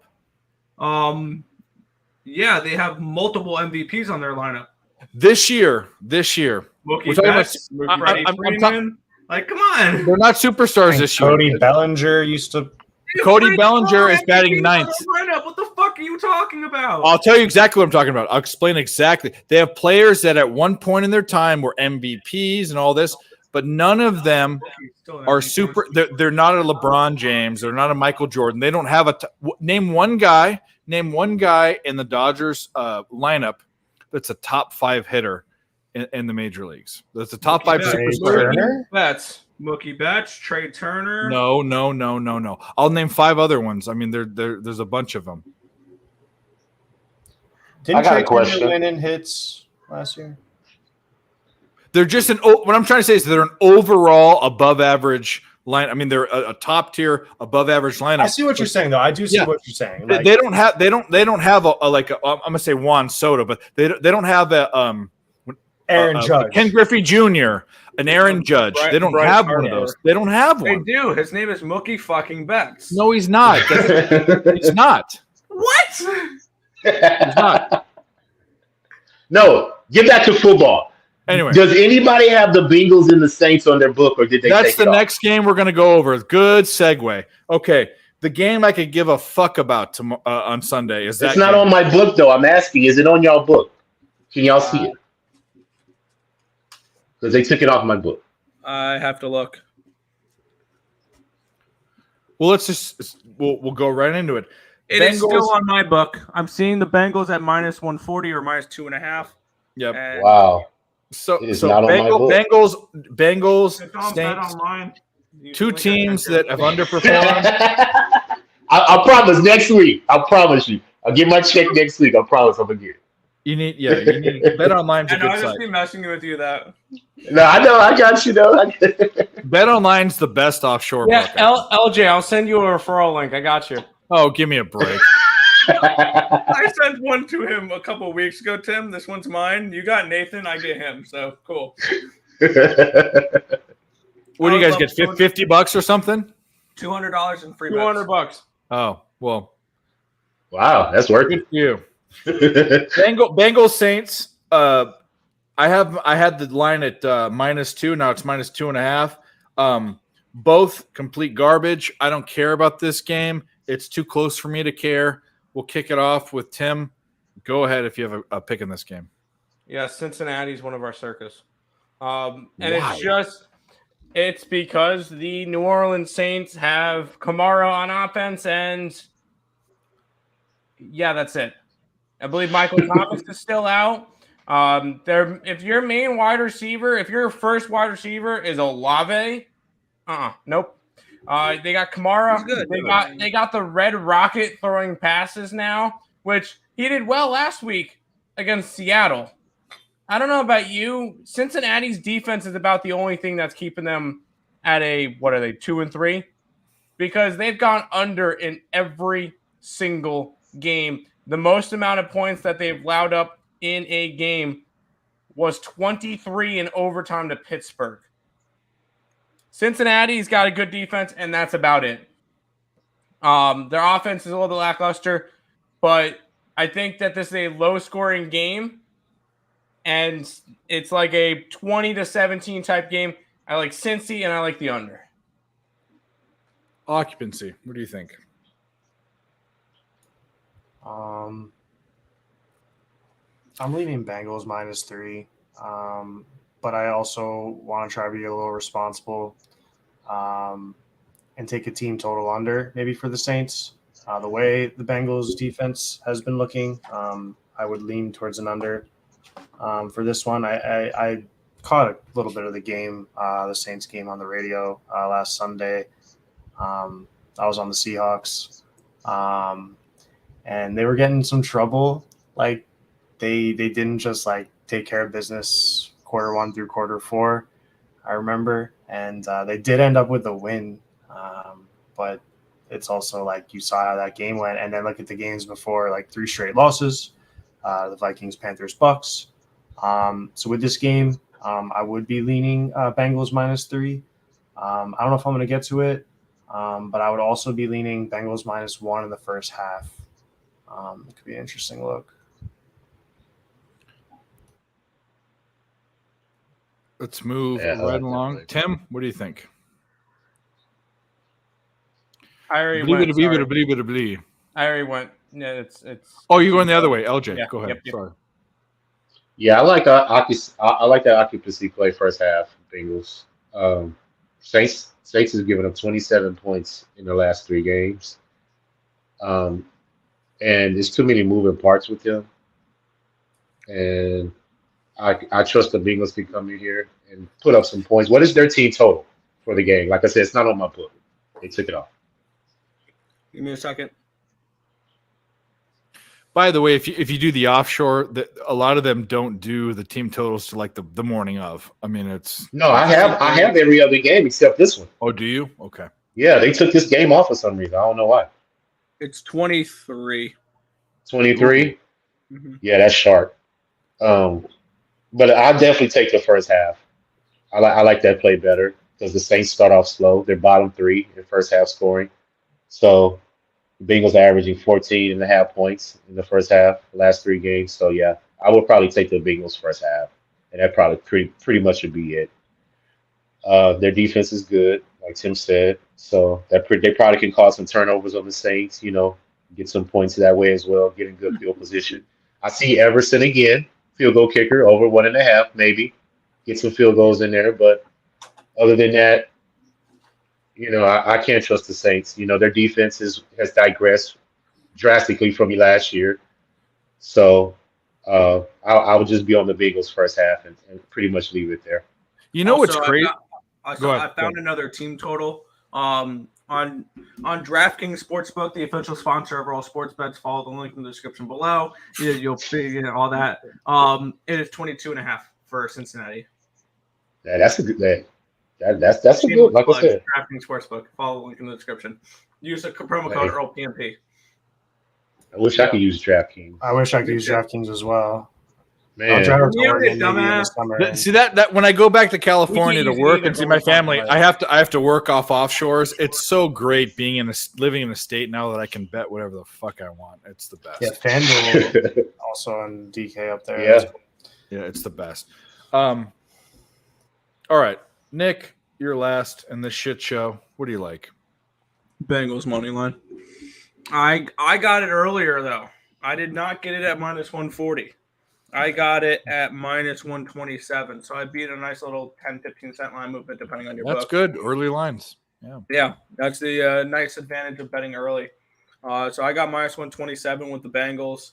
I like the Bengals in this spot, especially with it probably being the Red Rocket again, and not Kamara being out, Michael Thomas also being out. Which it kind of sucks because I have Jameis Winston as my starting quarterback, but that's for fantasy football. Your fantasy quarterbacks suck. Why don't you pick someone up? There's someone better on waivers for sure. What are you doing?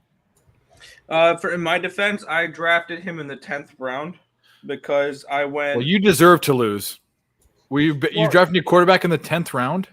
Correct, because I also got that allowed me to get Chubb, Eckler, Allen. I'm second in my league. I'm on a 12-league team. I got Josh Allen, but I still have Jefferson and Debo. I got Josh Allen too with Diggs. Yep. It was my third. I always reach for a quarterback. I did that when Michael Vick was there. You need to understand. Michael Vick is different. The quarterback. Josh Allen's about the same. Josh Allen's a better version of Michael Vick for sure. He rushes for just as much and throws for way more, but. You should reach even in PPR or whatever. People say, the wide receivers are catching running backs, whatever. You should reach for a quarterback because the quarterbacks score the most points in fantasy football. That's why I'm always in the hunt every year because people don't do that. I got him in the 4th round. On the contrary with that, the difference in the gap of the points you'll receive between quarterback one, wide receivers are the most gap. 10. The biggest gap is wide receivers. The next one's quarterbacks, and then after that is running backs. Everyone thinks running backs are so important. They're the smallest gap. They're the smallest gap. They're the least important. They are too. No, I draft running backs round 1 and round 2. You're crazy. Are you in a PPR league? Yeah, I got Chubb and I got Chubb doesn't. Okay, well you're losing. Chubb is RB1, so and I got. He doesn't catch Kareem. If you're in a PPR league and you're getting Chubb first, that's crazy because there's way better. No, he's running back 1 right now. You can't get. But he doesn't catch passes. Anyways, okay. All right. Can we? This game sucks. Let's move to the next game. This game is way more. Giants. Yes. I don't know why it's so interesting. I know why it is because the Giants have been playing well, and the Baltimore's been a big question mark. On their names. That's fine. Baltimore, 2 teams I was high on. Me and LJ were. By the way, LJ, Rise Above likes your first half bet with the Bengals. He's giving you props. Oh, thank you. We'll go through the early bird gets the worm. We do. I drafted Dak. Well, screw you. 4-1. Good job. Anyways. I was 2 teams. You can put in your NFL plays because Dave doesn't read the private chat. No. By the way, your all your picks. Yeah.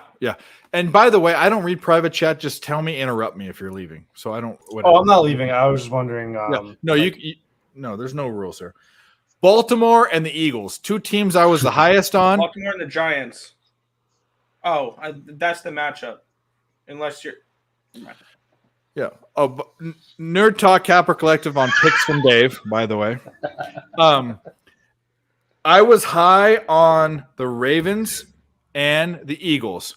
And the Eagles have been spot on. The Ravens have been a big question mark because everyone would say the Ravens look like a good team. They're still ranked high in indexes, but they've had miraculous, weird fucking shit happen. Like John Harbaugh, one of the better decision makers in football probably ever, going for that 4th and 1, losing the game versus the Bills, or 28 points in the 4th quarter. There's been really weird things that have been happening. The Baltimore in this game, I have them as 3.5-point favorites, which means you should be all over the Giants. The problem is I'm not betting this game. I think the better New York team to bet is the Jets. And I want someone to tell me something different. Nick, you can go first. You're shaking your head. Why should this game be more of a winner than the Jets versus the Packers? Well, I don't want a play on this game. I just think the Jets are a loser this week. I truly don't. I don't think the Jets are a decent play this week. Personally, that's just me personally. But I had this game power ranked at 5.5, and that is exactly where it is. So I'm a Giants fan, and I will watch this game as a fan and hope this team goes 5-1 and keeps my prediction for the Giants to win the NFC East intact, because this team can compete for this NFC East division. I think Brian Daboll is a potential coach of the year. I gave that out on Wednesday at $4. You can get Daboll to win the MVP, or not the MVP, the coach of the year. And the only one that's higher than him is Nick Sirianni. But if the Giants win the division, he's going to win coach of the year over Sirianni. So that's kind of where I am. I'll watch this game as a fan. I like the coach of the year prop before anything else. LJ in this game. I am definitely already locked in on the under, because the under is 13-1-1 in the last 15 home games versus at Giants Stadium. And I'm also thinking about taking the Ravens first half, because once again, like I said, these teams that you want to take 4 games, just take the first half. And the Ravens have shown all year that they're prone to cover the first half, but they lose the second half.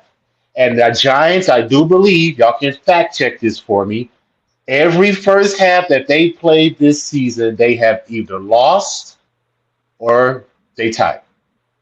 So I believe that the Ravens will either cover the first half or at least tie it. So, but I've already locked in the under, which is, I don't know, let me see, 45.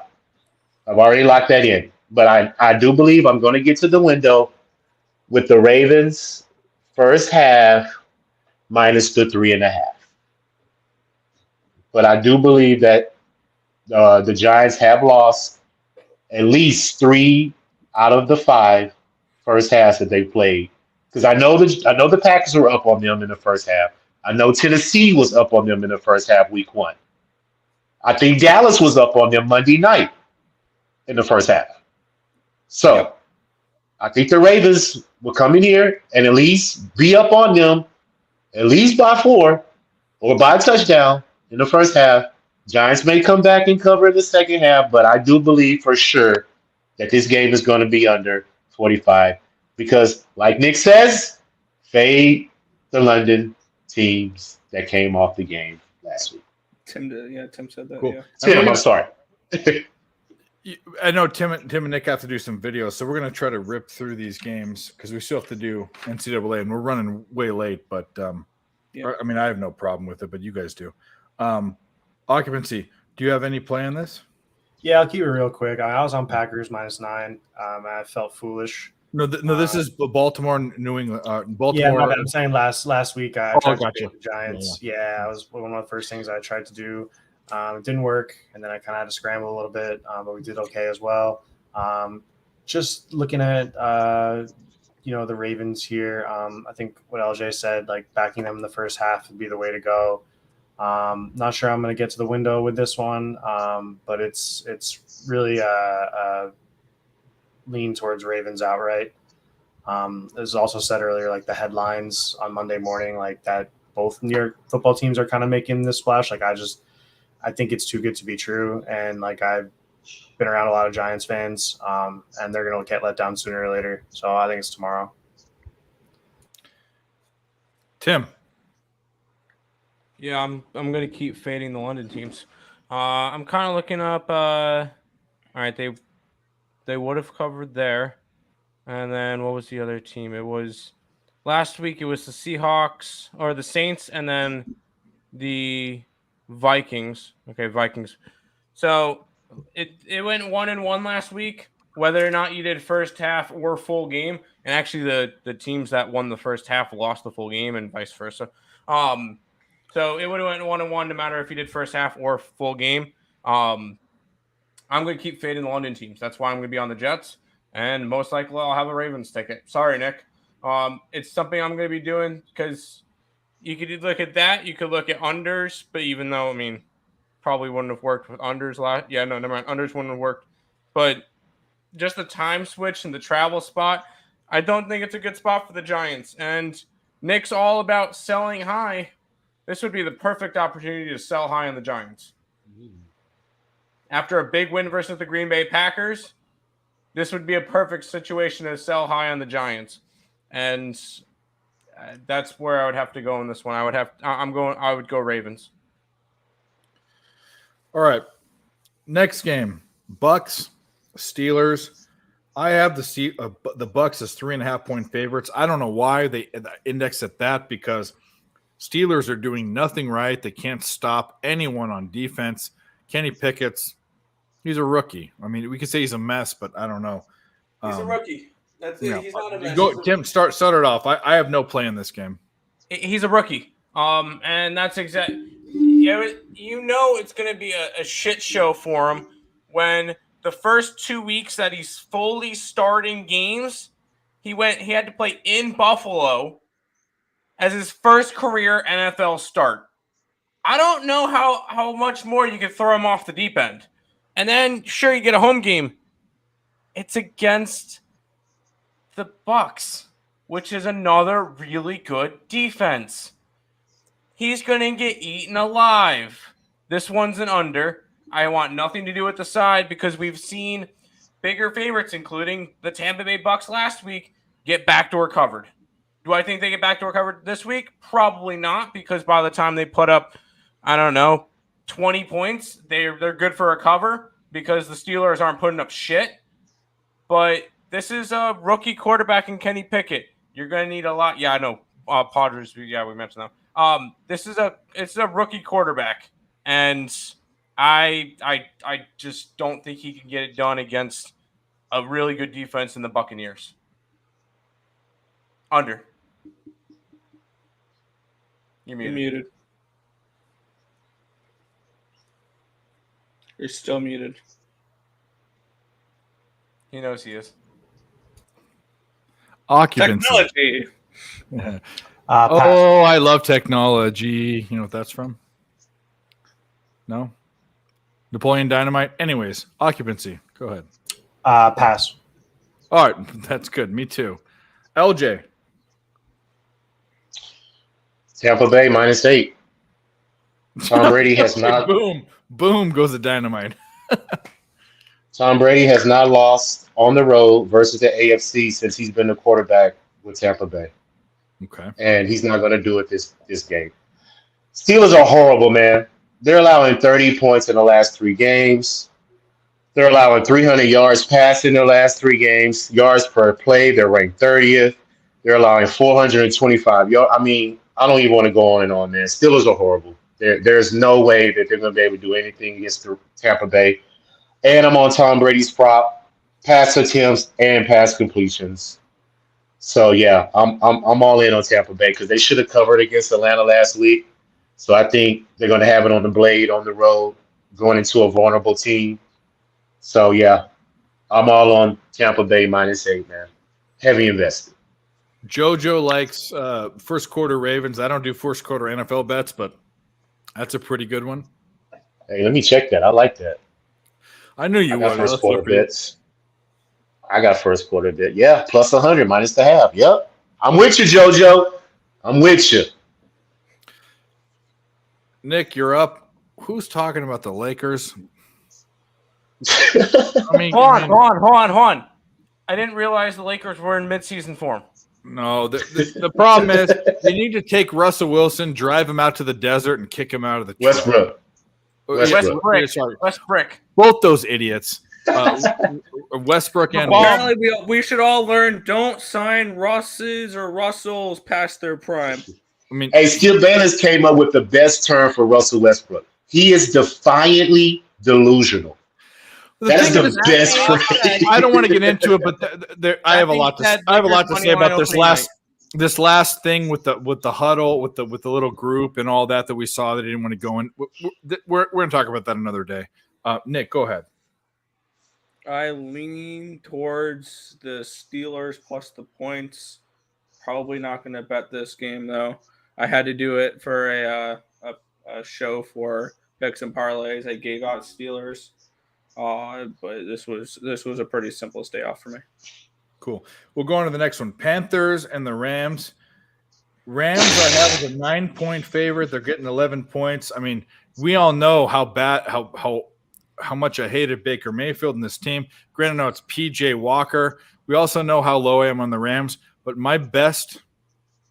of my best bets of the weekend is on Eddie Pinheiro for Carolina over 1.5 field goals at plus 130.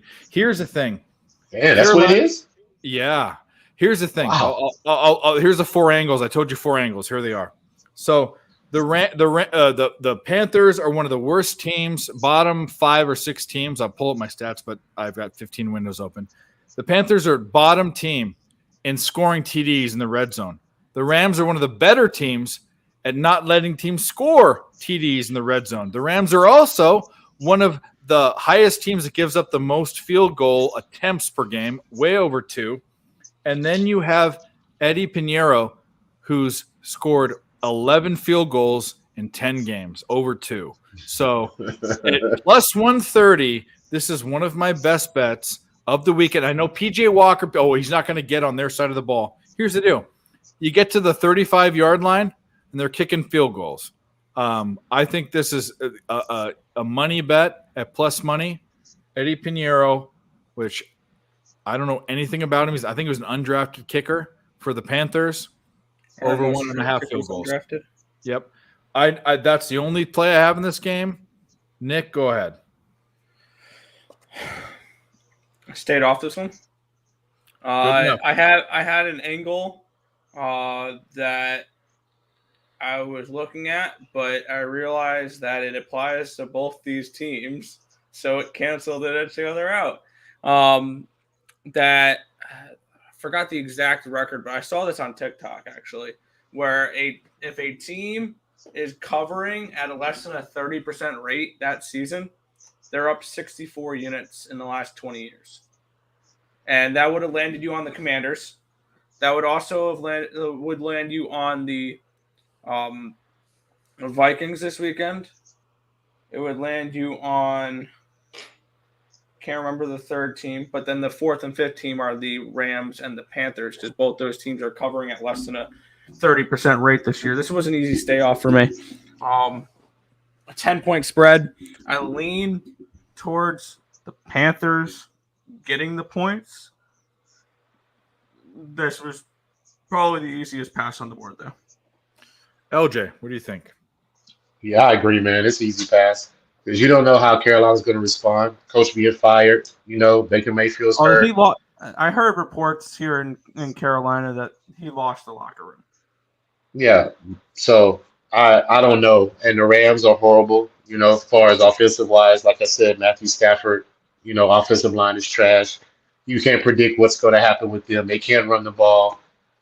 So it's just too unpredictable for me. Both teams are horrible in the red zone. They both can't run the ball. but I would lean towards the under because it's 16-5 at home since they moved to SoFi. So I would lean that way, but this is a very, very easy pass for me. If you're looking for a prop, Matthew Stafford over half an interception. Well, that's every yeah. game. That's every game.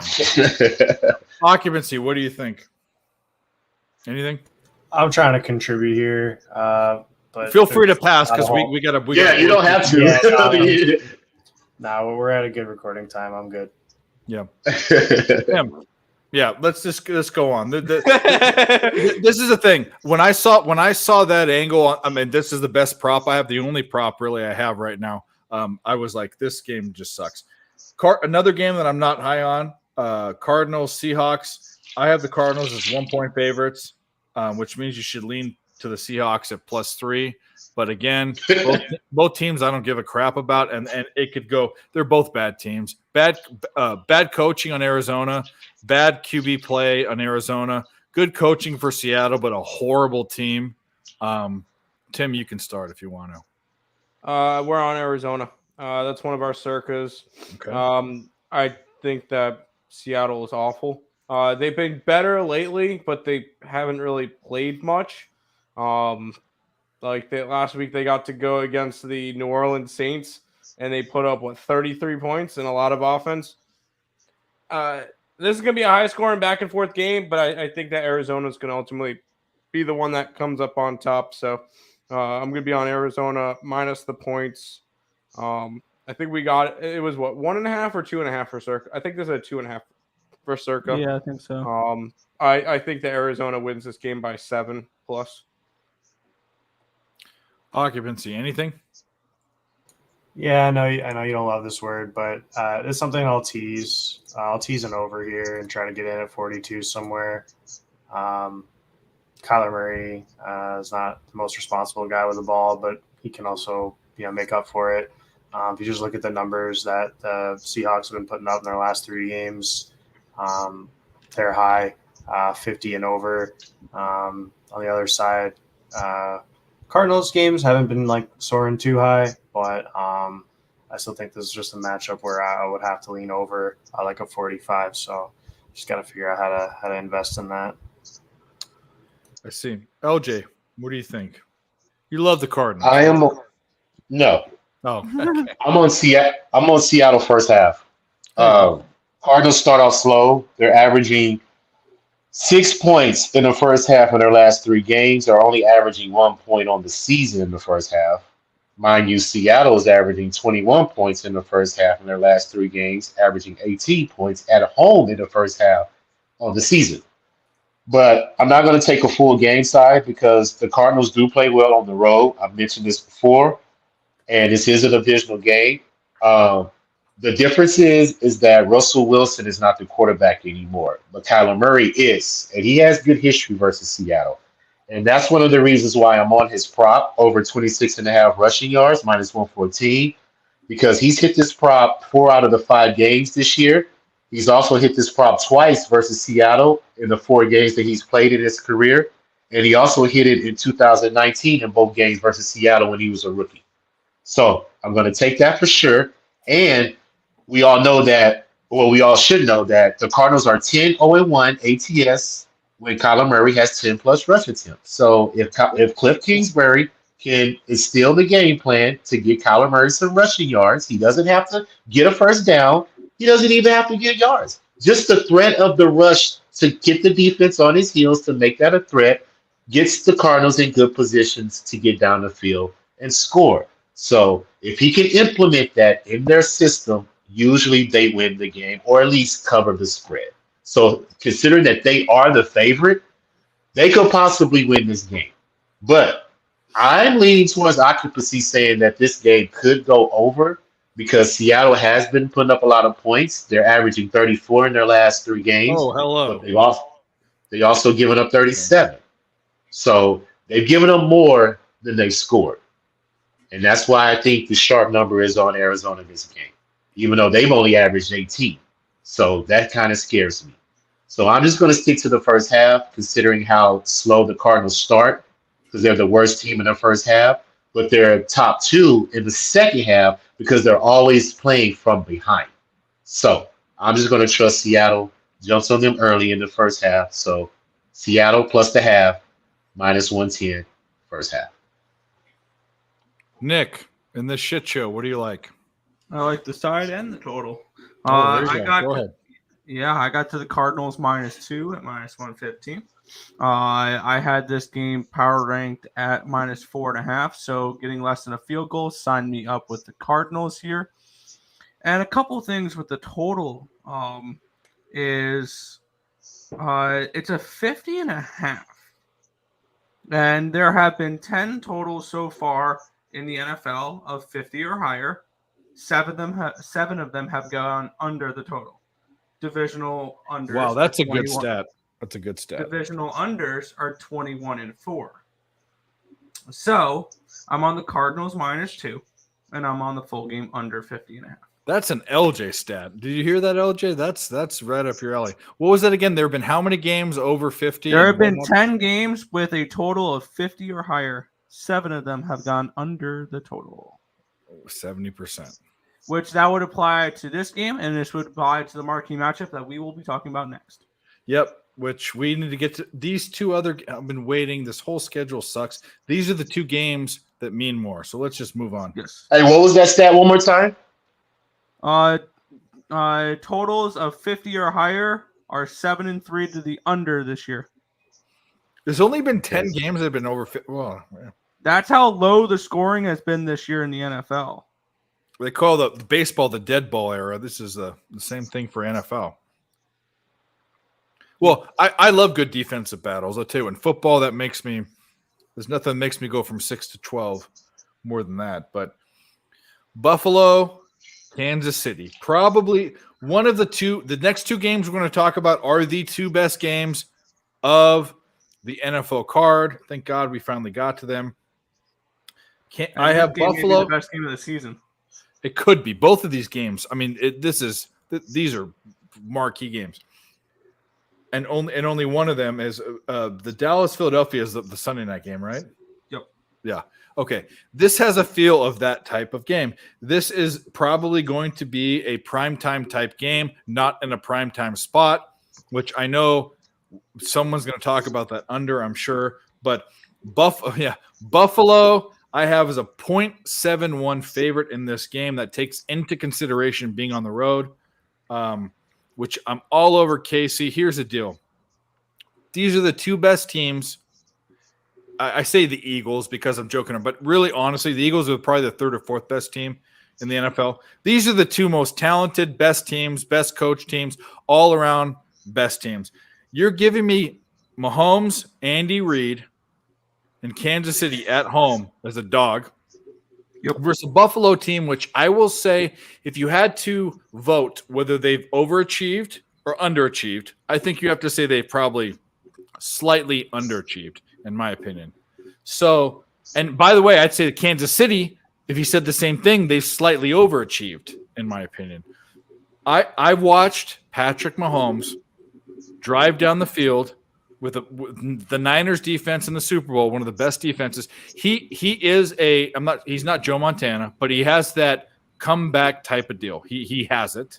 He is going to be a Hall of Famer. He's going to be one of the best ever. And in this game, this is my favorite side in the NFL. I like the Chiefs in this game. I'm going to bet them on the money line, but for Circa, I'm taking them with the points.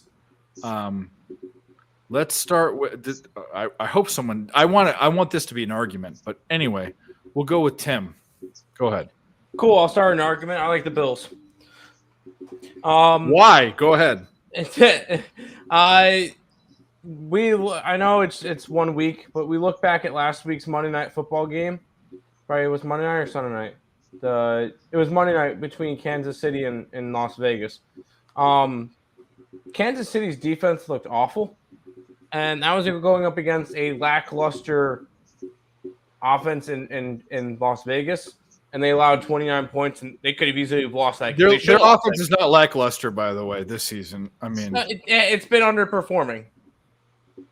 They're not 1-4 for no reason. the Raiders, but that's not the point.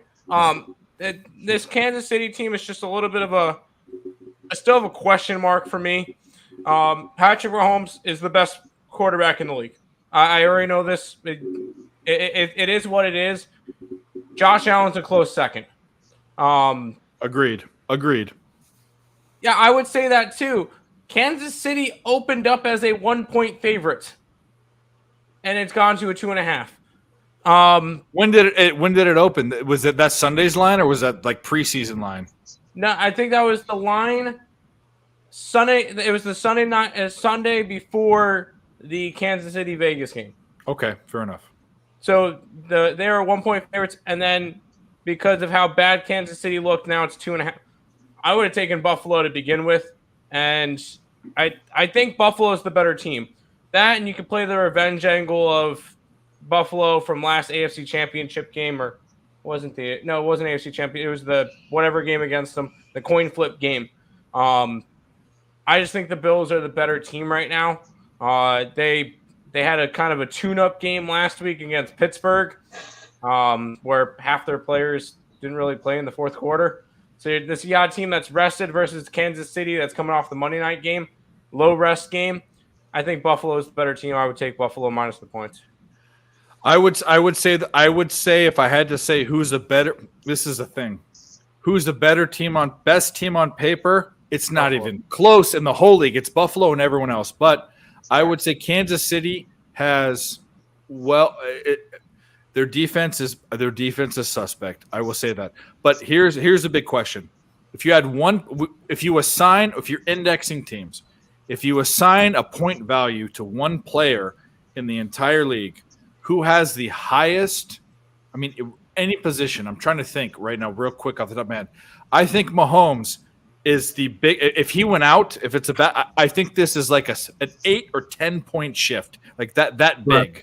Like that, he is the most important player to his team, more than Josh Allen, to his team, not the best player, but to his team than any other. I mean, not even Tom Brady. If Tom Brady would be a big shift because it would be that they would be nothing on offense. I think Mahomes to Kansas City is more important than Brady is to the Bucs. I think he's the most important player in the NFL to the team. You can make the argument for either. You can. Josh That's the Allen closest. or Patrick Mahomes. No, I don't agree because here's the deal. Because the Bills have a better team they have a better defense. Do they have a better running game? They don't have a better running game. Running they game, better, no, but they're they trying have to better get wideouts. They have better receivers. It's the most important component to a team is Mahomes. And we'll go to LJ because occupancy's out. But I have a feeling that we might get some. Oh, we'll go to occupancy first. Sorry, he was out. Sorry, we'll go in order. Occupancy, because LJ, I can see on the look on his face he wants to say something profound, and I'm waiting for it. But occupancy, you're next. Oh, what's going on, guys? What's going on? I don't have a whole lot. To be honest, like I'm not jumping in the ring. He went to go take a shit, and then he's like, "Oh." I'm looking at stats over here to see if I want to give this player prop out or not. I'm not jumping in the ring for the side here. Sorry, I can't help break that argument, but I am seeing rushing yards for Singletary at 40.5. He's hit it 3 out of his 5 games. I've been looking at how Kansas has been letting up rushing yards to opponents. It looks like that clip would have been hitting in 2 out of 3. Correct me if I'm wrong, but I'm seeing the Bucs basically recorded 3 rushing yards in their game versus They Kansas did. there. Six attempts, 3 yards. Yep. Yeah, so I don't know what happened there, but Singletary, I think he's got to get carries as well in the prop market. Obviously, the bigger guns are going to be doing their thing, but I think he can get 40.5. That's the way I'm looking for this game. If you think this game isn't going to be a shootout, that's fine. But if you think it's a shootout, that's a running back by committee team. So I'm just throwing a devil's advocate out there. But LJ, what do you have to say about this? The best game of the weekend. I think the safest bet is to take the first half over because I think every game that Buffalo and Kansas City has played, I think every first half has gone over. Now, I don't think the Kansas City and Chargers game, that Thursday night game, I think that was 17. So I'm not sure if that was over, but I know every Buffalo's first half has gone over. So I'm thinking that they're going to come out. At least one of these teams are going to have 14 points. Another team may have 10 or maybe 13. So that probably puts you at what, 24, 25 right there. So I'm thinking that I will just trust to get in and get out of this game because I think the number's sharp. Kansas City is an underdog at home. And I think this is the first time that Mahomes has been an underdog at home since he's been the quarterback of Kansas City. Probably So has that- to be. Has to be. Yeah, so I think that kind of gives me pause too. That would make me probably jump on Kansas City later. I'm not going to do it right now, but I probably would just take the safer bet and just take the first half over, considering both these teams. Like I said, the Bills are averaging 17 points in the first half in their last 3 games. Kansas City's averaging 16 points. So that puts you at 30 right there. And I think it's over 26 and a half right now. So I think that's the safer play. Nick, what do you think? A little bit of breaking news. Carolina Hurricanes goal scored by Sebastian. Oh, It's a hoe. Anyways, go ahead. sorry, I needed to touch on that. The puck line's alive. We need an empty net goal in that game.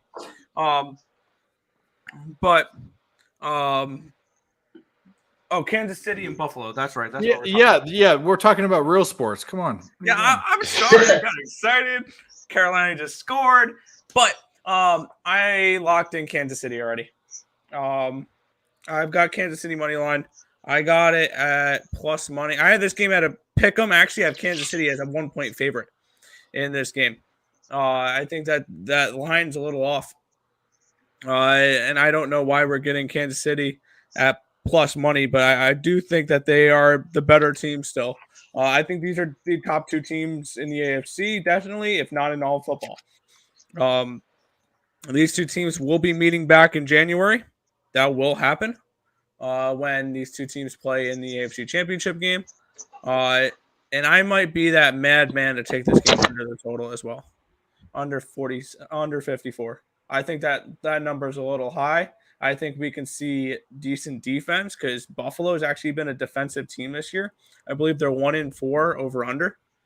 So that's kind of an interesting look there. It would be under the total, 54. I think that's just a few points too high. I think that should be more like 52, potentially around that range. So I might take this game under the total, which will be scary. But I think the under could be an actual decent look. This also falls into the trend that I gave for last game. I think this game should be more like a 50 rather than a 54. So I think the under 54 may make my card as well as the Chiefs money line. Cool. Very, I guess, controversial, but probably the best game, the next best game, I think, is Dallas and Philadelphia. In Philadelphia, no one was higher on the Eagles than me. LJ's on the same side. I know that for sure. We've talked about it. I have Philadelphia as 1.8 point favorites. Now, I think maybe the indexes are a little too high. But here's the deal. I mean, we're going to see all the question marks come out to play in this one. Dallas is a beast against the pass. This is a rushing team with a mobile quarterback. I just think this is the bottom line. Does Philadelphia win this game? Probably. It's like the Cardinals game last week or the week before, but last week. I think Philadelphia wins this game. I think it's too many points. Dallas is one of my better bets. It's a circa bet. I've already have it. I can't believe I'm on Dallas 3 weeks in a row. That's never happened in my entire betting career. Same. Ever. But the bottom line is these are two actually, I'm going to say this too. I'm going to throw up. 2 good teams. These are 2 good teams. This is one of the better teams in the NFL versus one of the most rising teams in the NFL. And the white rifle or whatever the hell people are calling Cooper Rush, I think it's a playoff of the Andy Dalton thing. Philadelphia shouldn't be 6.5-point favorites. They shouldn't be in this game. I don't care if they're at home. That's just my opinion. LG, you're shaking your head. We'll start with you. I agree. I see a complete division under 42. I think that's the safest bet that you can play in this game. Both these teams are good defensively. Now, offensively, the Eagles may have the advantage, but who's to say Jalen Hurts could come out here and throw a dud, you know? And Dallas has played the Eagles very well in history. So I could easily see this game coming down to the last possession, field goal. I could easily see a 9-6 game, a 13-10 game. Like, I could easily see this, bro. Like, I could see a hard-fought, like, easily game. Because I don't see Dallas putting up a lot of offense, you know, bottom 5 in first downs, bottom 5 in total yards, last 3 passing, you know. They're going to have to run the ball, but the Eagles only allowed 94 yards the last 3 games. So this is a crash course of defenses right here, man. So I'm on the under 42 division game for sure. Already locked it in. Nick. Yeah, Cowboys money line the under. I took plus 185 with the Cowboys, straight up, and then the under, the primetime under, the divisional under, all those correlate there. So under for me, and Cowboys. I have Cowboys at a 2-point dog, not at 5.5. Occupancy. What do you got? So I lean towards Cowboys plus 7, no bet. It's a 7. Cowboys. Oh, it's a 6. It's a 6. Tim, you're up. Cowboys. They just been covering, and I will back the Cowboys until they tell us that Dak Prescott's back, and then I'm going to not back him anymore. Cooper Rush is the answer. I still will because of their defense. Cooper Rush is the answer. The white rifle. I can't believe someone called him. I don't even know. Is that his? I mean, I don't know. Whatever. It doesn't matter. Last game. The who gives a shit game about it? Who gives a shit games? The Broncos versus the Chargers. Broncos are absolutely abysmally horrible. The Chargers have played under expectation. They're still kind of banged up. I have the Chargers as 4-point favorites, which means it's a slight lean to Denver. But I have one bet on this game. Primetime under. That's it. And has to do with the trend. Has to do with Denver that can't score. And I think the Chargers are the type of team that plays to their competition. And they're just going to sit there and play with their wieners. That's what I think. Tim, what do you think? Pass. All right, occupancy, good. I don't like the game. It's gross. No, thank you. No, we got college football to do after this. So occupancy, what do you got? Yeah, I like the Chargers outright. I haven't figured out how to get in yet with the pricing the way it is, but I like them to win this game. So if maybe I'm setting up some parlays, I'll be putting Chargers on there, just like how they played last week. A tight game against a physical Browns team, and I will be just riding with the Chargers here. LJ, what do you got? Under. I think we're all going to be on the under. But Nick. this game's trash, man. Like, No, it's it's absolutely just surprising. It's like It's the surprising worst. that the Broncos beat the 49ers. Like, now we looking back on that game. I don't want to think about that. But Broncos country, let's ride. I'm just kidding. I had the Broncos that night. Do you even have to ask me? Do we even have to discuss? All right, we're going to college football now because Okay, I'm finna get off right now. Yeah. But I have one question about college football. Yep. Can I take Tennessee to cover the points against Alabama? That's the look. That's the look. But the problem is that there's way more value other places. But I'm not betting the game, but I lean that way. So that's just my opinion. And I also Tennessee think outright. Yeah, Tennessee outright. Tennessee outright? Tennessee No, outright. Rocky Top. What? That's retarded.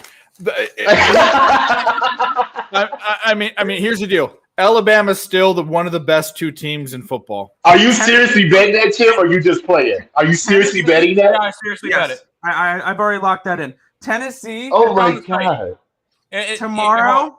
Tomorrow, Tennessee is going to prove that they are a legit college football playoff national championship contender. They already are without doing that. They knock off Alabama straight up tomorrow. All right. Well, So 15-0 against Tennessee under Nick Saban does not scare y'all. That you want me doesn't to pull that up, different Tim? Is that what you want me to do? Yeah, pull it up real quick. So this is what the back portion of the Picks and Parleys website looks like. We are on Tennessee. We are on the Tennessee money line at plus 240 and the over. You guys are on drugs. Yes, we put our money where our mouth is. Tennessee. Them boys go say they go cash. These guys go deep in the paint. I'm going to say this.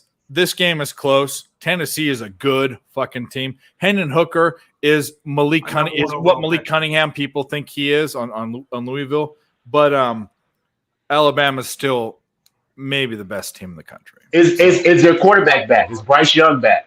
I don't even think that matters, by the way. You don't think that matters? You want to know why? That team, we're talking about deep teams. Saban has built an army, and absolutely every year he builds an army. Every one of if you're looking at 5-star recruits, and this is a good thing to talk about. So when you're a high school quarterback and you're the dude on the team or in the state, you're a 5-star recruit. And a lot of teams, back in the day, USC used to be this type of team. They'd have 3 quarterbacks, 1, 2, 3 on their depth chart. By the way, Slovis, who's at Pitt, and JT Daniels, who was at Georgia, was at USC, now he's at West Virginia. They were 5-star recruits. They were 1 and 2. So Slovis was a 2. Slovis could have gone to 100 different schools and been the guy. Alabama is the place that if you're a 5-star recruit, your backup at Alabama is better than 95% of everyone that plays that in the entire country. That's the point. And I'll prove that example because at one point, the 1, 2, 3 for Alabama include Tua Tagovailoa, Jalen Hurts, and Mac Jones. Exactly. So that's my point. So here's the deal. Tennessee is a very good team, but Tennessee has to play their best game they've ever played in their entire life to win this game. I think they do. I will say, looking at the SEC in the top 3 with Alabama, Georgia, and Tennessee is now part of the top 3. They are. I agree. Neither one of those teams are the best team in the nation now. Ohio State is, but that's not the point. Ohio State's the best team in the nation. I don't agree.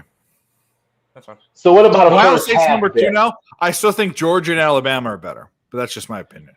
Can I take a first half bet instead of trusting the full game? Sure. You can do whatever you want. You're an American.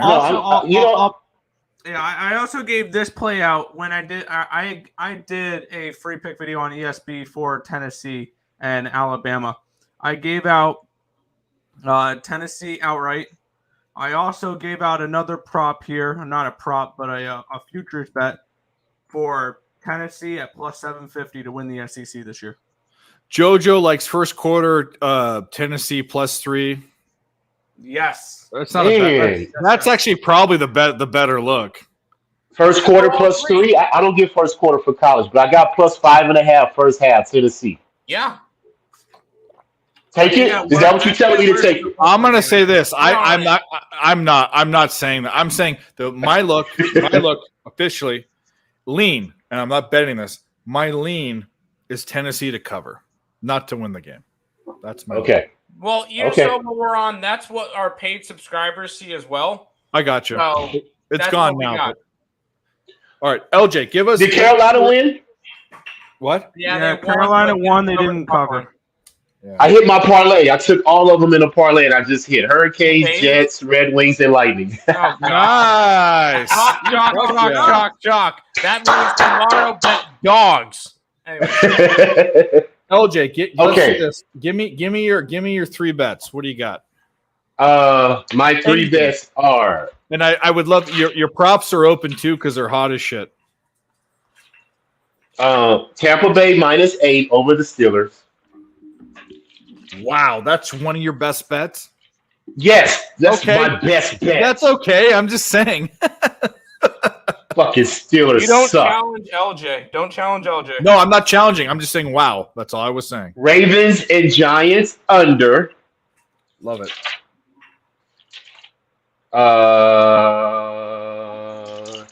Should I put my nuts on the table and say Jets? No, Jets are one of my picks. So. You don't. I Okay. will. Okay, I ain't gonna put my nuts on the table with that one. New York Jets. Money line. Is it 7.5 or 7 right now? I think it's 7.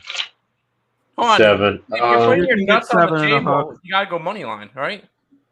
No, give me a break. Oh wait, that's dick on the table. Never mind.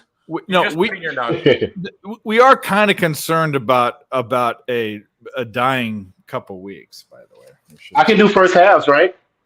You have 3 already. You have Tampa Bay -8. No, can I do first half instead of full game? Can I do a first half then? Of course. Okay, Seattle first half plus the half over Arizona. Instead of okay. By the way, you said Bucks -8. Yep. Ravens Giants under 45. Yep. 45, and then Jets +7, but you don't want that. No, I don't want that one. I don't want that one. That's yours. Yep. Go ahead. What do you got? What's the next one? Seattle first half plus the half. Seahawks first half plus half a point. And you want my best prop bet. Well, you only get 3 bets. I mean, give it out, but you get 3 bets to put on the ringer. But if you want to give out whatever bets you want, go ahead. Well, my best prop bet is Justin Jefferson. I'm going to pick on Miami's pass defense over 86.5 receiving yards. I hope that happens. But I text you my starting lineup of my prop. I saw it all. I'll pull it up if you want. Yeah, I text you all of it. I got I have it right here. I have Tom Brady over 25.5 pass completions -109. Brees Hall over 59.5 rushing yards -114. Justin Jefferson over 86.5 receiving yards -114. Riley Patterson over 1.5 field goals made -110. Pete Werner over 8.5 tackles +112. And Eagles defense over 2.5 sacks. Those are my best prop bets right there of the NFL Sunday. Cool. Let's get you out of here. We're gonna spend literally 10 to 15 minutes on college. Even though this is supposed to be a college show, this turned into. By the way, there are no rules here. We did NHL. We're winning money. I think there is probably way more edge with these guys with NHL than a lot of other sports. So that's hot. But LJ, plug your shit. You're everywhere. Go ahead. LJ on Twitter at LJ Sports Media. Follow me. I'll put out my picks. Hit me up. I'll share my plays. I'm very transparent. Ask your questions. Anything you want to know. Any suggestions. I'm open book. Follow me on YouTube. Raw Words Podcast streaming now. I got Dave on there. We do Sunday night recaps on Sunday nights. I'm going to start NBA Tuesday. NBA starts, so we're going to start doing shows with Wham. Is going to be on there with me from the West Coast. Trot Wham. Follow him on Twitter at Trot Wham. We're going to start doing NBA. And I'm follow me here on Nerd Talk Wednesdays and Fridays, usually, if I can get off work in time, So hopefully I can, get my schedule right on that one. But I will get it, to where it needs to be. Because we're about to jump in, a lot of shows. And catch me this Sunday on NBA Pub Hub with Jimmy the Bat. I will be breaking down 4 games for the NFL, giving out my best props, and go from there. So thanks for having me on, buddy. Thanks, bud. And I will see you on Sunday. Tim, Nick, appreciate y'all. I will be on ESB soon enough. Hopefully, y'all get me on there. Octopussy. Nice to meet you, sir. Hopefully we'll talk soon. Love your insight. We can hit me up on Twitter. If you want to talk, engage. I'm always open up. So yeah, LJ, he's a hot handicap guy, a hockey guy. You wanna follow? Oh, I'm a team total guy in hockey, but like I said, I'm letting the season get about 2 or 3 weeks so I can get enough data to where I can start doing capping my team totals. But I love hockey too, man. I don't watch hockey, but I can do the numbers and I can bet for sure. So I definitely will hit you up and appreciate you. Yeah, of course. I'll hit you up, see what you like. We get engaged and things like that. So no doubt. But all right, Dave, I'll see you on Sunday, buddy. Everybody. All right, guys. All right, we're gonna go through college. By the way, Guaranteed occupancy is not going to do college either. All right, you don't do. I'm capping 1 or 2 games. Oh Tim. shit! Never mind. Never yeah. mind. So I I thought mean, said you might as well. wanted to I mean, if you got time and listen, I mean, you guys have. I'm going quicker because you have things to do. I know you guys do, but I love shows like this. Like this happened because no one is expecting this show to have all that hockey knowledge, and it's just.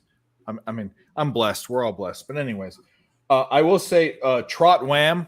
I'm gonna put out his. I'll put in the description of this video. Follow Wham. By the way, he's on Who Bangin' Sports. He's a PSR contributor. He's been on the show once before. I've done football stuff with him. He is a NBA dude. Him and Dutch are two. I'm excited for NBA. Yeah, it means. When does that shit start? 3 days from now. But it's Monday, only Have that shit. Yeah.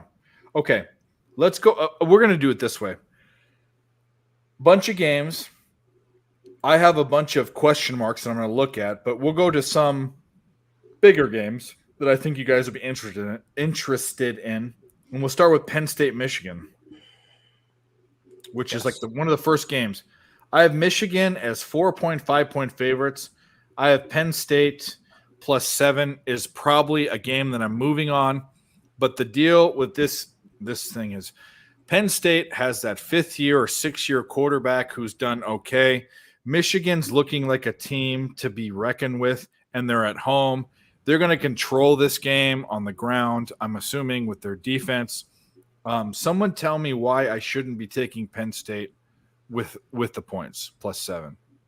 If you guys have an opinion. I lean that way, but I will say the play that we have, I don't really think you could really get anymore because we got the under, but we got it at 52.5, and now it's sitting at 49. Yeah, it's an under game, by the way. I'm so comfortable with that too, probably. Yeah, I would still be comfortable with the 49, which an under kind of contributes with us thinking the dog is going to most likely cover. That's usually how it goes, by the way. That's normally how it goes. Yeah. I think Penn State does enough to stay in this game. My worry is I guess you can call it a backdoor where Michigan could be up 3 points or something and then score a touchdown and go up 10. Michigan's done that before.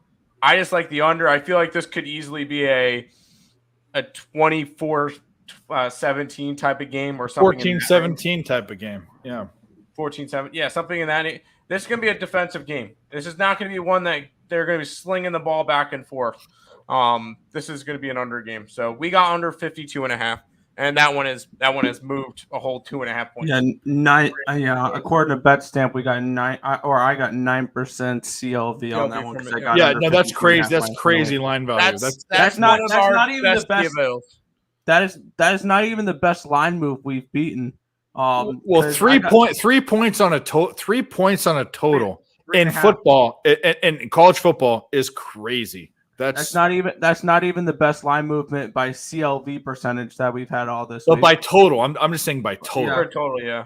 Yeah, because we got Kentucky at 7, and then four. Sides are different, but 3 points in a total. I mean, that's crazy. Occupancy. You have anything in this game or no?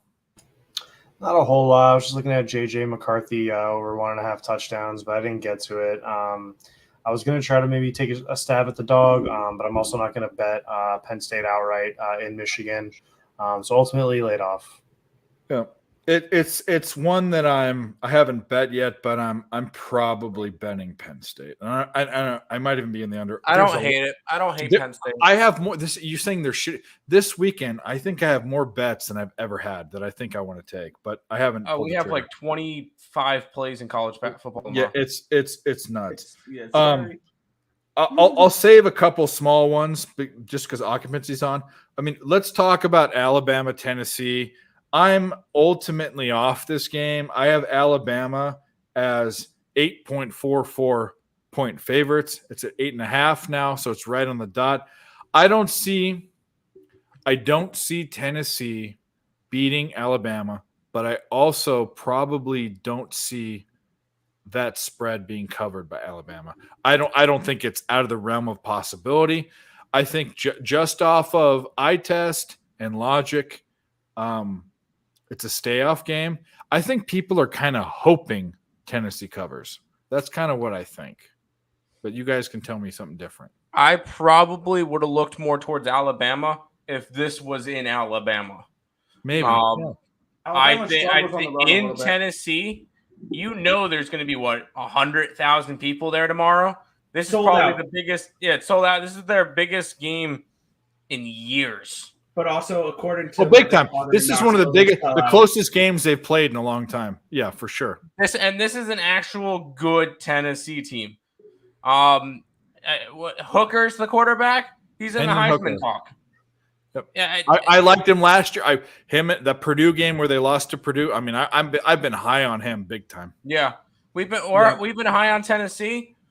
I think they win outright. I honestly think they could win outright. Alabama. I hope that's secretly in my heart that they do. But if this game was in, say, November, no, I'm thinking Alabama is a well-oiled machine by then. There's still some kinks that Alabama has to work out, and Tennessee going into Tennessee is not going to be a fun opportunity. That's a really good point. What they did when they went into Texas. Well, I was on Texas all day. That was my best play of the weekend. I mean, they won by 1 point. Yep. I don't think Texas should have won that game. The freaky fucking kicker with the carrot top fucking kicker messed it up for him. But I'll say this: you made a really good point. The games that screw things up for teams usually happen more in the beginning of the season than the end. The big teams that have upsets happen earlier on. Yep. We watched, actually, I think it was Tennessee and App State years ago, that App State, when they were nothing, before they popped up to contention, beat Tennessee, and they're like, oh, App State, who's this? This is earlier in the season. App State. We're almost into the season. We're halfway through. But you make a good point. This game later in the season wouldn't be as important, I don't think. No, not at all. No, it would still be important. Unless they were both undefeated, but it would be less winnable for Tennessee, I guess you should say. Yeah, one crazy Alabama's thing going to be a lot this, better later on in the year. Yeah, one crazy thing about this game, and this was a message from my grandfather who lives in Knoxville, who I was joking around with him and saying, oh, let's go this weekend. Like, whatever. It's over 100,000 seat stadium. It's sold out, and the cheapest ticket you can get on SeatGeek is $350.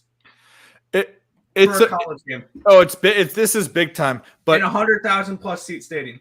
The problem is that scares me because Alabama's a team that shows up in these games. I mean, that's why I'm staying off it. I mean, the number is to me is spot on. But I want Tennessee to win so bad. I'm going to watch the game. And by the way, I'll watch this game 100%.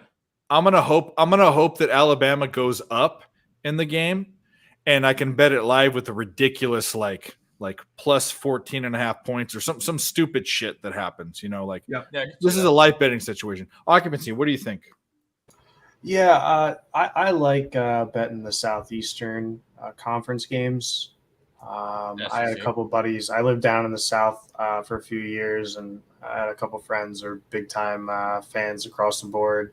And I was just looking at these two teams and how they were matching up. Both have been coming off a lot of wins, 5 to be exact, in the last 5 each. But then I look at Tennessee and I see big wins against LSU and the Gators. But Alabama also just beat A&M by 4 and blew out Arkansas. Yeah. I'm the best hockey handicapper ever. Hell yeah, that's what I'm talking about. That's there you go. That's cash right there. It's units.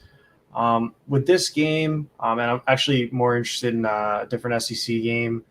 But for this one, it has to be a lean towards Alabama. What SEC game are you more interested in? Florida LSU. We're going to talk about that one. There's a We'll talk money about line that I can get in on. We'll I talk can't about it. afford- That's I can't next. We'll afford talk these about money next. lines. We'll talk about But no, next. honestly, I have no play here. I can't even really talk like too much in circles around. Me this. too. I covered this game because Yeah. it was important, but we'll move. Let's move to that game because it's way more intriguing to me. So Florida's a 2.5-point favorite. Florida's a good team. LSU is seen as kind of a down team, which they have a really good coach, by the way.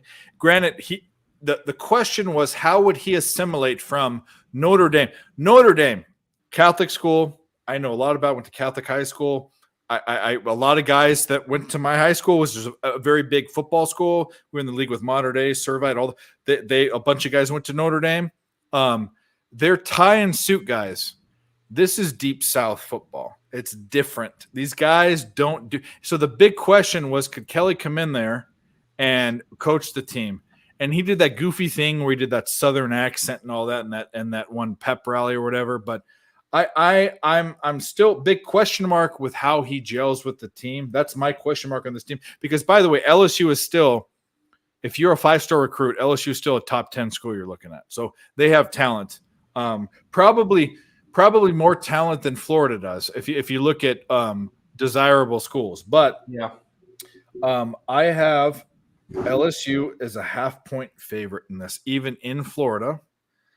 So I'm probably going to be on LSU plus 2.5. And it's basically based on that. I'm going to dive deeper into it, but occupancy, you liked this, so let's talk about it.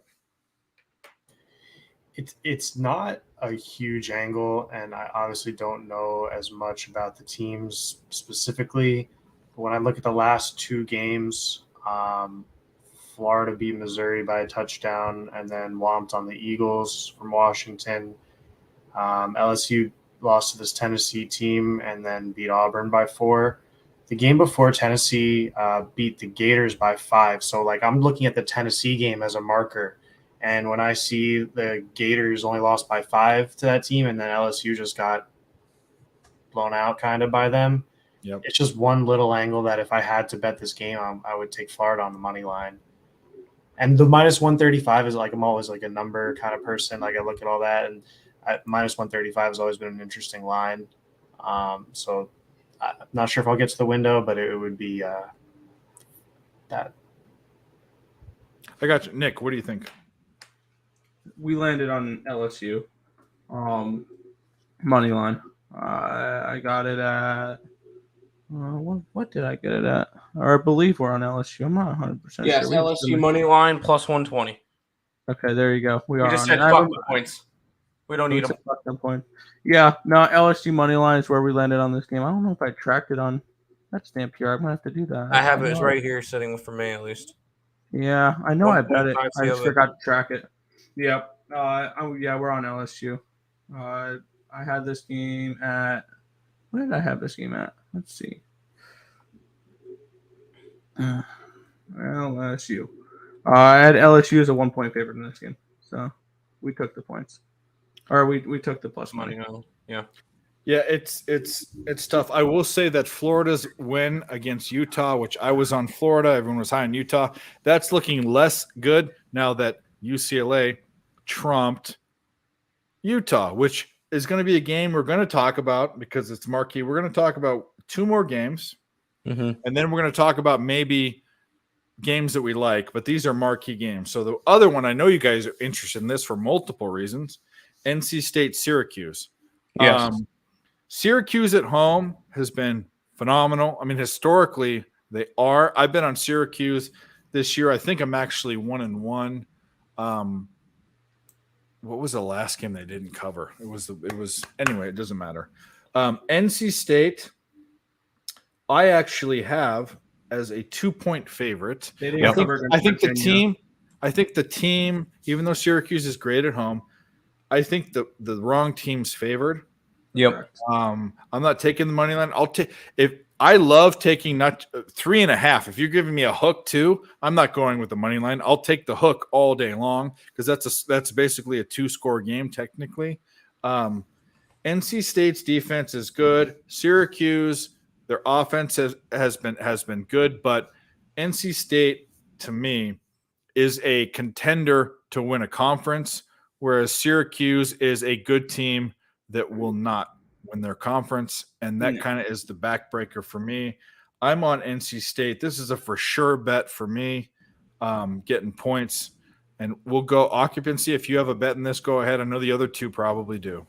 Yeah, we do. Yeah, I'm on NC State outright. I look at the level of competition that Cuse. I mean, they played out Wagner. I shout out my boy Tom D. He actually played running back from Northport there for a little bit. But it's just like, I don't know. I see Florida State, Clemson, Texas Tech that North Carolina State has done well against, and then Virginia, Purdue, ECU. UConn. Yeah, I'm just looking at the last four. So I would just say, like, I think NC We almost State- beat NC State. Shut up. That's why I said that, is because that We was the almost one beat 'em. game. That's the question mark game for them. Yeah, it was Yeah, so I'm losing with by 1 Dave. point. Only because Owen Daffer missed another fucking field goal. Yeah, they should have beat them. Absolutely. Anyway, go ahead. I'm sorry to interrupt. No, I don't have too much to offer here. But yeah, I'd be riding with you. Well, Nick, go ahead. Wrong team is favored. NC State was my pick preseason to win the Coastal and to win the ACC. I think that still could happen. Obviously, that loss against Clemson is the absolute backbreaker, I think, for them to win the Coastal. I think this is a team that can and will get a New Year's Six Bowl. And I just think the wrong team's favored here. I'm taking 3.5 points with NC State. I don't know if he's out or not. That's what I'm looking at. That's what I'm looking at right now. NC State. I will say this Syracuse game is a win-win for me. Because we have NC State plus 3.5. This game can go one of three ways, and I'm okay with any of them. First way, we cash our bet, NC State wins straight up, and we cash the plus 3.5. Second way, Syracuse wins. We get to see one of our favorite colleges start 6-0 because the three colleges we are fans of, obviously Nick goes to East Carolina. We're UNC fans from our mom's side and Syracuse fans from our dad's side. So we get to see Syracuse go 6-0. Or the third option, which I'm really, really hoping for, Syracuse wins by 1 to 3 points. Because then that can cover, go 6-0, and we still cash our bet. Those are one of the three options. And any of them I'll be okay with, but I'm going to be on NC State in terms of my bet.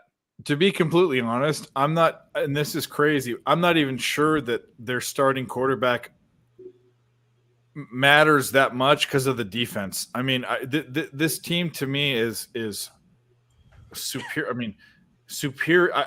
Who was the fucking game versus Syracuse? Was it the Purdue game? The Purdue game showed you that Syracuse is an offensive team. Yes. NC State's a defensive team. Yes. Syracuse had no answers for Purdue, who was an offensive team by far. Correct. And they squeaked it out. So I'll say it matters a little bit who the quarterback is. I would still take this bet. I'm betting it tonight. So either way. Yep. 100%. The last game we're going to talk about officially, then we'll get to whatever games we want, is a kind of a selfish game, but this is a very big marquee game in the Pac-12. Yes. It's the only marquee game in the Pac-12. USC versus Utah, and here's the deal. I'm a USC alum. We all know that. Mm-hmm. But I have Utah as a 4-point favorite, which means the line's about correct. But I don't agree with the line. I watched one thing. This is what I saw. I saw UCLA, who I don't consider to be a very good team. They're fourth or fifth. Them and Washington are the fourth or fifth best team in the Pac-12. And maybe with Oregon State in the mix, it's different too. Mm-hmm. They controlled in a stadium that home field advantage isn't that important. The Rose Bowl is not a big home field advantage. They don't fill the seats. Yeah. So UCLA ran that game versus Cam Rising, the Heisman Trophy question mark and blah, blah, blah. What do you think you're going to do? What do you think you're going to do? I don't care if you're at home or away. What do you think you're going to do versus the best offense in college football? What are you going to do? Or one of them, at least. I mean, I don't know. are you kidding me? Are you joking me? I don't care what the indexes say. This game is USC. I don't know if I'm betting in first half, which usually I do, but I'm on the points. I'm getting the hook. By the way, this is for both teams. This is a must win. If Utah loses this game, they're completely out of. They're completely out of it already. No, two things. They're out of playoffs, but they're also out of Pac-12 Rose Bowl. They won't go to the Rose Bowl either. They won't get anything. USC is Rose Bowl, but also national championship.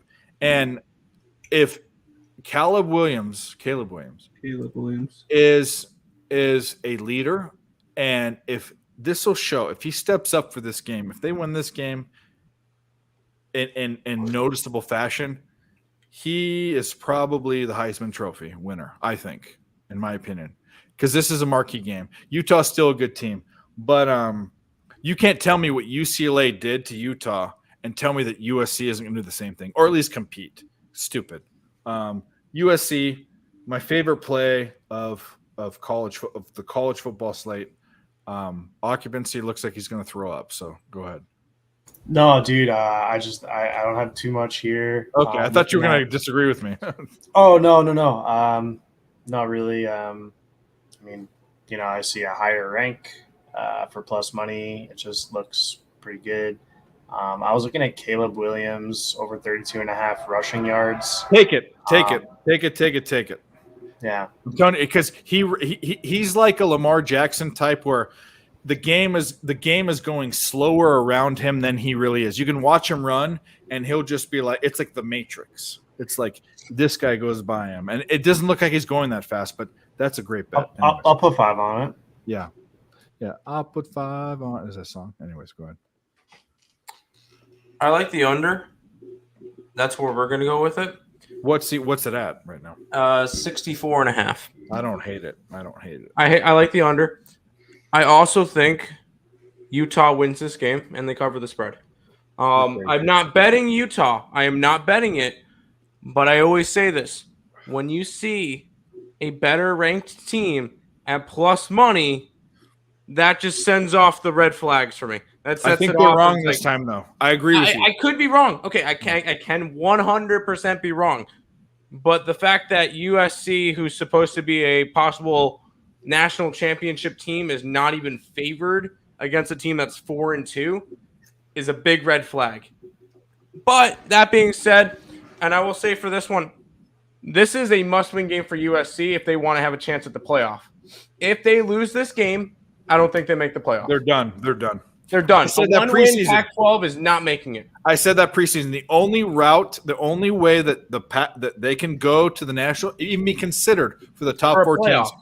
is to go undefeated. They have to. Because damn well they'll take a one-loss Georgia over any type of Absolutely, one-loss. they'll take a Pac-12. 2-loss Georgia over them. Yeah. No team has ever. I don't think any team's ever made the playoffs losing 2 games. No, but there have been BCS teams that have been. USC was one 2-loss team that was considered back in the day.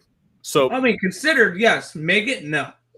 2 losses right. is a death sentence because there was one. I believe the one-time Penn State loss. USC, in order to make the playoff, has to go undefeated.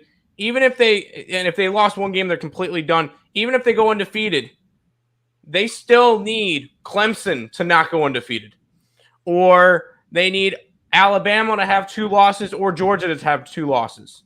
Like, I feel like in order for them to make it, they need a couple other things to go right. They do. Because Pac-12 is not as high considered as the SEC. You're right. Or as the Big 12 or whatever the fuck the Ohio State's in at the moment. But they need to run the table. And I still think Oklahoma State has a shot to I do too. I was high on them too. Them and Baylor. I was high, but Baylor's not. Baylor's garbage. Yeah. I told Oklahoma, you heard it here first before. I hate that saying. Oklahoma, Venables came, Debo Tree, blah blah. But who's Clemson's coach? I don't know. Clemson's coach. Oh, Dabo Sweeney. Dabo. I was thinking Debo Samuel. I'm thinking of a different.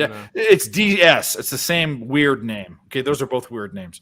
He came from Dabo Sweeney's tree, and he came to Oklahoma, and everyone's like, "Oh, they're going. Oh, it's a defense." Now we're introducing defense into the. Well, guess what? Look how that went. It's a gut punch. You have the best one of the best quarterbacks in football, and one of the best coaches in football go to a different team. But anyways, I digress. So we're on different sides. Let's do this. I have two other plays I really like. I'll say them at the end. Occupancy. I'll start with you. Can I go say something real quick? Yeah. Off topic. It's only on DraftKings at the moment, but the line for Dodgers Padres Game 4 has dropped. Any guesses? It's Padres Anderson are and favored. Musgrove. Minus favorited. 140 for the Dodgers. Minus I guess. 140 for the Dodgers. What do you think, Tim? I think it's a pick 'em, but I think it's like minus 120 for the Padres at home. I think the Dodgers are plus 110. If you want to bet the Dodgers, you can get them at plus 155. What? The Padres are minus 180, and I'm looking at this right now. I'll share my screen. So you Padres, can see. one line. Let's go. And you can get this on DraftKings Sportsbook. Are you kidding me? No, Plus- you're crazy. plus- I'm on it right now. I'm betting it right now. You guys are nuts. Get out of here. We're Give me moving. the Guess I'm Dodgers all staying up fucking another day. hour. Yeah. All right. Let's get to this and we'll Sorry. get out of here. I just wanted to mention- Occupancy. Any other bets in college football? And then when we're done with this, we'll do best bets and get out of here. For sure. I'm hanging around for best bets. I got nothing else on college football. Nick, go ahead. We could just do the best bets. Yeah, we Nick's can just got do it. best bets. Okay, well that's that's about 25. So we'll go back to occupancy. You get 3 bets. What are your plays? These go on an official total record, and we put them together. And we, by the way, we don't say that they're yours. We lump them all together because it's a collective. So I saw your ticket. I like the text too, like the font and style. I like that. That was sweet. I got one ready to go. It's Pittsburgh Penguins and Reg plus 115. Tampa on a back-to-back with Elliott and net. Pittsburgh's been waiting for this. There was a matchup at the start of last season, and even with most of Pittsburgh's players out, they crushed Tampa early on. So I think Pittsburgh gets it done. Second bet I really want to make on the card isn't, unless you guys have a line for it, maybe. the only other rule, by the way, and hockey, we're not gonna, if there are clashing bets, we cancel them out because why would you want to get middled? You know what I mean? So like we just like say, if I like one team and Nick likes another if you love the bet, we kind of like leave. There are a bunch of bets I don't like that other people have, but I don't feel strong. If I feel strongly, I'll say, hey, screw you, and we'll cancel it out. But anyway, Okay, that's fine. And maybe I'd go head to head with Terry on this one, but I was waiting. Oh, it just dropped. Oh shit, I'll go with the. It just dropped. Ooh. I'll Like talk that. about them in a minute. I'll talk about them in a minute. Okay. It's JoJo likes your bet, by the way, occupancy. Can we just take up that Pittsburgh one? Because I was going to do something similar to that. Can we This just one? take it? Well, for occupancy, can we Yeah. take it from regulation and put puck line at plus 210? Take you a can't shot. if you're splitting the No, bet, because here's why I'm going to veto personal that note, you because can. you have way more bets than he does. So No. Okay, fine. Let him have. That's fine. That's fine. So like if I was splitting Tim, like I'd have 5 bets really. I should be on the Pittsburgh team total. I should, and like when I really like a team, like that's how I was For only the making a suggestion. That's it. Sorry. No, I do. But it should be on the. I get what you're saying with it. I get Islanders. Islanders team total over 3.5 at plus 110. I know they're not a high scoring team all in all, but I think it should just be there, and there's a chance they just seriously crush this team, and I'll cash if that happens. Last one, we're going to the gridiron. I like Cleveland at home. If we had a bet against Cleveland, let's just see, just to check. No. LG didn't take it. You're good. So I'd buy it down a tiny bit. Go. And well, here's the deal. If you buy it down, you have to give the odds. So I have the odds up. Or Yeah. so you yeah. meaning if you buy it, you have to. You know what I mean. But if you're like a minus 110 bet and you want half a point, it's either minus 115 or minus 20, whatever that is. do you like can't go past minus 150 or what? No. You can do whatever you want, and I don't. I should put I hate that, but you can't. There's no teasers. There's no like tricky shit. No. Single bet. It's just like an alt line that Bovada has up. You can find it at minus 125. I'll go with the Cleveland minus 1.5 for the full game. Minus 1.5, minus 125. Yeah. No problem. No problemo. Yep. Take it. Fight on. Proud tradition. SoCal. All right, Tim, go. All right. And by the way, we didn't give out picks. So I don't want to give out 6. I don't want to. I want to do this. You can give out 3 NFL because we didn't give out NFL show. We didn't do that. We skipped off it because Terry fucked the show up by not coming on.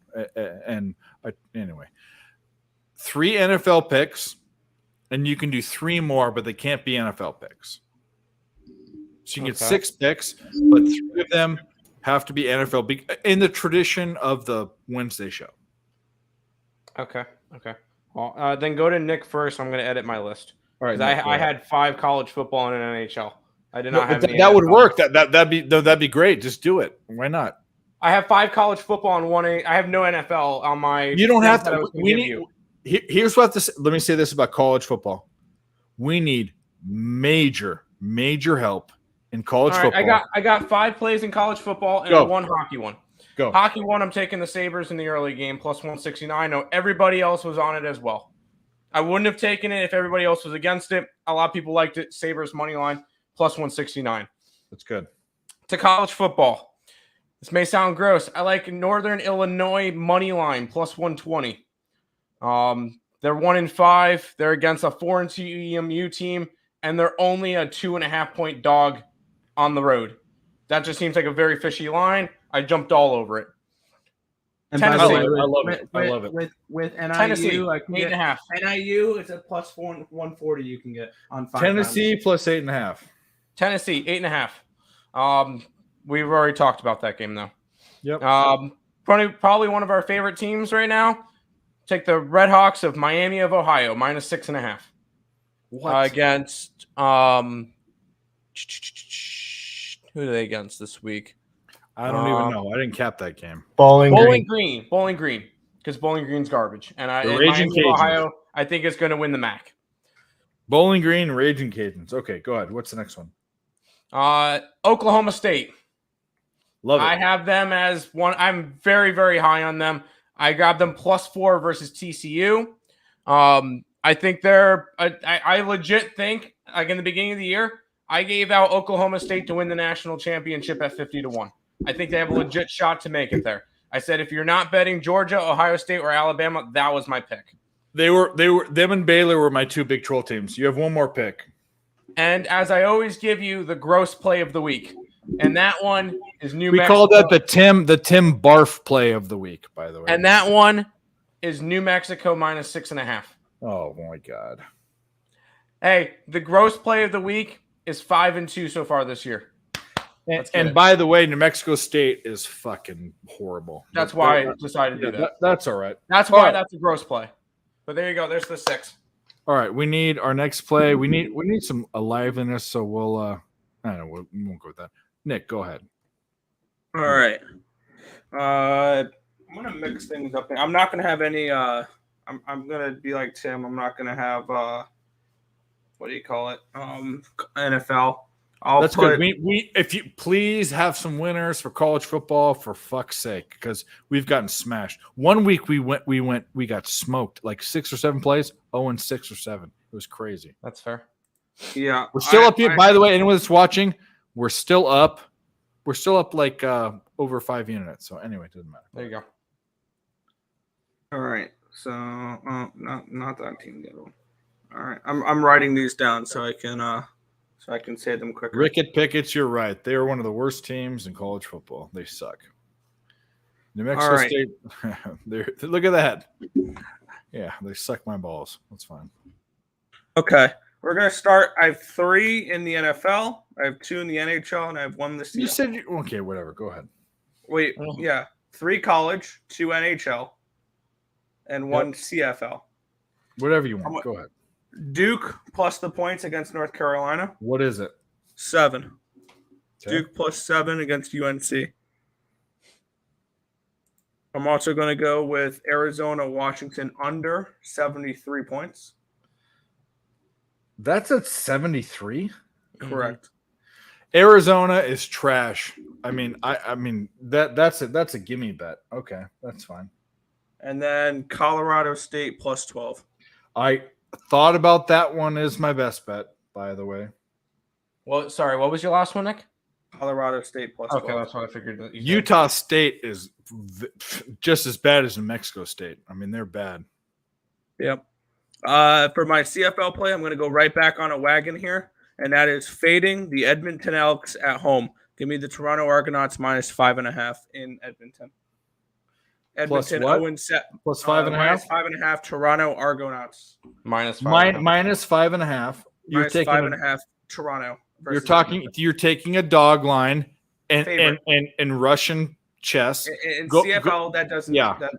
In CFL, the scoring's all fucked up where there's 1-point plays and stuff like that. So. Well, what I'm asking, cap this game because we didn't talk about this. So it's pretty plain and simple. It's like Ottawa. Edmonton this year, 0-7, straight up, and ATS at home. They cover on the road. They do not cover at home. Plain and simple. I'm taking the Argos because Edmonton doesn't know how to play football at home. All right. That's why I'm taking that play. Last play. Last 2 plays, 2 slight favorites in the NHL tomorrow. No, Edmonton, you have one more play. You have one more. What? You had Duke, Arizona, Washington, Colorado State, and Argonauts. You get one more. Oh, wait, you get 6 plays. No, you're right. I was going to say Colorado, Washington was a total. You're good. Edmonton Oilers money line against the Flames. What is it? Minus 124. And we talked about that already. Yes. Yep. And the Vegas Golden Knights minus 125. What is it with you and them? I don't get it. I think they're an elite hockey team. That's what it is. I watched them versus the Kings, and I'll say this: they dominated both games. They played sloppy, though. This is the thing: the Kings played more precision, but they were their advanced metrics are amazing. They've dominated both games. They've won the expected goal battle by multiple goals both games. They look like they were just slapping they shot a bunch. I mean, the shots on goal are twice as much. Vegas is a good team. Trust me.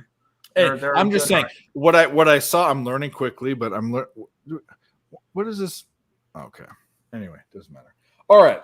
So let's get the fuck out of here. Yes. Let's do that. 5.5 hour show. Well, we're blaming Terry. We always blame Terry. Yeah, fuck because Terry. Of the Love you, Terry. because we were supposed to do hockey on Wednesday, and then we did it now, and then he takes over. He has that big chest. We talked about it already. That sense of confidence. Anyways, all right. My NFL plays: Kansas City +3, Dallas +6.5, Indianapolis -1.5. We talked about all these. We like them. So, college football. That was from Wednesday. College football. There's going to be 3 plays. And, I'm scared of this because we have not done well. But I'm going US. You didn't take Utah. USC +3.5. USC +3.5. USC has a better team than UCLA. Way more potent. We saw what happened with that. I'm taking. Do I want to do that? Well, I'm going to take an NC State +3.5 over Syracuse. We talked about that as well. NC State +3. So both +3.5 dogs. And this is the question mark, but I'm not too worried about it. Or maybe I should be. Are they 16? Yeah, I'm going to do it. I'm going to do this shit. I'm going to take a huge favorite. You heard it here first. Buffalo, UMass. UMass is probably they are a bottom 5 team of the 100 and whatever the hell teams are in. 31. Yeah. They're bottom 5. Tulane shut them out. Not Tulane. Sorry, Temple shut them out. They're worse than UConn. UConn won the game. They actually covered one of the only winners. Temple shut him out, and then Temple just gave up 70 points to UCF. Yep, and I was on the under in that game. God damn. Oh man. Yeah, that was that made me look like a schoolboy. Here's the deal. 16.5 points. Buffalo minus 16.5. Legit, we have the same thing up on the site. Yep. Yeah. And I have them as 21-point favorites. So Yeah. UMass is horrible. I might be more confident about that than the other two, but those are the bets. Guys, let's get out of here. I could sit and talk forever, but we got things to do. Occupancy, I'm so impressed that you stayed here for this thing. We do this every week. Huge Yeah. Huge shout. So Thank you guys for having me on. It's been awesome. We'll plug what we're gonna plug. You can start first. Plug your Twitter. Let's get you some followers and let's do it. Oh yeah, just follow me on Twitter at occupancy. It's a 0 in the spelling. I really like hockey. Don't agree. And baseball. I like props. I like watching sports a lot. I like going in the YouTube chats and hanging out with you guys as well. I like doing this. I want to make a living doing this long term. So just try to keep cashing tickets. Let's do it. All right. Who wants to plug ESB? First one to it. Go. Go for it, Tim. Sure. Earl Sports Bets everywhere. Whatever social media, we're legit everywhere. And I'm less worried about ESB. If anybody's watching on ESB right now and you're not subscribed to Picks from Dave, go into your YouTube, type it in, go there, subscribe to him because he's the one that makes all this happen. This is all from his side. He came up with the idea, or he came up with the whole setup and everything, and he deserves all the credit for it. We're trying to all help everybody grow. So this is important for all of us to be able to do. It helps just try to show everything that we try to do behind the scenes, and a lot of the plays that we talk about are up on the site. So you're getting a lot of you're getting only not quite yet. We're getting there. But we all do a lot of work, and definitely check out Dave. It's definitely important to go and do that along with everybody else who's in these streams.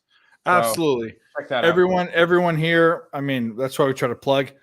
I'm Picks from Dave at OnlyFans, and on Twitter, I'm at Earl Sports Bets. I'm trying to do the other way that you guys do. But anyways, Picks from Dave. On Twitter, I post picks every night. I also do this show Wednesdays and Fridays. I'm on Terry's show. I wish I could be on Earl Sports Bets, but they do it too early. And for me, because I'm on the West Coast. But anyways, we're going to end the show with the most viewers we've had of all night, which is crazy. That really viewership is the highest that it's been all night right now. At 2 o'clock in the morning? It's crazy. It's even though it dipped by 1, we don't get many, but we get like 40 to 60 viewers, and they come in randomly. And right now we have watching 15, which is 5 more than we've had the whole night. But either way, guys, watch the whole stream or don't. I don't care. Go to my Twitter page. I don't care. Look at my record for the year. I don't care. Okay. This is about having a good time and sports betting. By the way, we do have a good time, but we win money. Everyone that I bring in here is a winner, and we're transparent and we're having a good time. So this is what we do. Anyways, thanks for watching, guys. Nerd Talk Capper Collective. We'll be back on Wednesday, and best of luck at the window.